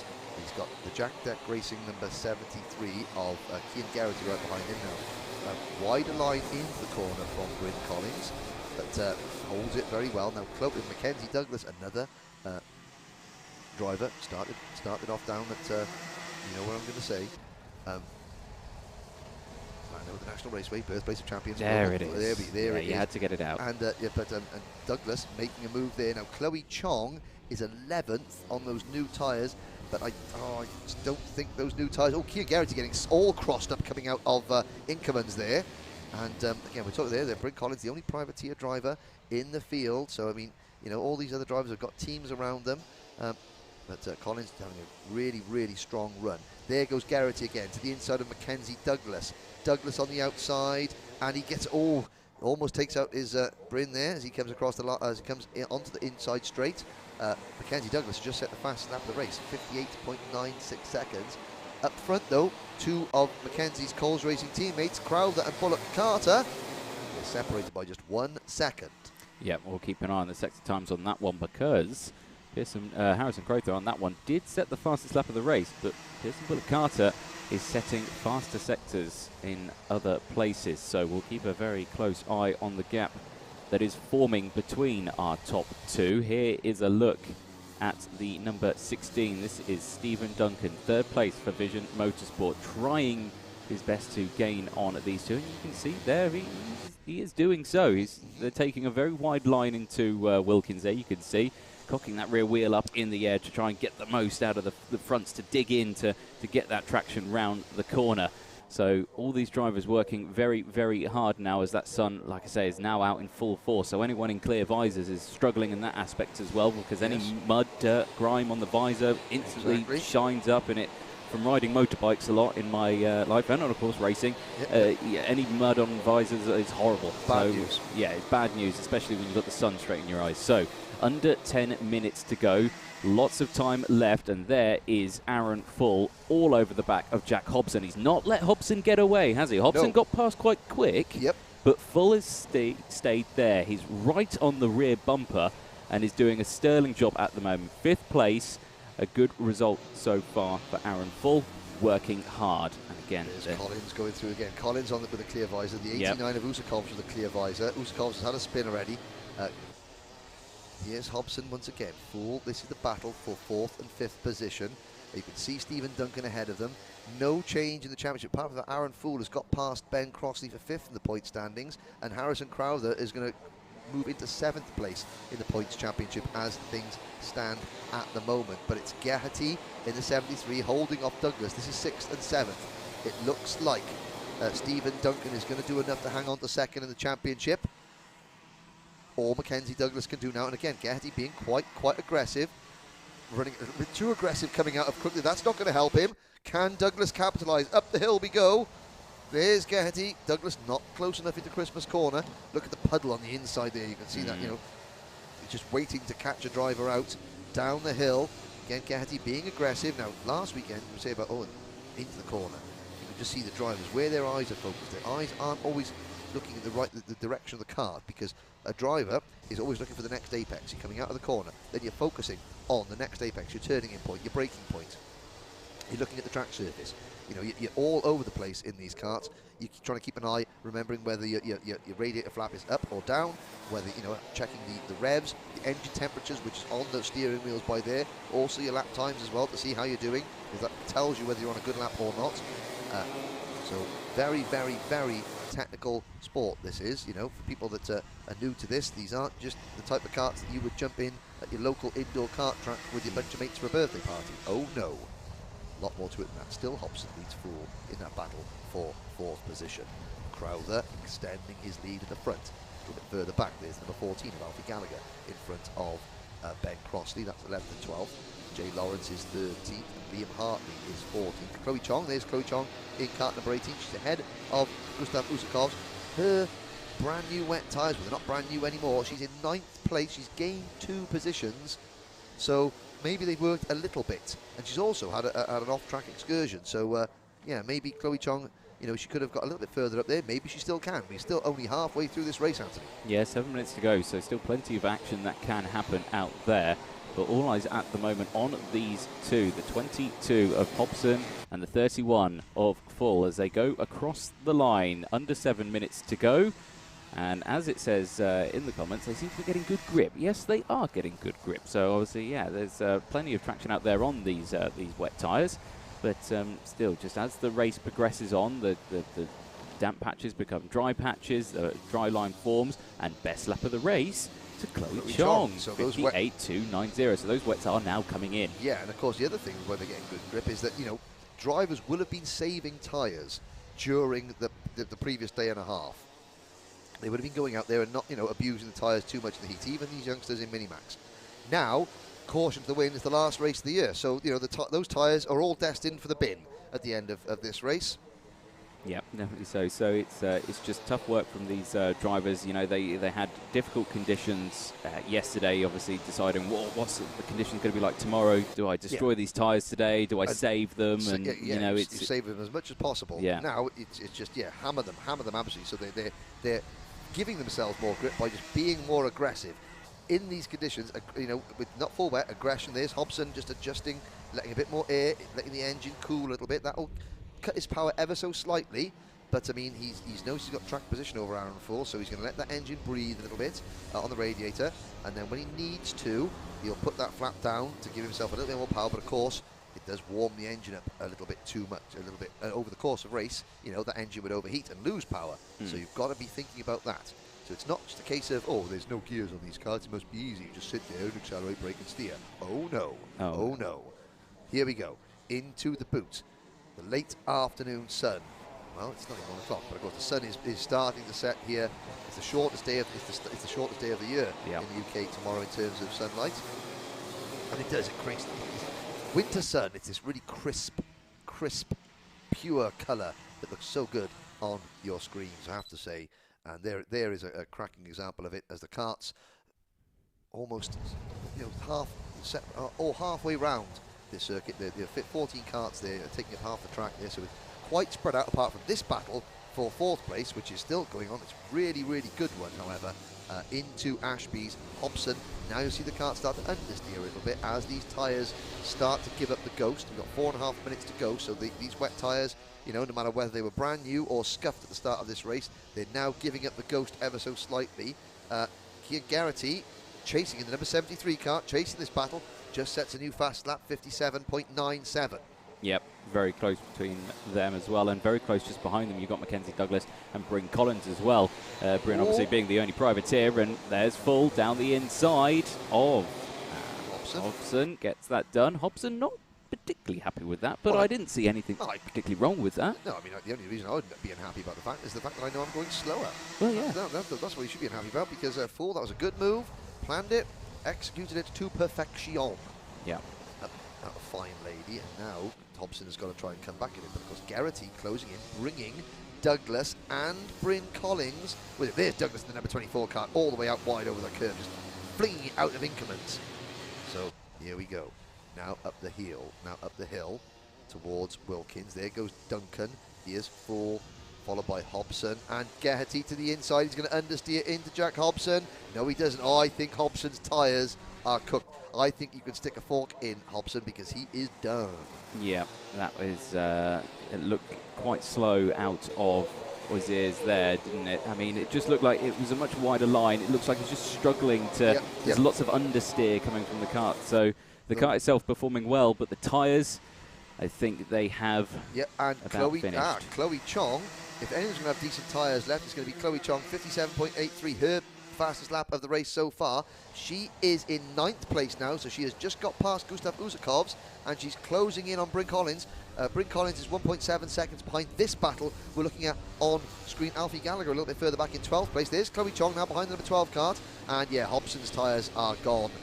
Douglas passes him as well. There's nothing that Hobson can do, and that's so frustrating for a driver. He is probably driving as hard as he can. Gerharty to the inside of Fool. That picks up a place for Kian Gerharty, the Jack Dex Racing team on that MS chassis. Aaron Fool in cart number 31. That's the XL Motorsport Cosmic chassis for Aaron. And then there's Douglas on the Tommy cart for Coles Racing.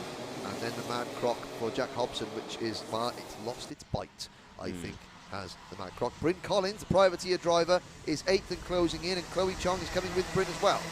Gonna have plenty of changes yet in this race. Yeah, still lots to come. Under 2 minutes to go then of the session. Best lap, Kian Gerharty, 57.780 from 4th place. He's up 6 positions at the moment, so having a sterling race. And you can see there the 24 diving down the inside of Aaron Full. So Mackenzie Douglas getting that job done. Yep. So Douglas on a good run here. And you can see with that clear visor putting on there, and actually the 24 of Douglas, Douglas there. Sorry, it was the other driver I was looking at. It was Kian Gerharty. I could see there with the clear visor still. So yeah, Douglas working well there at the moment. 90 seconds, under 90 seconds left to go on the timer. We round the final corner back onto the start-finish straight. Dry patches appearing in the middle of the circuit. Yes, and I mean, up the front, Harrison, none of these position changes are having any impact on the championship standings. Harrison Crowther leads by 4 seconds over Pearson Bullock Carter. Stephen Duncan still runs third. Now it's Gerharty in 4th, Douglas up to 5th we're looking at now, so 4th, 5th, 6th and 7th are all quite close. Hobson hanging on to 7th, but Bryn Collins and Chloe Chong are on their way to try and discuss 7th place with Jack Hobson. I think that's the best way we can put it. Uzakovs is 10th, followed by Crossley in 11th, Lawrence 12th, Gallagher 13th, and Liam Hartley in 14th position. And Hobson to the inside now. Watch him understeer. There's no grip, no grip, no grip, and he gets the move done. So maybe now Aaron Fall's tyres. These two, they were really pushing things. We were watching the battle for most of this race. They were going for it in the first half of the race. It's now costing them. Because here's the number 12 cart of Collins. Here's the number 18 cart of Chloe Chong. We've got 15 seconds to go, so about 2 or 3 laps left for these drivers. They cross the start-finish line. Harrison Crowther, meanwhile, is already halfway up towards Christmas Corner, and he will come across the line next time to start the final lap. So 2 laps to go for this battle. Can Douglas close in on Gerharty? New fastest lap suggests that he might have a chance, Anthony. Yeah, indeed. So yeah, fastest lap 57.25 from 5th place. So working very hard out there. The timer ticks over to 0. So last lap board will be out this time for Crowther, who is still leading the way comfortably by 3.8 seconds at the moment from Pearson Bullock Carter to Coles Racing's 1-2.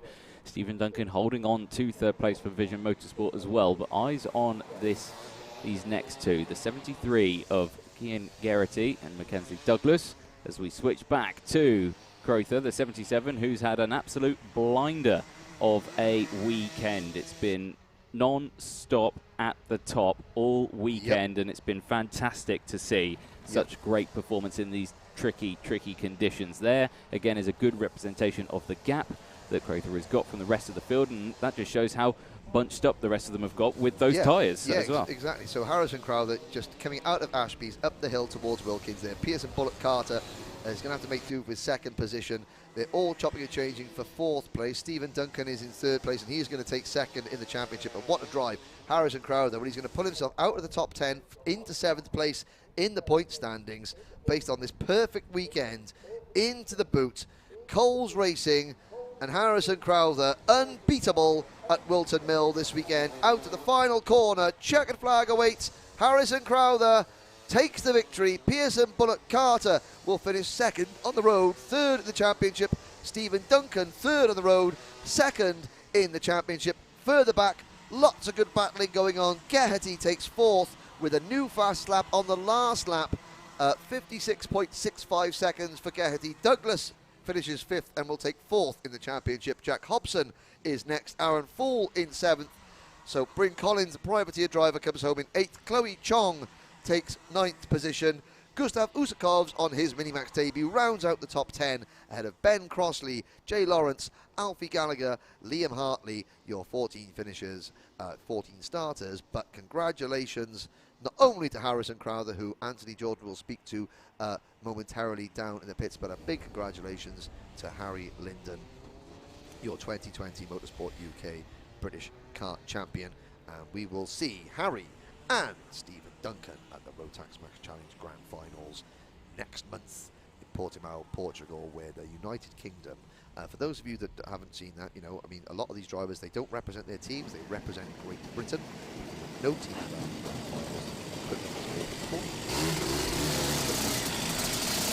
Jag Rotax,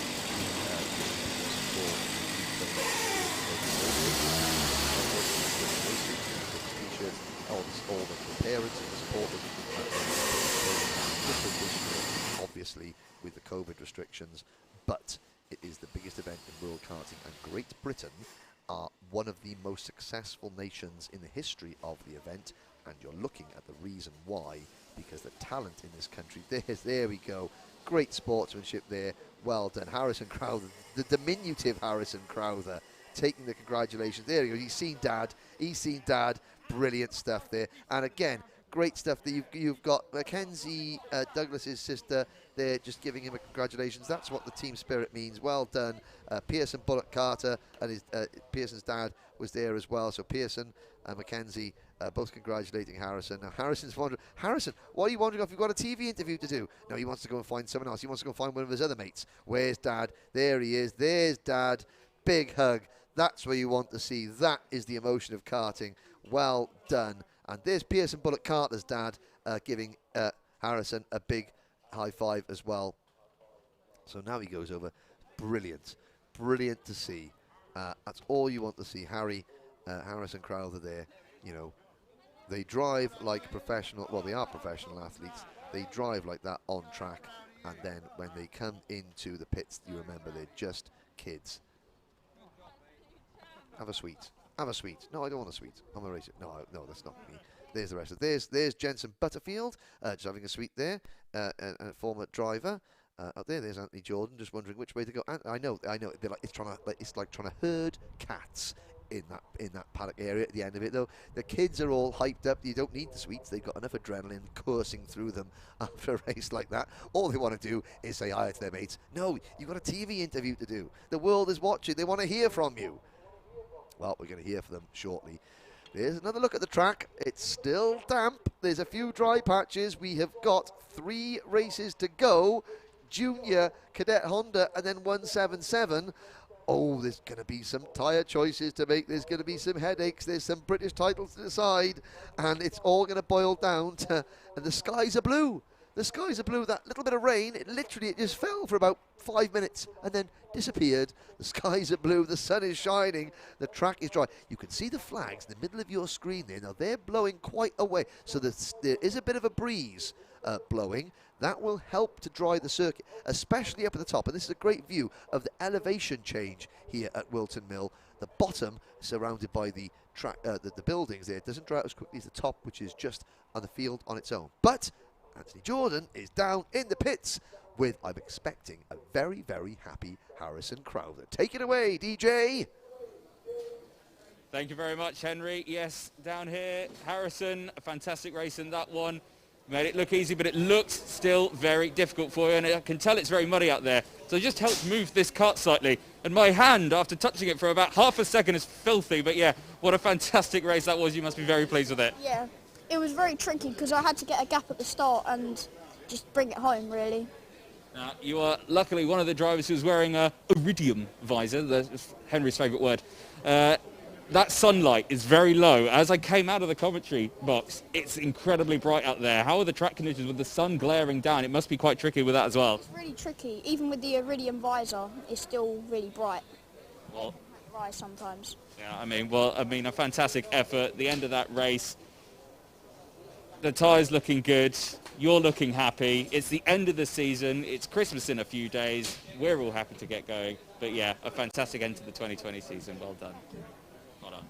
Excellent stuff. Well, again, dramatic end to that one. Harry Linden, of course, championship leader for the winner for that one, but he's not here because he didn't race in the Minimax final, so we'll see him a little bit later on in one of the other classes.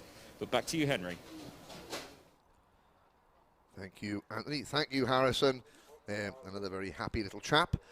So, 3 races to go. Harry Linden, we didn't speak to him there. We're going to see him in action on the track there now. Jan Echterman on the chat. Again, big thank you to Jan. He's been tuning in all year from Germany. How old are the Minimax drivers? 11, 12, 13 years old.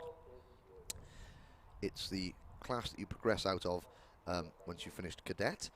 Some drivers miss it and just go straight into juniors, but a lot of the drivers, especially if you are, you know, sort of like haven't had a growth spurt yet, Minimax is the best way to go for you there. So the track is ready, the drivers are getting ready. Are you ready? Because Junior Rotax is up next.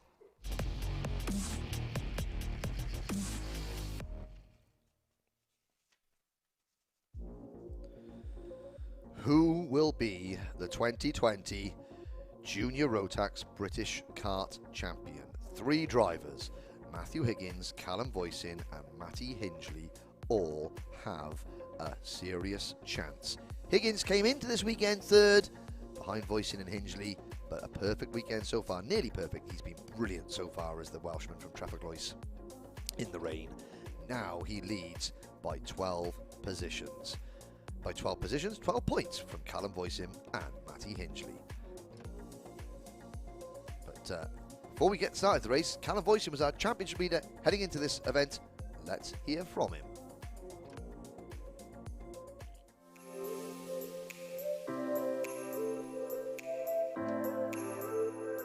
Hello, my name is Callum Voisin and I race in the Junior Rotax class. So far this year we've been quite consistent. We've been collecting points throughout the season, so it's gone well. At the moment I'm leading by 2 points, so it's really close at the top. It's a lot of pressure. Just got to keep consistent and stay out of trouble.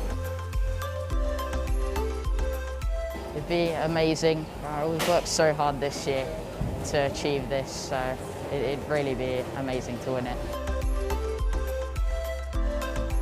Probably do another year of Junior Rotax, as it's my first year in the class, and hopefully some racing in Europe as well.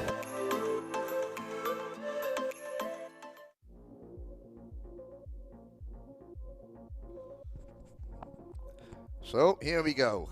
Where will Callum start? The answer is not in the top 3 rows, because it's Daniel Ginchard, wildcard, entering the championship for the first time this season. He starts from pole position alongside the O-Plate champion, potential champion, current championship leader Matthew Higgins. Harrison Collins and Archie Walker start on row 2. Sam Gornall and Tristan Rennie go from row number 3.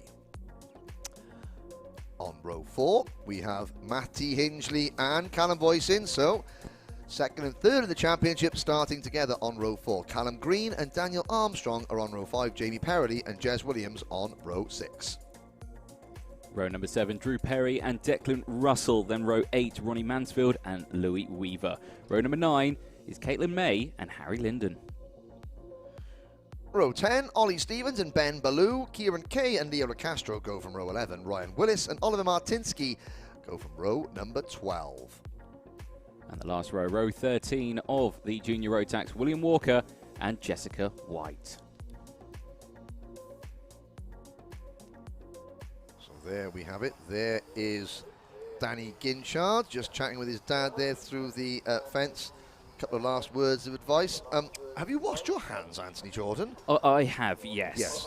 Because a mucky pup there, bringing all cart dirt and detritus back into the commentary room. It was the rear bumper for half a second, just to move it out the way, and it came off it caked in mud.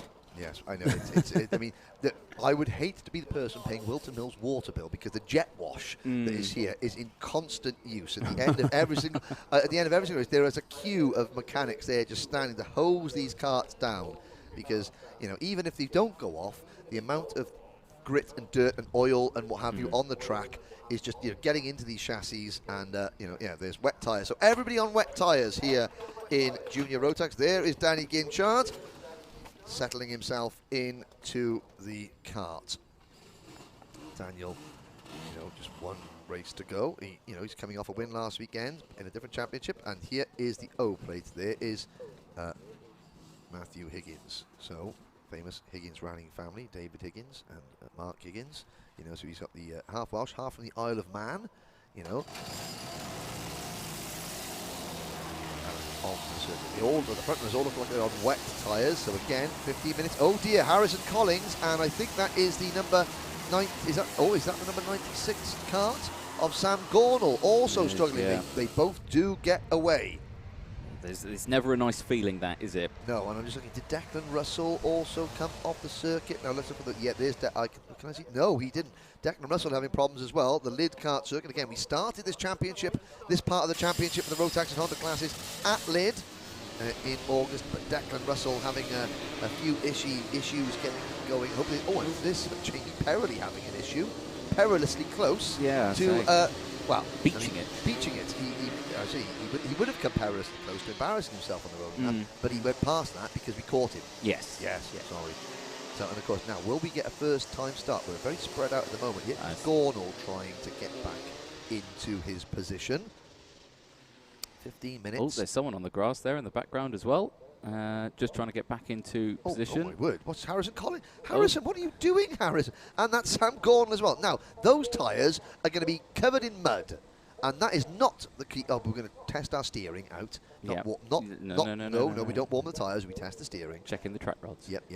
Well, it looks potentially like we could be going this time, despite. Where's Declan? Oh, Declan Russell's there as well. You can see the white nose got white NASA panel.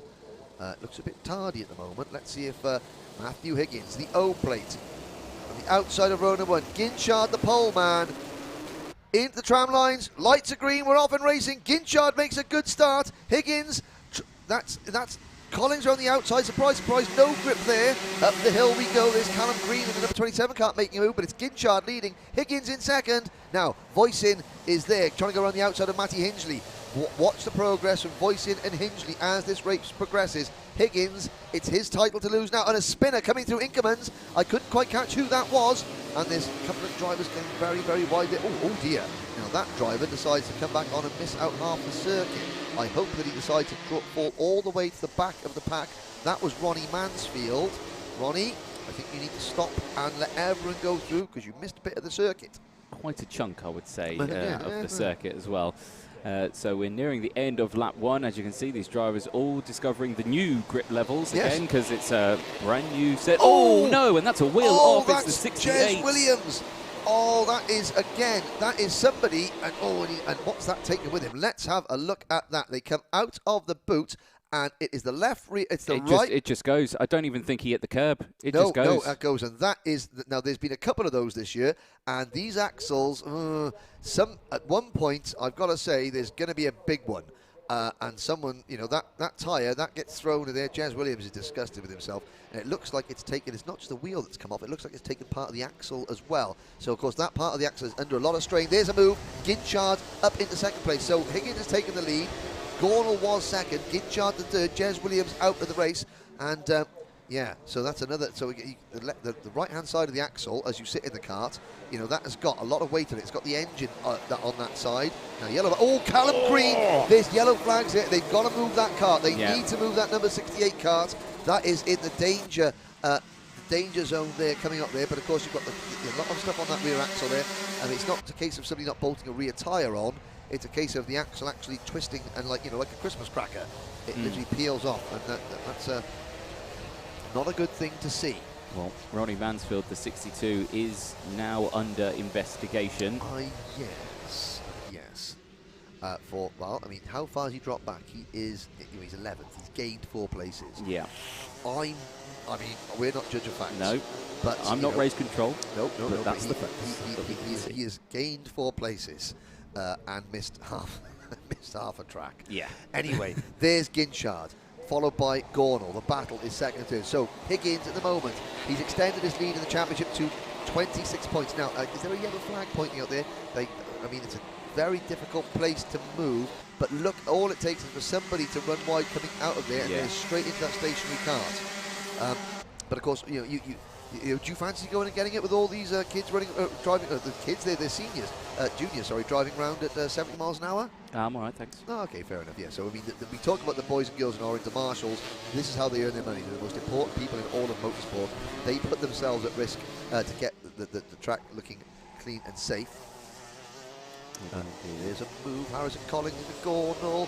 Oh, Gornall into the mud. He slides back on. He's lost a place there to the number 90 cart of Archie Walker for the KR Sport team. Now out of the boot, let's see. There's somebody running wide, and that's the problem you've got with the carts there. That's Callum Voisin and Matty Hingley. Voisin and Hingley running wide. Now, going into the boot, and that's the worry about having Jez's cart there at the side of the circuit, that you just understeer into those corners. The minute you get onto the grass, if you get one wheel on the grass, it just sucks you off the track even more. It's Higgins leading by 2 seconds from Ginchard, and Hingley and Voisin tied on 618 points, but Higgins is pulling away in the lead of the race and the championship. 646 points to Higgins. I said it before, he withdrew from the Rotax International Trophy last weekend because he was trying to get a ticket out there for the grand finals. He withdrew to put all his eggs into this basket, even though he was only 3rd in the championship at the time and the outsider. And so far, that gamble looks like it is going to pay dividends for Higgins, because he is too old to race juniors in the grand finals. He has to race seniors. Jag Rotax, they can move 1 ticket from juniors to seniors, you know, but not more. So he had to win. He had to win to be sure of a place. Even though there's 3 tickets available, he had to win. And at the moment, he's doing it. Yeah, so there it is, 10 minutes on the timer. And like you say, yeah, points are really playing a big part of this race so far. Voisin now in 3rd, they're joint. So Voisin and Hingley, they are joint, 618 points as it stands on this lap so far. Of course, any positions gained or lost will change that, but under 10 minutes to go. Track drying, sun's out. It's the final race for Junior Rotax of 2020. And Matthew Higgins, the O-plate, leading the way across the line now, sets the fastest lap of the race, 51.22, as the rest of the field start to follow through that gap, opening up to 4 seconds now. Matty Hingley up into 6th place across the line, so Tristan Rennie, but that's also Callum Voisin has gone up to 8th place. So they're all going up the order. Yes, they do. But all Higgins has got to do now is just, he set the new fastest lap of the race. You say to yourself, well, look, you've got a 3-second lead. Why are you pushing? Why are you setting new fastest laps? Well, the reason is, if you're a driver, you drive at 100%. You know, your eyes are out on stalks. Your senses are heightened. You know, if you start to try and relax, that's easy because you're not focused on it. You know, to drive at 90% means that your focus is at 90%. Automatically, it's in the maths. And when your focus is at 90%, your concentration is at 90%. And your concentration only needs to slip by a tiny fraction to make a mistake in these conditions, especially.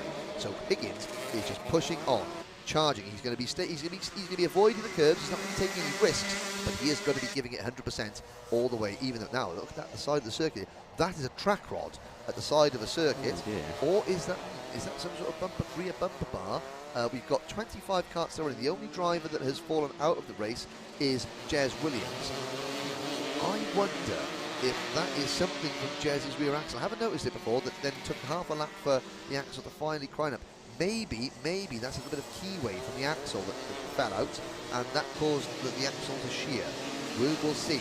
On track, there goes Hingley, the number 13. Here is the battle for 3rd place. It's actually the battle for 2nd place between Collins, who has passed Ginchard. So Ginchard in the number 54 cart is down to 4th place. Collins 2nd. Archie Walker up into 3rd place. Archie started this year with a great result. He's switched teams into the KR Sport outfit. He is there in 3rd place. Ginchard is 4th. Gornall is 5th. And Hingley closing in 6th position ahead of Rennie and Voisin, but they're a long way behind. So this 4-cart battle we're watching now, 2nd, 3rd, 4th, 5th, oh actually it's a 5-car battle now. It's from 2nd to 6th. There we go, and at the back of that, 6th place, Matty Hingley with the fast lap of the race now, 50.20. Down the inside goes the number 90 on the GP, but can't quite get it done. So Archie Walker tried to get past Collins there, couldn't quite do it. Tries again into the entry of Boot. Steady now, steady now. This is allowing everyone. Yellow flags in this sector, so they are now trying to recover that kart. So brave Marshall, brave Marshall. He stood there with like steel. Like, yep, like nerves of steel. Yeah. Yep. He's got something else made of steel as well. He's standing there right in the exit of the corner. Well done to him, and they're going to move that cart out of the way as soon as there is a gap behind before they get to the leaders. So there is a gap on the track for him to get that cart across the circuit. One or two stragglers, but everyone else pretty much, together. Higgins. Oh, wait, there goes the Marshall dragging he's dragged a lovely bit of mud across the track as well. But hey, the cart is now in a safe place. Well done, the marshalling team here at Whilton Mill. Can't speak highly enough about Ginchard not really enjoying these conditions. He's dropped behind Hingley, his teammate. So Ginchard down to what is 6th position now. So there is Collins second, Walker third, Hingley in 4th. Hingley's woken up, the North Walian from Abergele in the number 13 cart, and he's now clear of Voicing the second in the championship, but still 25 points behind Matty Higgins, the leader. And there goes Matty Hingley. Whoa! Oh, that was last. The late breakers. It doesn't quite pay off for him though. No, it was a good attempt, a valiant attempt into Christmas corner, but Boxing Day came back with vengeance. The Boxing Day hangover cost him. Yes, it did. He won't know anything about that. No, he didn't. There we go. 5.5 minutes left on the timer then. Higgins leading from Collins, who did experiment with track limits, I have to say, at the exit of the final corner. He went very close to that tyre, well, much closer than I would dare do it, especially in a kart that has, as soon as you clip it, you're in it. So, it grabs you. So, you've got to try to stay clear of that one by quite a bit. So, as they exit through now, we start a new lap 11 that we're on now, and Matthew Higgins leading the way by just under 6 seconds from this group that we are watching now, being led by Harrison Collins, then Archie Walker, Matty Hingley and Sam Gornall, as well as Daniel Ginchard. I think he's a little further back though.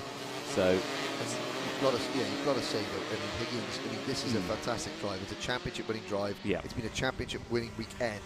I was saying about this from Higgins, from a very famous rallying family.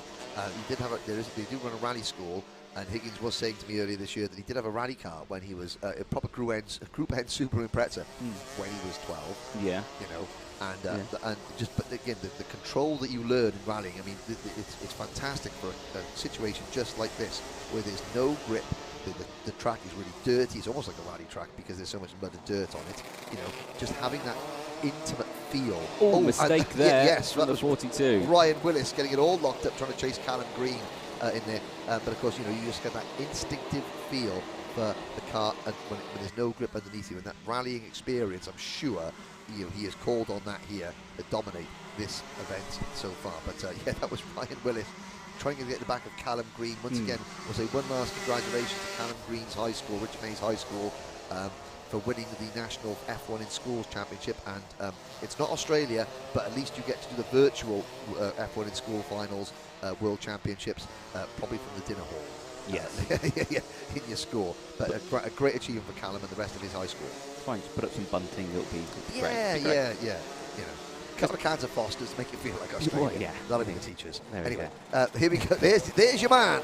There is your man, Matthew Higgins, down towards Ashby's. And here is Matty Hingley, briefly, but there's Higgins around Ashby's. A great year. He did the track walk with us at Mansell. He did, yes. In another class, and he's a really, really nice young man, is Matthew Higgins.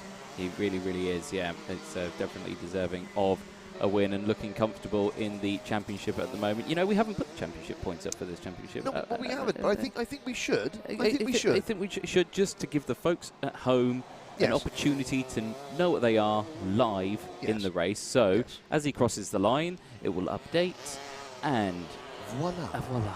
There we go. So Higgins leads by 646 points. Matty Hingley, who is now up into 3rd place on the road, is second by 4 points. So Callum Voicing. We did see this in the X30 classes. Bart Harrison in Junior X30 led the championship coming into the final round, but hadn't won a final. Voicing, very similar, led the championship coming into the final round, but hadn't won a final. Both Bart Harrison and Callum Voicing looks like that championship is going to slip away from them right at the end. So they say consistency is key. but consistency is one thing, winning is also another thing. Yes. Higgins has done that. Here's Hingley. He's fought all the way. He's passed Archie Walker for 3rd place, Gornall in 5th, 6th for Ginchard, Rennie is 7th, Perrelly in 8th, Voisin down to 9th, Louis Weaver up to 10th for Louis Weaver, well done. Callum Green is 11th, Caitlin May up into 12th position, then it's Armstrong, Mansfield under investigation, Drew Perry, great end of his first season of national racing with Drew Perry in kart number 64, privateer driver. At the moment he's the best placed, the privateer, well Ronnie Mansfield is, but Perry to finish his first season with a top 15 finish would be great. Ben Ballou is 16th, and it's Declan Russell, Kieran Kay, Ryan Willis, Harry Linden, William Walker, Ollie Stevens, Leo LaCastro, Oliver Martinsky and Jessica White. The 25 kart still running. Good battle now for 2nd place between Collings and Hingley. Hingley, it's not going to be enough for the title, but he wants to secure 2nd and 2nd place in the race. That'd be good as well. It would be very good, wasn't it? So here we go then. Less than 90 seconds left on the clock then. Track drying. As you can still see, that dry line is starting to form. But under pressure is Harrison Collins from Matty Hingley as they enter the boot for not the last time, but not many attempts left to go. There are the Meerkats on the wall, ready, looking for their next session. Of course, the Honda Cadets ready to go out. 1 minute left on the timer, and still all eyes on this battle for 1st place. Now, Matty Hingley has been on a good run so far. He's up 4 positions from his original starting spot, so feeling comfortable with the kart and the setup and the track conditions. Out of Inkermans in towards Ashby, stays behind, and with these two not really squabbling but slowing each other up, that's allowing Archie Walker in the 90 to close in now. So now we're getting a 3-way battle for 2nd place on this spot, and of course a battle for the last spot on the podium as well. So here we go then. Down the inside goes Hingley, gets the job done, and it's a mistake. Collings just dove in too deep. He's going to come back on, but he's going to lose speed. Just understeer, and I got to say he was lucky not to break something in the front end of that kart there, going through the grass at that speed. So it's Hingley 2nd, Archie Walker now into 3rd position, Collings down to 4th, but lucky to still be anywhere at all. Yes, definitely so. I mean, it was a good recovery back. Drops back behind those two, and I think that's more than acceptable. You know, he missed obviously a corner, but he's given up the 2 positions that were most likely to lose despite that. So yeah, he's in good spot now. So timer clicks over to 0. So your race leader, Matthew Higgins, will be starting his final lap in just a moment. He is coming into the final couple of corners, as this is 2nd, 3rd and 4th that you're watching here. They are just now entering the back straight in towards the boot. There's your race leader, Matthew Higgins, the O-plate crossing the line. Last lap board is now out. And you've got to say, well, Argenti Motorsport and Danny Sweeney and his crew, they beat Dan Holland Racing in senior Rotax. It looks as though Dan Holland Racing will get their revenge on Argenti Motorsport in this class, in the junior division. Down the hill towards Ashby's, a great performance. We haven't seen much of him because the battling has been further back, but Matthew Higgins, well, sometimes you gamble. I mean, it could have gone wrong. He could have withdrawn from this event and gone to Portugal and got his ticket there. Instead, he gambled. He came here. He stuck with it, and it's going to pay off. A championship win and a ticket to the World Finals, 1 corner away for Trevor Gloiss's Matthew Higgins. Finger in the air, checker flag out, P1, number 1 in the country, your provisional 2020 Motorsport UK Junior Rotax British Kart champion is Matty Higgins. Matty Hingley finishes 2nd and sets a new fastest lap on the last lap. Don't go down without a fight. That's the spirit, Matty, and he finishes 2nd. It's a Welsh one too, by the way, just in case you're back home or wondering. Archie Walker completes the podium in 3rd. Harrison Collings, the GP plate winner, finishing in 4th place. Sam Gornall takes 5th. Daniel Ginchard, well, the kart just wasn't quite right in these conditions. Ginchard fades to 6th. Callum Voisin. Callum has to make do with 3rd in the championship. Finishing 7th on the road there, just in front of Jamie Perrelly, Louis Weaver and Tristan Rennie rounding out the top 10. Hello, Callum Green and Daniel Armstrong. Caitlin May finishes 13th. Drew Perry gets 14th place, top privateer for Drew Perry. Then it's Ronnie Mansfield, Ben Ballou, Kieran Kay, Harry Linden, the Minimax champion. Bit of a rough opening weekend in juniors. He's learning a lot though, and he finishes 18th. Ryan Willis 19th, then Declan Russell rounds out the top 20 ahead of Ollie Stevens, William Walker, Leo LaCastro, Oliver Martinsky and Jessica White, who retired at the end of the race. Jez Williams we saw go out as well. You can see Jez just sitting down there waiting in Parc Ferme. And there is Matthew Higgins. He goes over to get congratulated by his team. A lot of excited Dan Holland members. Where's his dad? Oh, that looks like that mum there, possibly. His dad has mechanicked him all season. They've been running out of the Dan Holland's racing awning, but his dad has been on the spanners all season for Matthew, and he's now going over to see Dad, and we'll see some of that ambition. There it is. There it is. You know, from one racer to another. You know, championships, they don't come naturally in that family, but they do know how to win them, and every single one that they win. And there is an even better thing. So good sportsmanship there from Matty Hingley. Well done indeed. There is Callum Voisin giving his thoughts as well. And there's Jez Williams. Well, Jez saying, well, you know, well done, boy. Oh, there's tidy. That's lovely. Oh, you know, and again, that's Mr. Carter there giving his congratulations. Katie McQueen, well done. You know, from one senior driver to the Mad Croc team. That's really sporting as well, because you know Mad Croc, they didn't have anyone up the front in that race, and they run different kart, different team, and you know, they're still pleased because I tell you what, that lad, Matty Higgins, is a nice young man. They all are. A lot of them are. You know, I get to know them all very well, and you know, they're all fine young men and women. But Matthew Higgins, very popular, and he's you know, very well spoken. And there will be plenty of his rivals will be happy for him that he's won that one.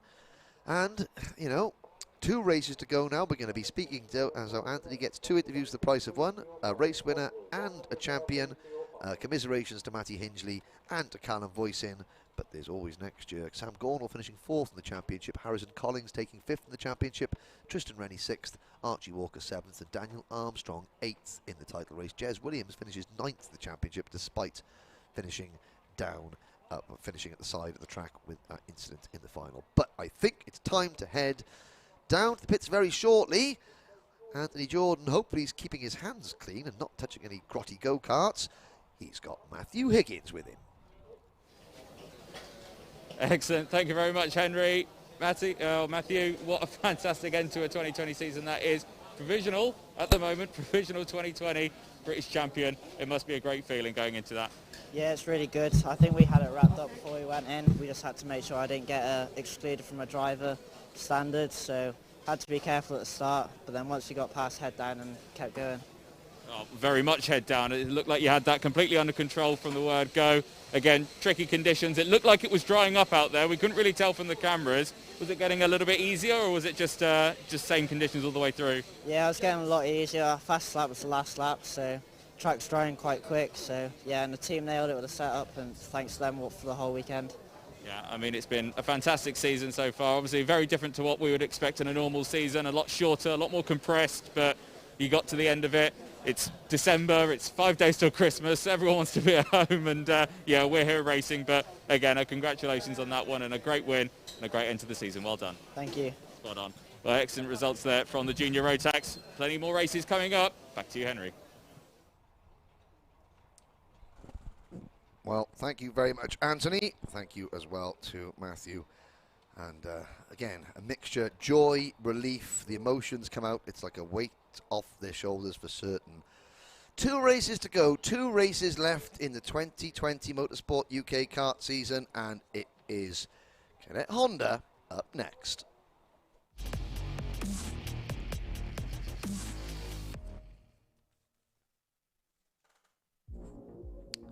So, again, title decider. It's going down to the wire. Zach Drummond leads his fellow Scotsman Connor Duncan by just 10 points. Ewan Charman and Joshua Graham were in contention at the start of this weekend.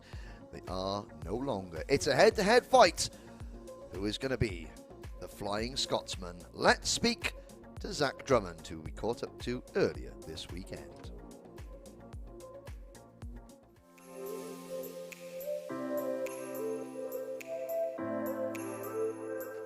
Hi, my name is Zach Drummond and I race in Honda Cadets. I've performed in very consistent in the championship so far.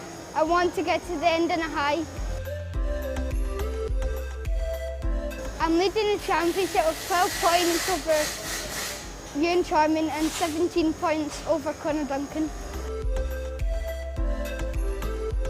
Oh, it'd be a dream come true to win such a tough class, and it'd be a great result for the team and who have supported me loads this year. I'm going to really enjoy Christmas. Then next year I'll focus on Miami Cadet, and my aim would be to be #1 next year in Miami.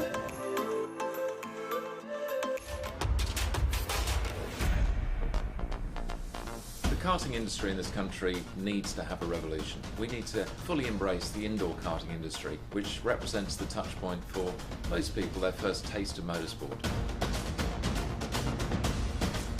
Team Sport are really excited to be partnering with Motorsport UK in launching the first ever British Indoor Karting Championships in 2020. Indoor karting is the most accessible form of motorsport, so literally anybody can enter. It's going to be a fantastic championships run exclusively at Team Sport tracks across the whole of the UK.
The 2020 Motorsport UK British Kart Championships is sponsored by Demon Tweeks. For over 50 years, Demon Tweeks has been one of the most recognisable names, both for quality in the British motorsport scene and beyond. Whether it's karts, rallying or car racing, Demon Tweeks has every single one of your needs covered.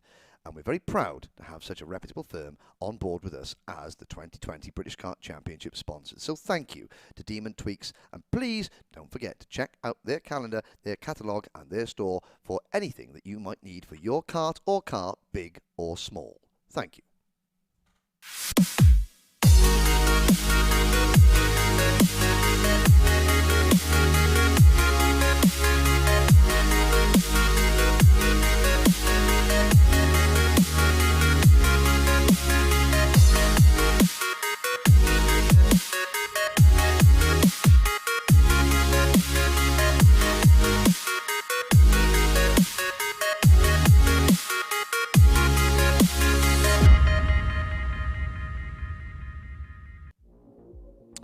So welcome back, ladies and gentlemen, to the last two races of the 2020 Motorsport UK karting season. Connor Duncan and Lewis Islin will start from the front row of the grid in the Cadet Honda final. Zach Drummond, your championship leader, and Kenzo Craigie will go from row 2. Lewis Werrell and Ewan Charman on row number 3. Row number 4, Owen Neve and Max Cuthbert. Then it's Harrison Mackey and Joshua Graham on row number 5. Row 6, William Murphy and Timo Youngling. Row 7, Blake Ticehurst and Ralph Youngling. Row 8, Oscar Tumulty and Noah Wolf. Row 9 will be Jarrett Clark and Aston Sharp. Row number 10, Jensen Graham and Adam Wooden. 11 is Rocco Shenton there, and Kaiser Ryman in 22nd place. Reg Hayward and Noah Barham in 23rd and 24th. Row 13, Alex Hawkett and Aris Majuskis. Row 14, Riley Wright and Cole Denham. Row 15, Ben Simpson and Dalton Haywood. Final row on the grid. Row number 16 is Thomas Spearing and Jesse Phillips rounding out the grid for Honda Cadet. So, Anthony, as we... Now, again, he led Ewan Charman by 12 points coming into the weekend, and Conor Duncan by 17 points. Duncan has trimmed that advantage to just 10 now, and has started, you can see that the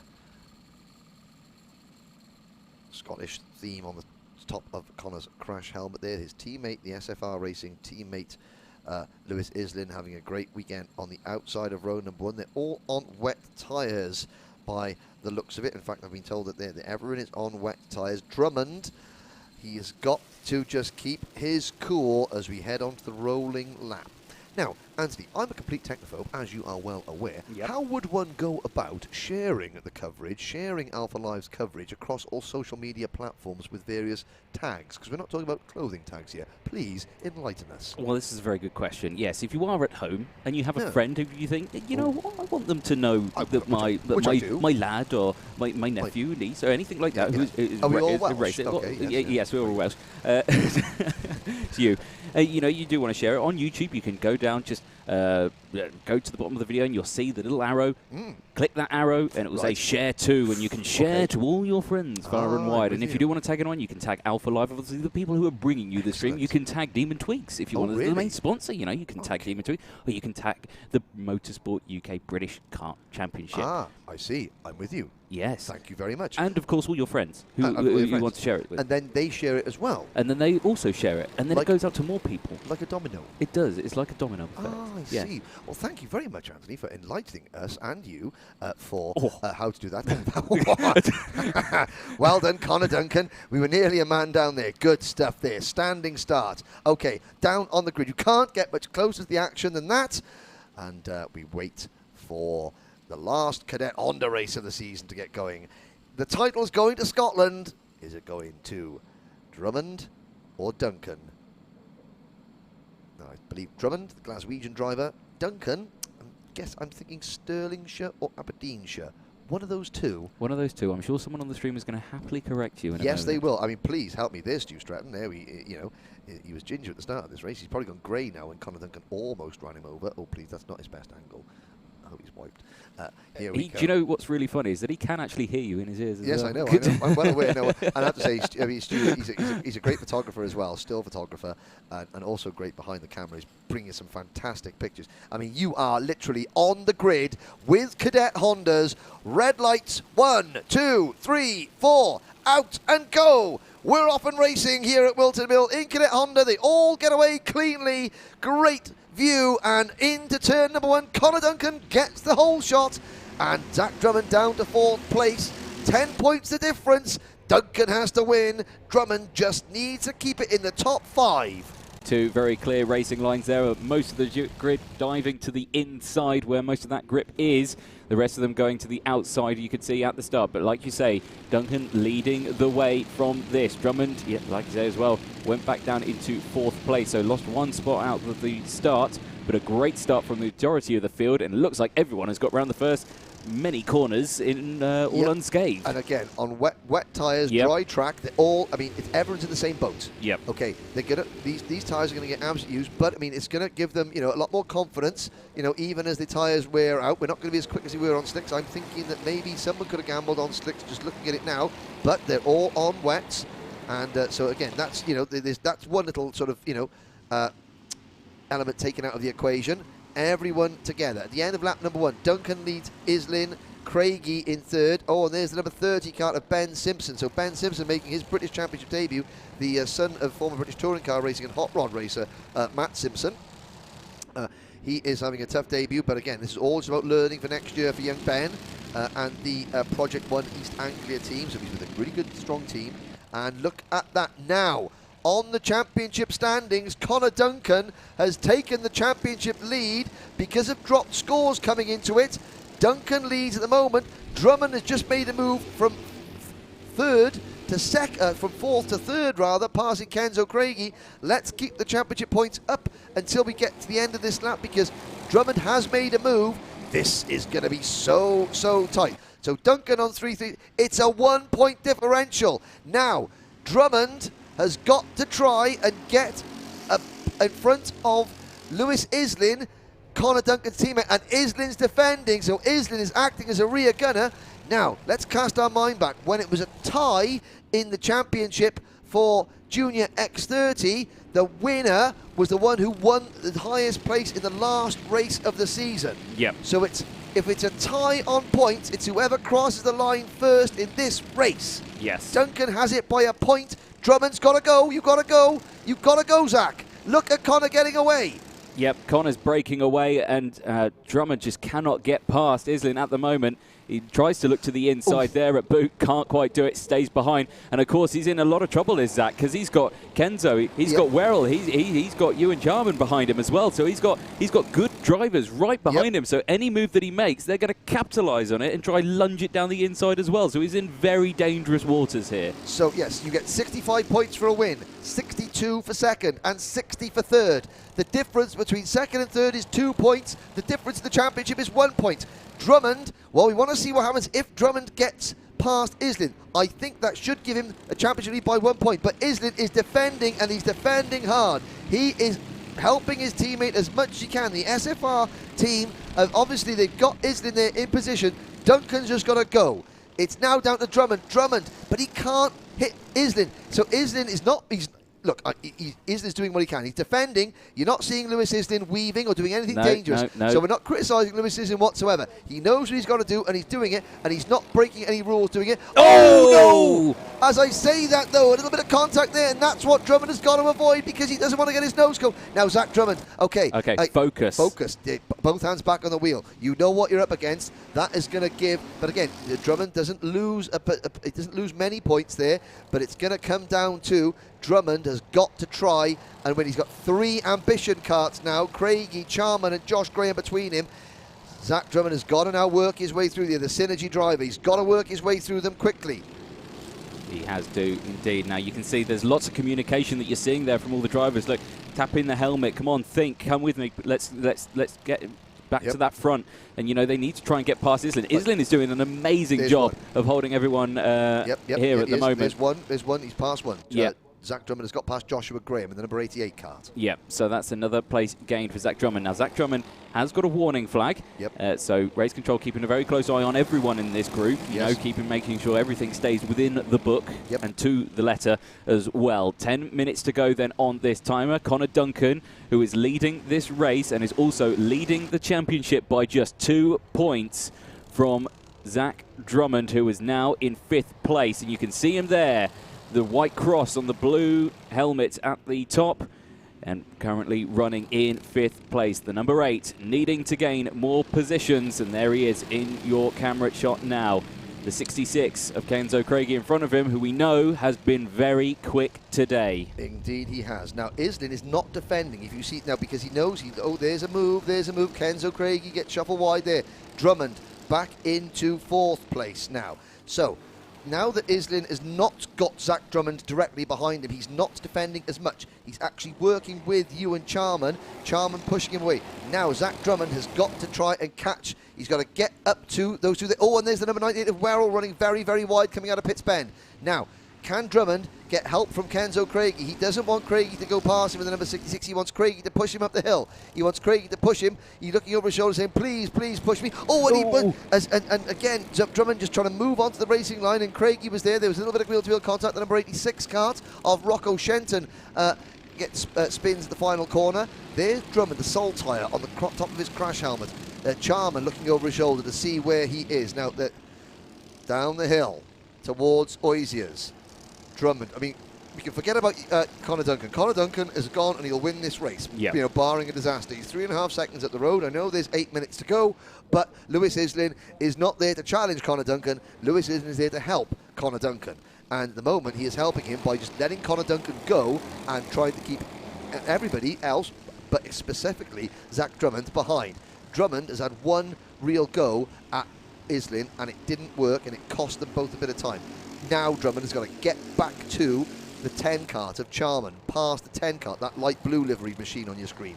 Then he is going to have to try and find a way past that number 12 cart, and he knows that Islin will make it very, very difficult indeed. Yeah. If Charman and Islin don't start scrapping, though, it's going to be a long time. Which they won't, because they won't. Islin is not going to... Now that Drummond's not behind him, Islin's going to go. Yeah. You know, Islin is the key to Conor Duncan's championship. If Zach Drummond finishes third, no good for Zach Drummond. No. He's got to finish second. Yeah. Islin is in second, and as long as he's there, he knows his teammates won the title. Drummond has got to get past Islin. That's the key. Yeah. Second for Drummond, I think, wins him by a point. Third, no dice. No. So 7.5 minutes left to go then. An immense amount of pressure then on these young drivers.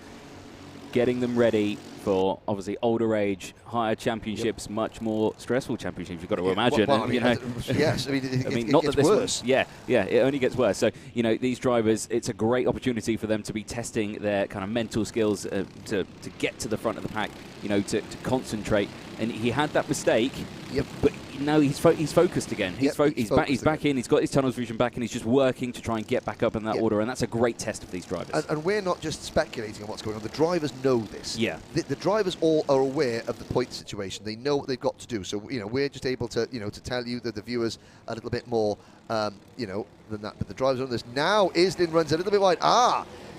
Chink in the armoury for Lewis Islin. He's down to third. Charman takes second. So Lewis, I mean, Ewan Charman, he was second in points. He's out of the championship fight now. It's not going well for him.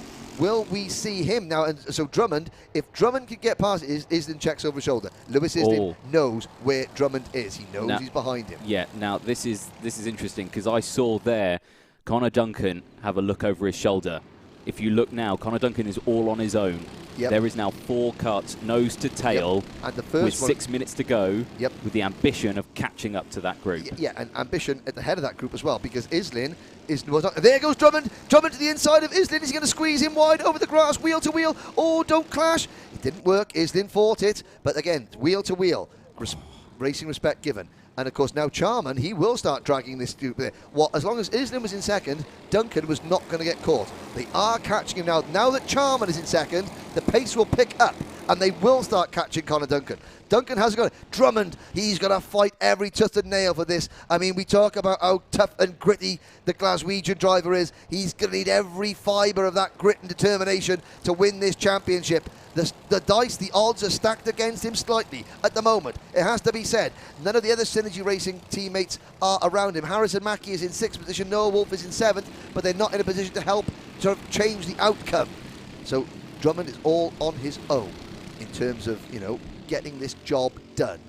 Yep. We saw that, though, in the Army race. We did. With the lone Macaulay Bishop, the Lone Ranger, against the, you know, the Oliver Road and Motorsport group, and who emerged victorious on that occasion. They are catching Conor Duncan. They're catching him hand over fist.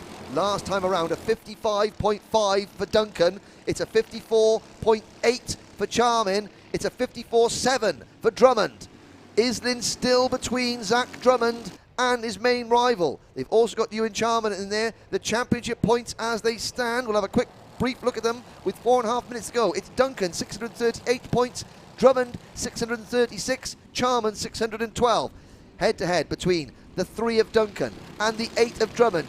Oh, Anthony, it's going to close up now. Conor Duncan signaling, let's go. Has he slowed down deliberately to get that help from Ewan Charman to push away again? Maybe. If he has done, that young man has got nerves of steel. They're kids, we can't say anything else. He has got, oh my word, has he got some stones. But he's been passed. Is his tyres running out? Has his tyres got a little bit of overuse to them? Islin is catching his teammate, and Drummond is right there as well. Oh my word. Where's my tablets? Well, we'll have to see what that does to the points, and it's looking mighty close now. Zach Drummond is now back at the top. 636 points from Conor Duncan, 635. There's only 1 point in it, and just for good measure, a fastest lap of the race for Zach Drummond. Conor Duncan is in some really hot water now, as he's got everyone right behind him. He's also lost a position. He needs to get back up to the front, but Charman, is breaking away. Now, does Zach Drummond know that he's in the, I mean, surely he would have calculated it around. I mean, he will remember that Conor Duncan has to win. Does he know he's the championship leader as it does stand? As things stand, Zach Drummond, he doesn't want to lose a place. Please don't lose a place. But he doesn't have to make any moves. He can sit there and win the title. The onus is now on Duncan. Duncan's had the first 10 minutes of this race. Everything's been in his control. Now it's out of Connor Duncan's control, and it's swung back in Zach Drummond's favour. Now it's Duncan in kart number 3 who's got to push, and get up to that number 10 kart and past Ewan Charman for a British Championship. Drummond, he's not even, I think Drummond might know, Drummond's not even moving around behind Islin. He's not even attempting to pass. As things stand, Drummond is your champion, and Drummond just has to sit there and watch. It's now Connor Duncan. Can Connor come back at it?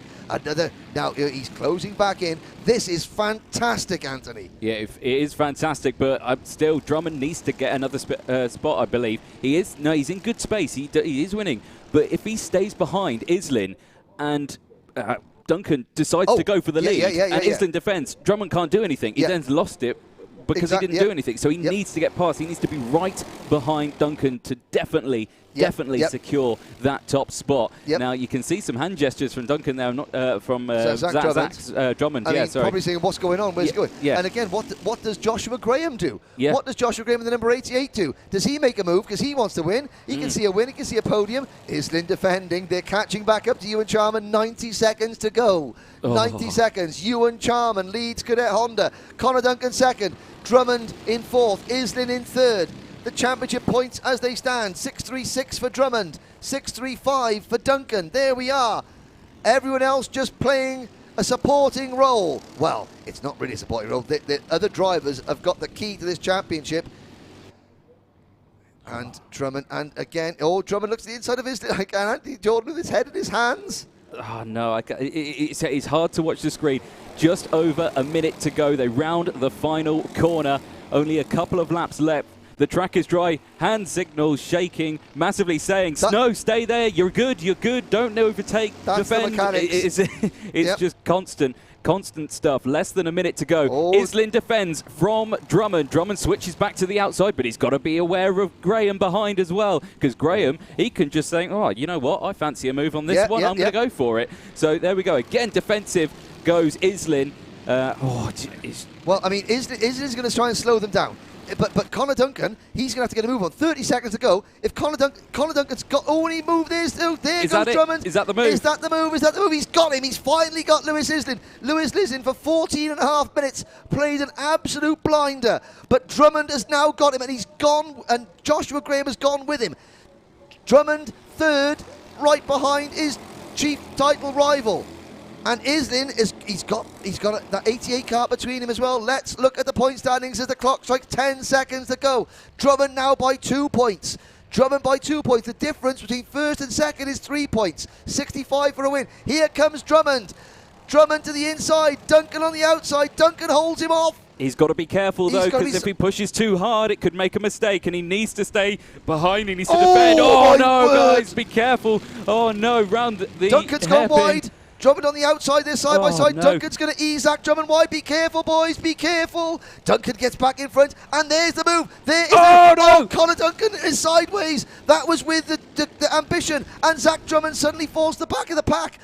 What's this going to do with the points? Let's have a look at the points. Let's see how they change. They cross the line. At the moment, or at the start of this lap, it was Drummond by 2 points. The clock has struck 0. The last lap board's going out. I'm not even sure who's where. Werrell is up there. Graham is up there. As they cross the line at the moment with 1 lap to go, the title is Drummond's by 5 points now. Duncan has fallen back into 7th place.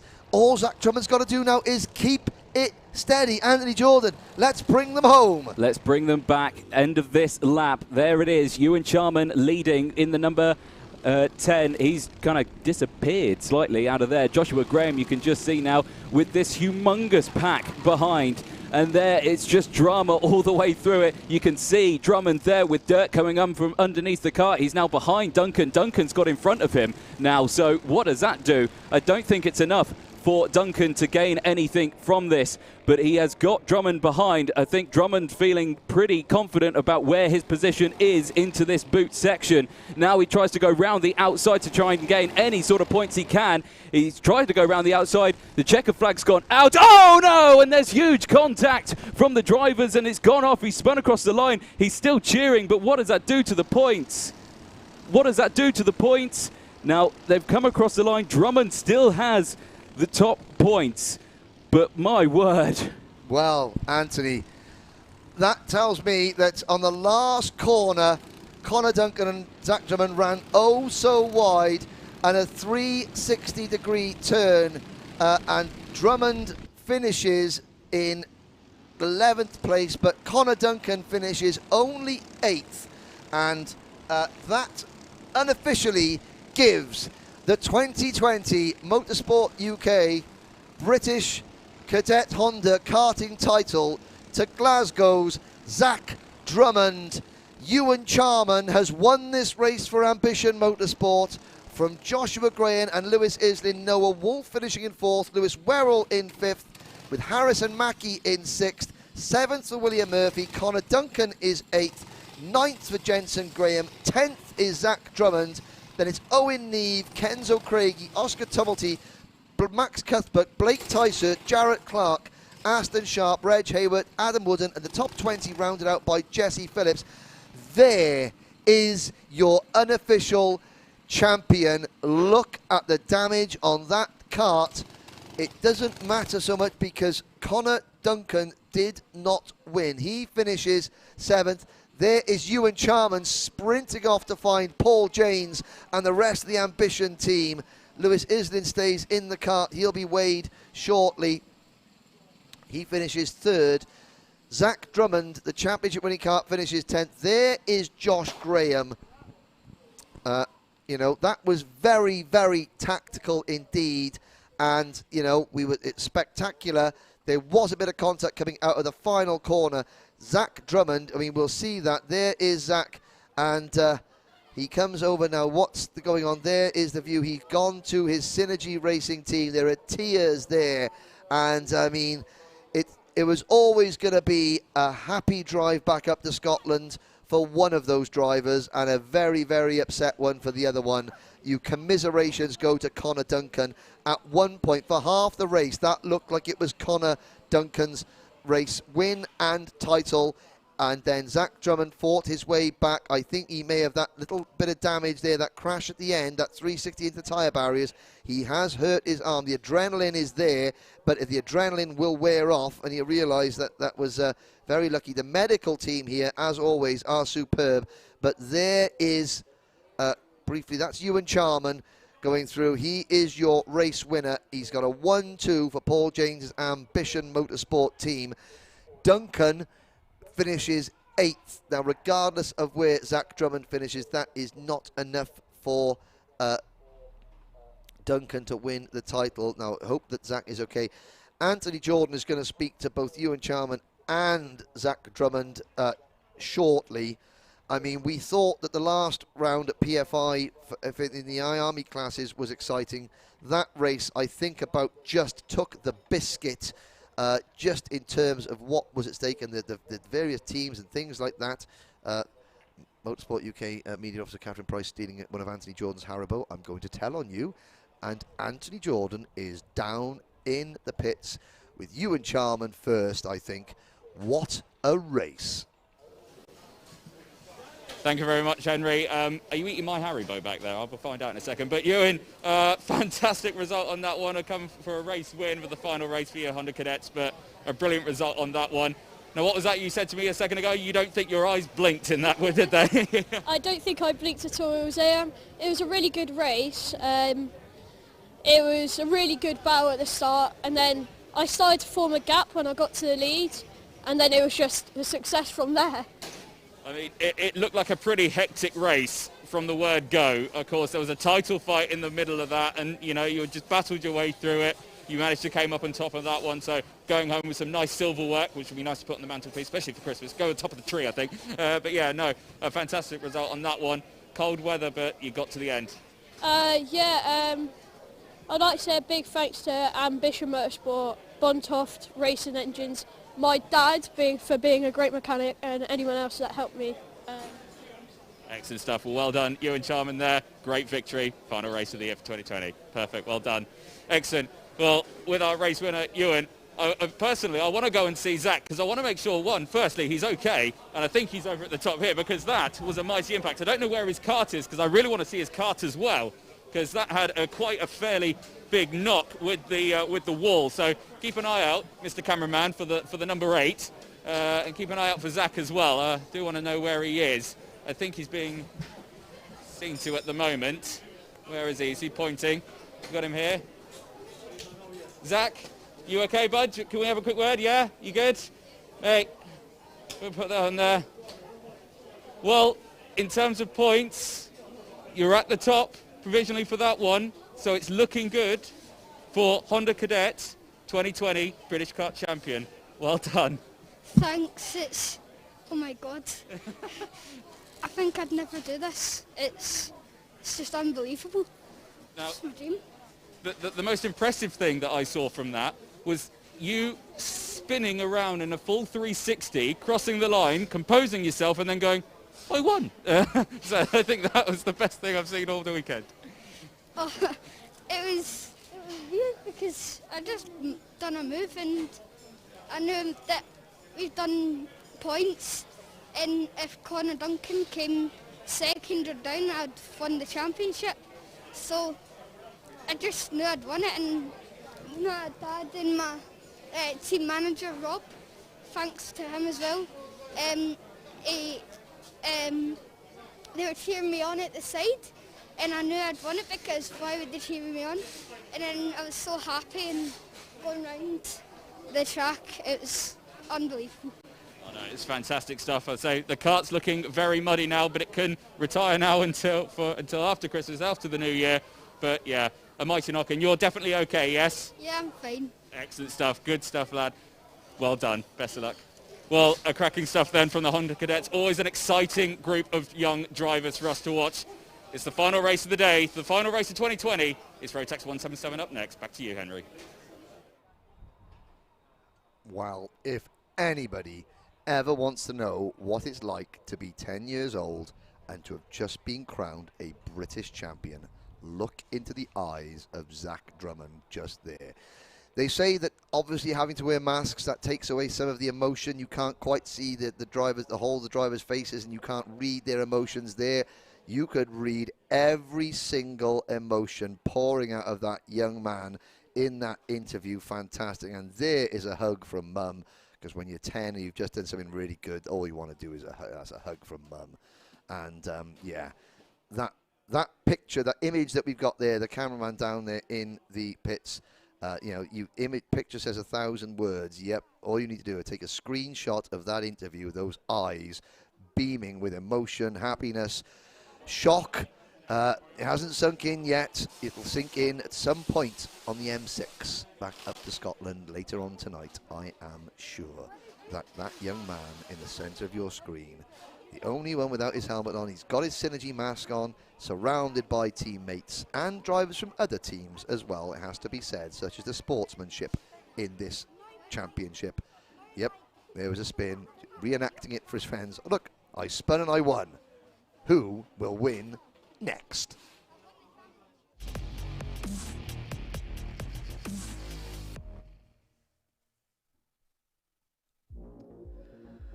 Six karts. How, you may ask, can 6 karts provide the same level of excitement in the last race of the season as the full grid of Cadet Hondas just provided you? Well, there on your screen is the answer, because Oliver Appleby and Henry Ayres are separated by just 5 points. Appleby led coming in, Ayres a distant second, but he has emerged as the main favourite after the pre-final earlier today. He's not running with the number 29, he's running with a 0, the O-plate champion. You know, the winner of this class, the 177 class, gets a ticket to the grand finals in the DD2 category. Let's see how they line up. Pole position for Rotax 177 is Henry Ayres. Chris Thomas, a former double champion in this class, starts second. Cole Edwards, the E-plate holder, the English champion, starts third. Oliver Appleby starts in 4th position. Ben Cowley and Joe Hunt round out the field. Cowley's won a race, Appleby's won a race, Ayres has won a race, and Edwards has won a race. It is anyone's guess who will win on the track, who will win in the championship. Again, as things stand, before they take the green light, the number 34 kart, just to the right of your screen there, leads by 4 points over the O plate.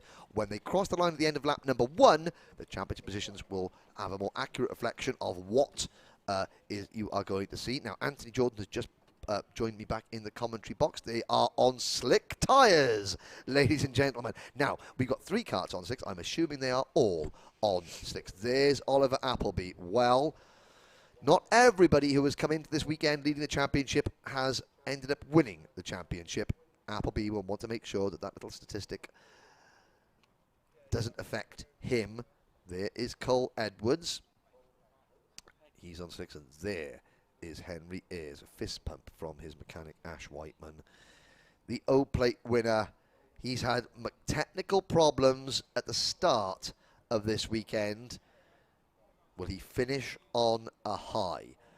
Anthony Jordan has just settled himself back down into the commentary. 2 things, Anthony. First, what an absolutely splendid interview with Zach Drummond, superb. And secondly, perhaps more importantly, Catherine Price from Motorsport UK. Did she step in front of the camera? No, Oh, no. She stole one of your Haribos. What did she? Or was it you? No, it wasn't me, I promise. It was her. You see, the cameraman said Henry can't come, he's not coming over to you yet because he's eating your Haribo. No. So unless Stu Stratton just put you in it. No, he didn't. That's only because I made fun of Esther's. It's okay. Yeah, I'm a big fan of redheads. You know, I'm marrying one. Not Stu. I'm not marrying Stu. But I'm marrying another redhead. Anyway, here we go. It's just absolutely nothing to do with anything that's going on today, but you like to sprue it out. It doesn't matter. Do you know what? It's creating a little moment of levity before the tension builds again. And oh my word, will it build. When they cross the line, what will Appleby's points do? Because Ayres should be in front of Appleby as they start lap number 2. When they begin lap number 1, the points will stay the same. When they complete lap number 1, then we'll see adjustment in the points. Appleby, there he is in kart number 34. They can have 2 rolling laps. They're all on brand new slick tyres. The track is cold. I think that is a sensible decision to give them a second rolling lap. I mean, it's the last race of the season. It's the last race of the year. And here we go. So there is Chris Thomas in the 56, the E-plate of Edwards, the O-plate of Henry Ayres, the 34 of Appleby, the 22 of Cowley, and the 66 of the 66 rather of Joe Hunt. First time out in the championship for Joe. What can he do? Deep breath. One more time into the breach, dear friend. Yes. One more for 2020. That's Richard III. That is. That's Shakespeare. It is. Didn't think I knew that, did you? No. Thought I was thick. Oh, well, I did. I am thick, but I know a bit of Shakespeare when I see one. Right. So, alas, poor Henry. I knew him well. Up at the front of the grid. Here we go. Into the final corner for the last time in 2020. Tram lines, lights are out, and we're off and racing. Into turn number 1. Ayres gets a good start. Now, scrabble for grip there. Chris Thomas slots into second place. Edwards is third. Appleby still in fourth. Don't forget, 5 points the difference between Appleby and the 34 and the O-plate. Now, Oliver Appleby needs to start making moves on that GMS number 34 just to see. I mean, I don't know what's going to drop scores. Of course, only 6. Oh, Chris Thomas on the grass. Whoa, oh my word. Careful. That was a Code Brown moment there for Chris Thomas. Was indeed. Oh my word. Here we go. Up towards Wilkins for the first time. Edwards to the inside of Appleby, holding up the third place. Appleby's got to get going. Look at Ayres streaking away. Henry Ayres, the O-plate, heading off into the distance a little bit. Here comes Appleby. Appleby on Edwards. Edwards closes the door into the boot for the first time. Now Appleby gets the crossover move and takes the position. So, up into third place. Oh, Ben Cowley runs wide. Front nose. Yep, Ben Cowley understeers wide into Edwards. And let's have a look at the championship standings. It's a 2-point difference. It's Henry Ayres leading the championship by 2 points from Oliver Appleby. And Appleby now, Ayres cannot improve on 634. He's leading. Appleby has got his teammate Chris Thomas in front of him. That's the difference between a championship. It's your teammate. What will happen in the next 13 and a half minutes? Oh dear me! He's either going to be or not going to be on his Christmas card list at the end of this race. Oliver Appleby needs to get that position done. He is not far behind. Now, don't be alarmed. That looks just to me like a transponder, not a position gained or lost. So Oliver is still in third place. It will update. There it is. Yep. When it goes back there. Good work there from Ian Rogers in the tower. Yeah, motorsporttiming.co.uk. We'll be providing all our timing solutions here. So Appleby, again, new fast lap of the race. Yep. Oliver Appleby, 48.16. And he's going even quicker here. Thomas is getting all sideways. I mean, that's every which way but loose coming out of increments there for Chris Thomas. He's not closing in on Henry Ayres. Be interested to see what happens because, of course, you know, when Appleby catches, it's such a shame that we've lost Edwards. Well, I mean, not lost them, but Cowley and Edwards have had that moment. They've fallen away. Yeah. So it's a 3-kart battle for one championship. You know, 2 of the 3 drivers are fighting for that championship, and the championship leader's teammate is there in second place, sort of piggy in the middle. Yep, it is indeed. So 12.5 minutes left on this one. It has spread out. The only thing that they've got to worry about at the back of the grid is potential nose cones, because that nose cone did get a good hit on that one. Yes, that's the only thing I think that will be going through the E-plate of Cole Edwards' mind is what's going on with that. So, yeah, we'll keep an eye on that one as that progresses. But all eyes on these 2 for one very good reason, and that's the championship silverware. Yes, indeed. And Appleby, a 47.57 lap, another new fastest lap for the number 34 kart of Oliver Appleby. You know, he won't want to ever be accused, oh, you only won the championship because your teammate let me through. Well, Chris Thomas won't have a choice, even if Chris Thomas didn't want to let him through, or whether he wanted to do it to become a moot point, because Appleby is flying another 0.2 faster than both Ayres and Thomas. Oliver Appleby is going to catch Chris Thomas in about, I'd say a lap. The gap is half a second between them at the moment. It's coming down sector by sector. Ayres is trying to respond as best he can and just disappear and win the race on the road. All Henry Ayres can do is win the race on the road. What happens behind him is out of his hands. As long as he can cross the line first, that will be something. I mean, who could thought that a class that has had such small grids this year can provide so much entertainment into the very last race of the season? Into the boot. Thomas was a little bit wide coming into the boot there, a bit of understeer. Appleby's caught him. Here we go. Appleby's kart looks so good. It looks solid out there, doesn't it? It doesn't look like it can put a finger offline. It is absolutely fine. Under 11 minutes to go. And here we go into the slipstream up towards Christmas Corner. He has put the hand on the side, so it looks like Oliver Appleby is going to be gifted that one. Yep, and Chris Thomas not fighting it. Not going to fight it. We'll wait to see. We'll put the championship points up as they stand now, and then we'll keep them there until the end of this lap to show what that did. So at the moment, at the start of this lap, it was Ayres with 634 points, Appleby with 632. Now Appleby is in P2. That should give him an extra 2 points. Oh my word, if it's a tie, it's going to come down to who wins this race. It is. So drama not over yet, folks. Let's see as they come around this corner. Ayres crossed the line, and it is a tie. So dead heat. Oliver Appleby, head down, nose first, let's go. It's going to be a head-to-head. Who wins this race on track is going to be the champion. It's a tie on points in a tiebreaker. Whoever wins the last final, whoever finishes better in the last final is the champion. That's the tiebreaker. Whoever finishes better in this race wins the tiebreaker. That's the way it worked the last time, and that's the way it's going to work this time. And that was how it will stand if these positions stay how they are. But of course, if Appleby gets in front of Ayres, then the points will determine it anyway. So the points will change, yes. Yeah, so as it stands, Ayres will win this if this is how it finishes. But with 9.5 minutes to go and a gap of less than 2 seconds, anything can happen. Sector times. But I think Ayres knows this, because that last lap around, he set a storming lap time, 46.58 from the 46.84 from Appleby. But it's yep. I mean, yeah. Ayres will. I mean, the fortunes of the race will ebb and flow. I am sure. You know, as it stands, Ayres is your champion. He's winning this race. His lead is 2.24 seconds. This track, this 1,200-meter circuit, is split into 3 timing sectors. On our screens, on our timing screens, you've got the bar at the left-hand side of your screen back home. on our timing screens, we have got Sector 1, Sector 2 and Sector 3. Oh, there's Cole Edwards, who has parked it in the barriers backwards at Crook. And that is not. So into Oblivion, yellow flags waving. They go left into Oblivion, over that inside curb. They then get the kart slowed down for Crook. They come out of Crook, past the crashed kart. Again, a brave marshal to get that kart out of the way before this race is over. Up the hill towards Christmas Corner. That is the end of the first timing sector. On our screens, it says that Ayres was 2/10 quicker than Appleby on this lap. Now we come down the hill to Ashby's, turn right, uphill towards the double left-hander. First left-hander is Wilkins, and now they head down the hill to Oisiers, again left and then right on the exit, and up this back straight. That is the end of the second timing sector, and the second timing sector says that Ayres was another 1/10 of a second quicker. We're now into the boot. We go left, double right, and then a final right through this corner here at Pitts Bend to complete the lap. That's 3 timing sectors. If a timing sector comes up purple, that means it's the fastest timing sector of the entire race. If a timing sector for a driver comes up green, it means it's that driver's personal best. If it comes up yellow, it's not a personal best for that driver. Ayres, purple, first sector. This race, this championship, is going to be decided sector by sector.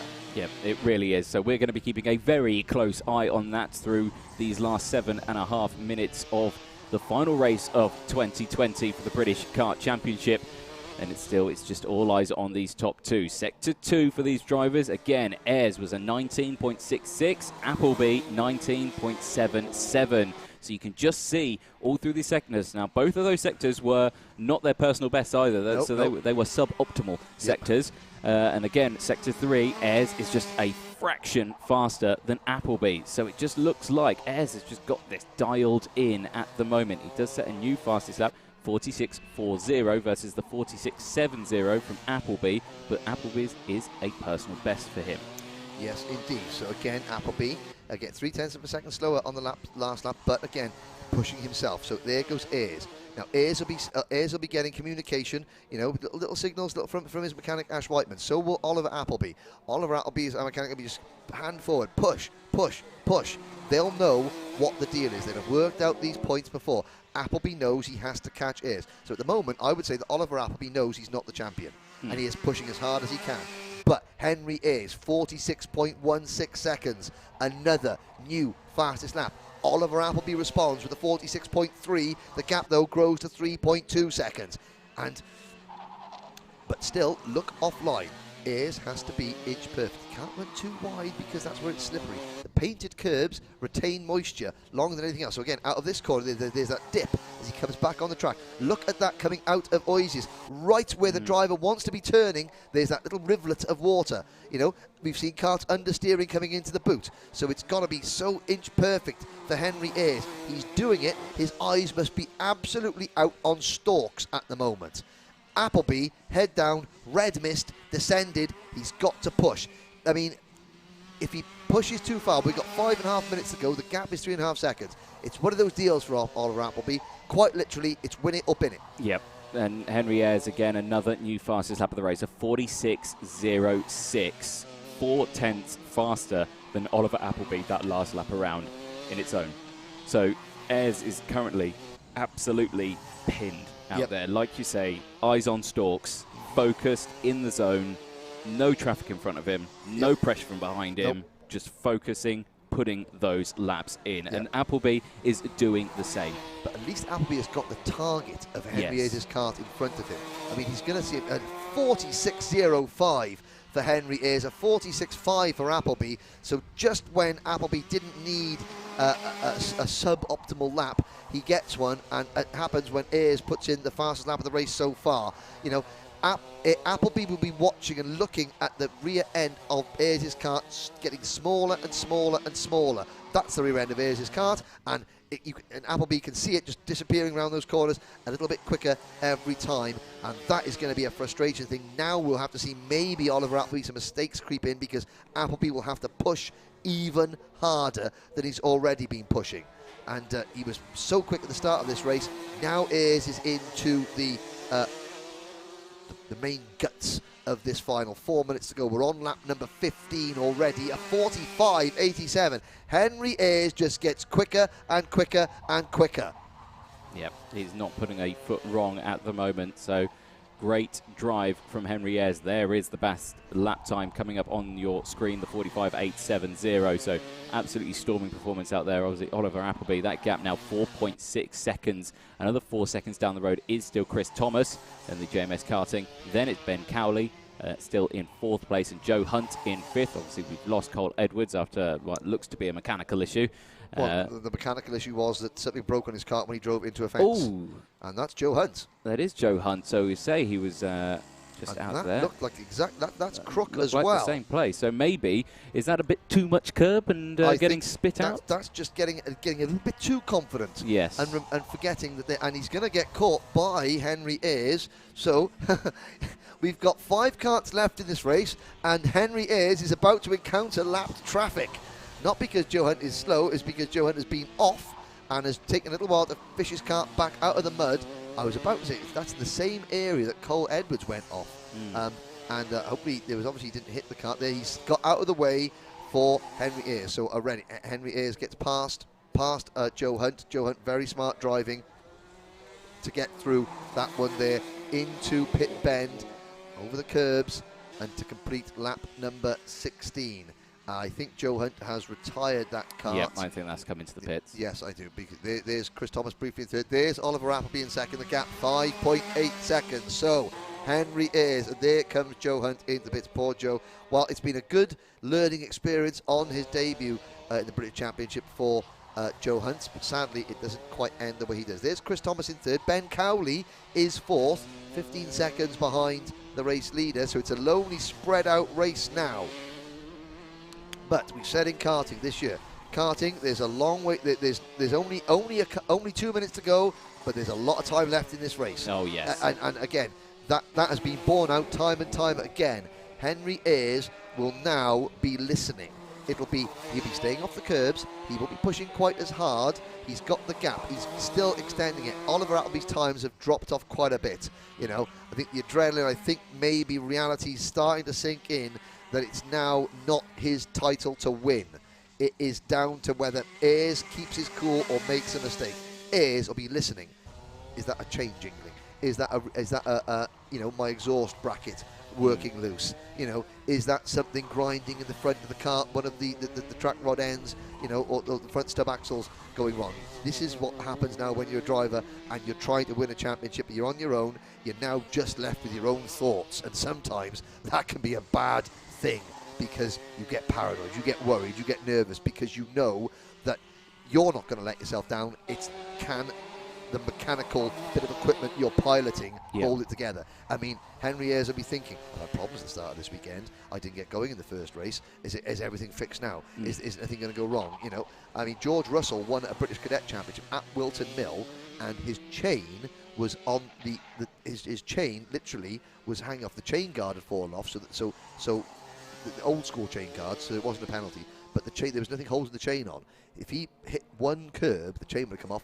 British Championship over. He won that day, so that's how close it can be. And Henry Ayres will be going through the same amount of thoughts now. Here we go. 10 seconds to go. We start lap number 20, and Henry Ayres through oblivion. Crook, fine lady, and up the hill. Will the O plate be swapping the 0 for the 1? Well, let's find out with 1.5 laps to go. The timer has clicked over to 0, but last lap board will be out this time. Looking absolutely calm and clear. And again, another look at those championship points just to confirm that what we can see is leading with the 634 points, or joint with 634 points with Appleby. But of course, with this championship and how it works, on a tie break. Yeah, on the tie break. It's the best result in the last race of the year. Yes. And Ayres has it. 1 lap to go. 1 lap of the 2020 British season to go. Let's follow champion-elect Henry Ayres from the back of the grid yesterday to the front now, across the top of the circuit. Sun dappling on the NASA panel of that kart as he drives up the hill one more time. Anthony Jordan now downhill once again. He gets the kart a little bit sideways, stays off the curb, runs over that little curb there, coming out of Oisier's.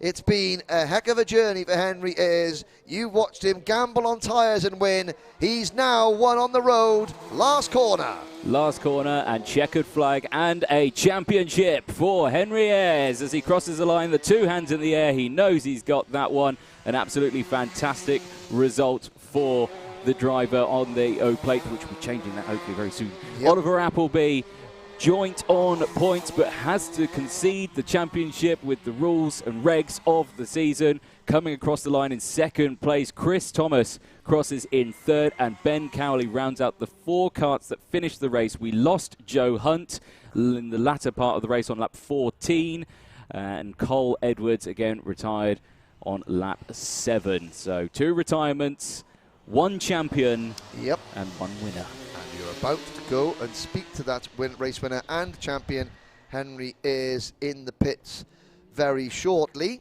And we'll be heading down there, you know, and I will join you at some point out on the grid as we end the season. There he comes into, I think, gets his nose cone checked.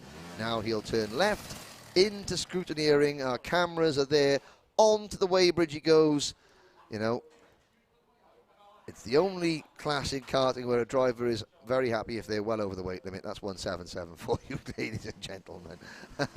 And Oliver Appleby, a thumbs up there, vanquished foe. And you can see there, Chris Thomas happy with third. He's on the podium. Henry Ayres just sort of letting it sink in a little bit. And, you know, Chris Thomas, I think, celebrating there. Well, Chris, it's a tie, and I think Henry is now the doubts are sinking in. Well, in Junior X30 it was a tie on points, and Greenall got the tiebreaker because he finished higher in the last race of the season. There's now a little bit of questioning going on, who's won what. I think Chris Thomas there, they'll have a chat to each other, and Chris Thomas, oh, have I just congratulated my teammate on a championship that he may not have won? Let's see what happens. Anthony Jordan is going out there. Just the emotion of karting, that's how close it boils down to. It boiled down to the last race, equal on points, a tie. They lift the kart up. There's Anthony. He will be speaking to Henry Ayres quite soon. There is one final view, ladies and gentlemen, of the Whilton Mill circuit, and can I say on behalf of everyone here, you're looking at the marshals walking off track, the boys and girls in orange, as always, the most important people in all of motorsport. If it wasn't for the marshals giving up their time, none of you would be able to go racing. We'll be both, myself and Anthony will be giving you our final thoughts very shortly. While I'm still here in the commentary position, a big thank you to everybody on social media for commenting in on the YouTube feed. It's been great to have you with us, and it's been great to involve some of you in our broadcast as well. We want to try and make this the biggest, you know, sort of inclusive feeling as possible. You know, this year, no driver has been able to bring family members, friends. You're allowed 2 people into the circuit, no more. And you know, so many family members, so many, you know, supporters that would normally come and watch, so many spectators that would normally come and watch this race. We haven't been allowed to have you in here.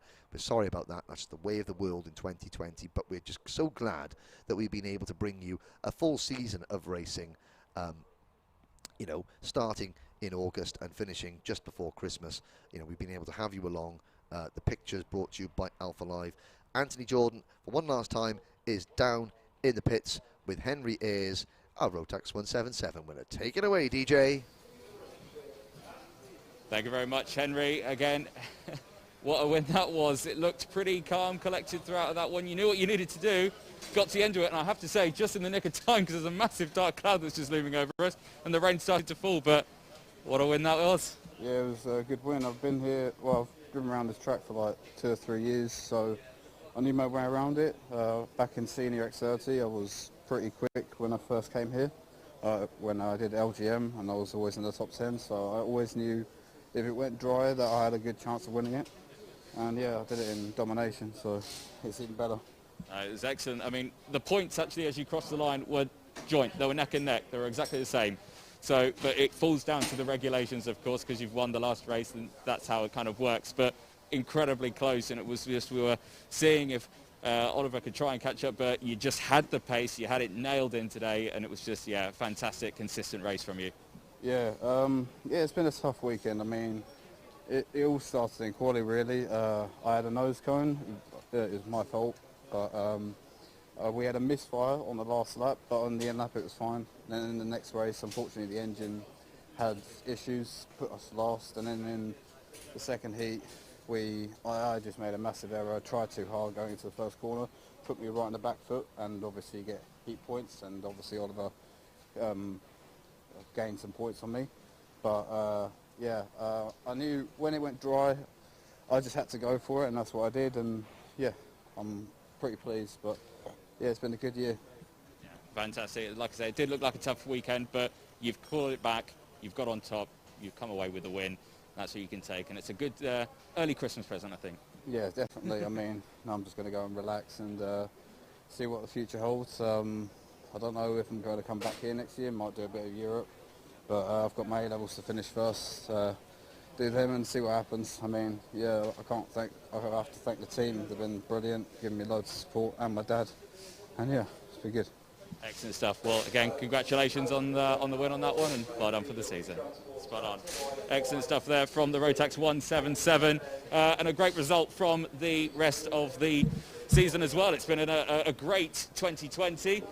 It's been an interesting 2020, a completely different sort of championship that we've seen with formats and everything like that. But Henry, you join me down here. You've tucked away in the commentary box all day, and the rain's starting to come down now, but a fantastic season that we've had. It's been great fun with working with yourselves and of course all these drivers here, and with Motorsport UK it's been a great, fantastic year, hasn't it? Yeah, and I've got to say, Anthony, I know I'm not one to, to blow smoke up anyone's rear end, but someone who's just started commentating the very first year, you've done a fantastic job. It's certainly been a pleasure to have you on board in the commentary box, and I hope that we've both been able to bring you guys the action. Like I said before, this season has been one like no other. We hope that it will always remain a season like no other, and that in 2021 the world will be back to something approaching normal. Not everybody who entered this championship has been able to race in it for a variety of different reasons. We haven't been able to have any spectators in, we haven't been able to have family members and friends, but thanks to the Alpha Live coverage, we've been able to bring you, those of you at home from everywhere in the world, a bit closer to the action. What you've seen this year is the best drivers in Britain, a lot of the best drivers around the world, coping with whatever they're coping with outside of karting. They're putting on a fantastic show for all of you. Thanks to Demon Tweeks, our sponsors. Thanks to all the organisers that have made sure that these events are COVID safe. I mean, we are getting our temperatures checked. We're having to wear masks everywhere, Anthony. A big thank you to all the marshals everywhere in the country. You have come out. It's a week before Christmas, and there's people standing out there in the freezing cold, marshalling, giving up their weekends so that all the drivers can go racing. A lot of these drivers are going home to a various tier, and a lot of people won't be seeing family and friends over Christmas. So on behalf of everybody here at the Motorsport UK British Karting Championship, please stay safe. We'll see you all very soon in 2021. Thank you on behalf of Anthony, myself, the entire team. It's been a pleasure to bring you the Motorsport UK British Karting Championship for 2020.